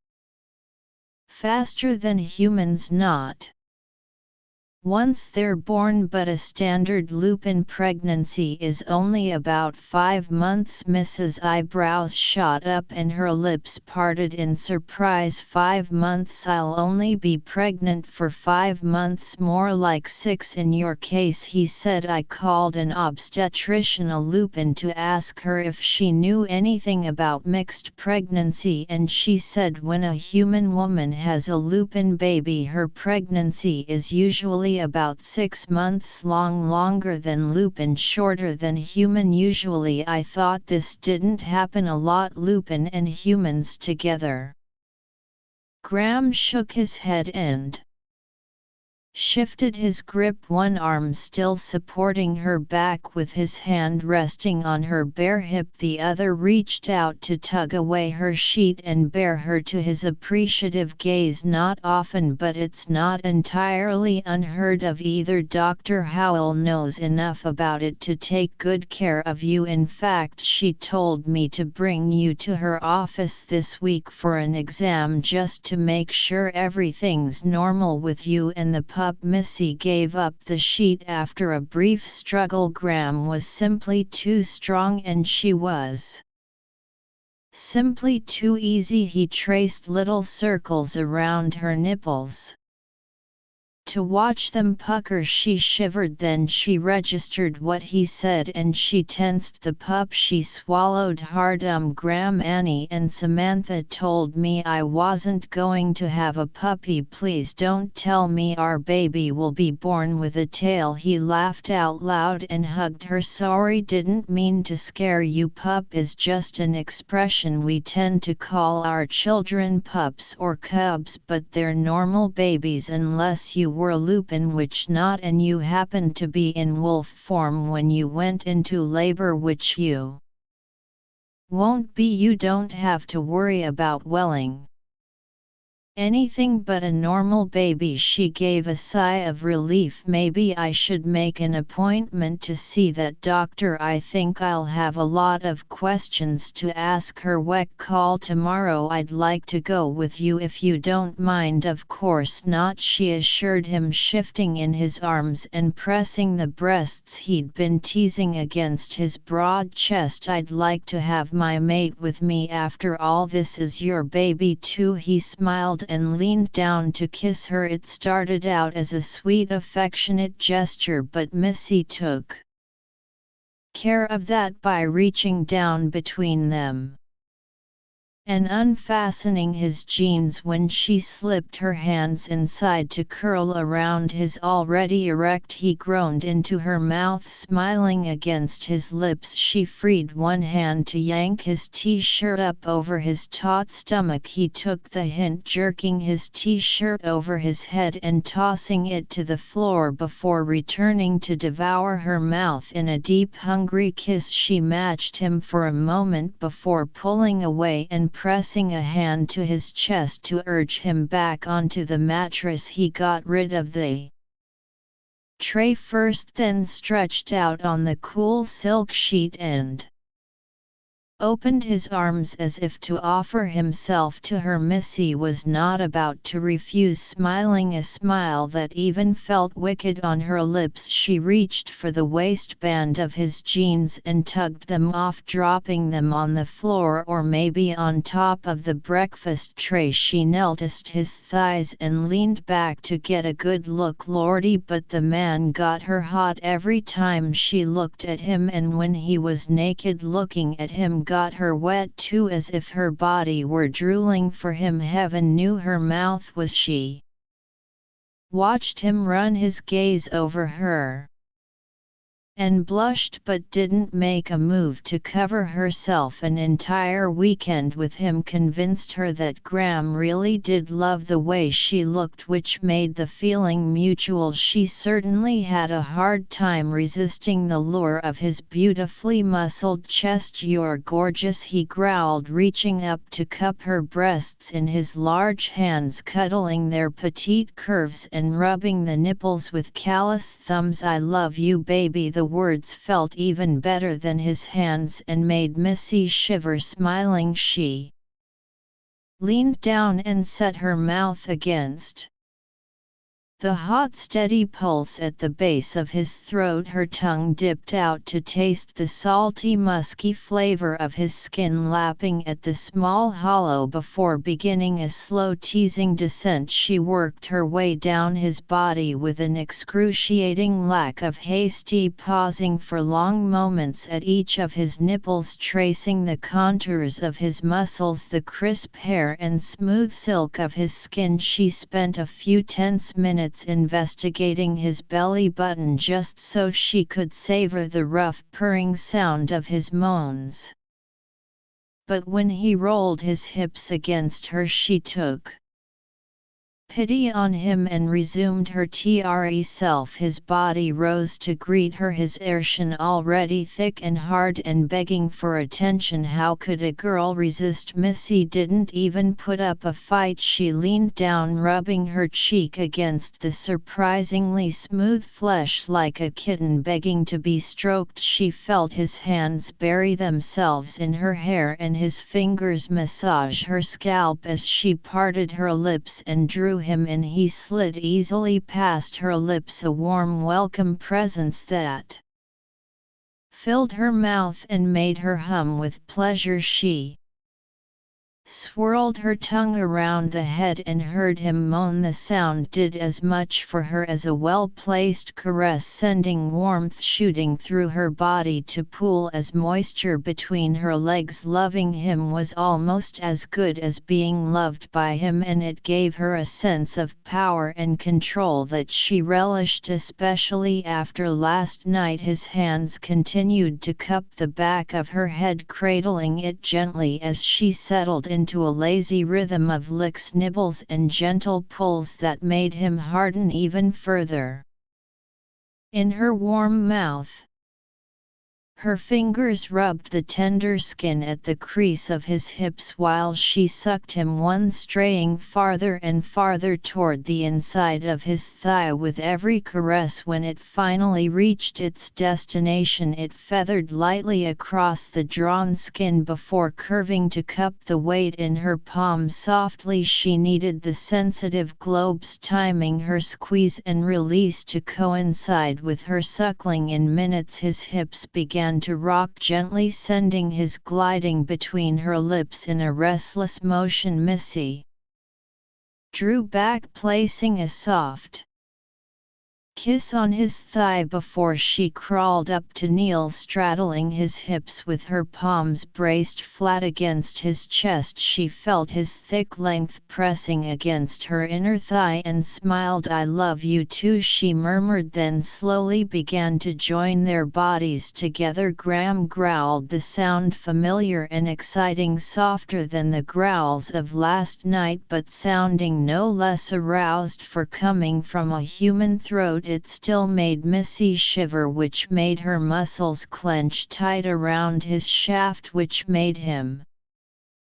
growl again. Life couldn't get any better. She let gravity pull her slowly down his length until her bottom rested against his hips and his arousal rested to the hilt inside her. The feel of him made her want to howl, but she restrained herself, not out of embarrassment but because she wanted to conserve her breath for better things like a hard, fast ride to the edge. Dragging her hips up, she pulled almost entirely free of him before plunging back, savoring the feel of him stretching her and filling her and making her burn. She settled into a rapid rhythm of lift, and fall that he echoed with powerful upward thrusts. Within minutes Missy was panting, her lungs straining to grab enough oxygen while her body strained to keep Graham lodged deep inside her. She felt torn, wanting to continue making love with him forever but needing the intense climax she could sense building on the horizon. She slowed her movements, unable to choose until Graham took the decision out of her hands. Strong fingers closed around her hips, anchoring her in place,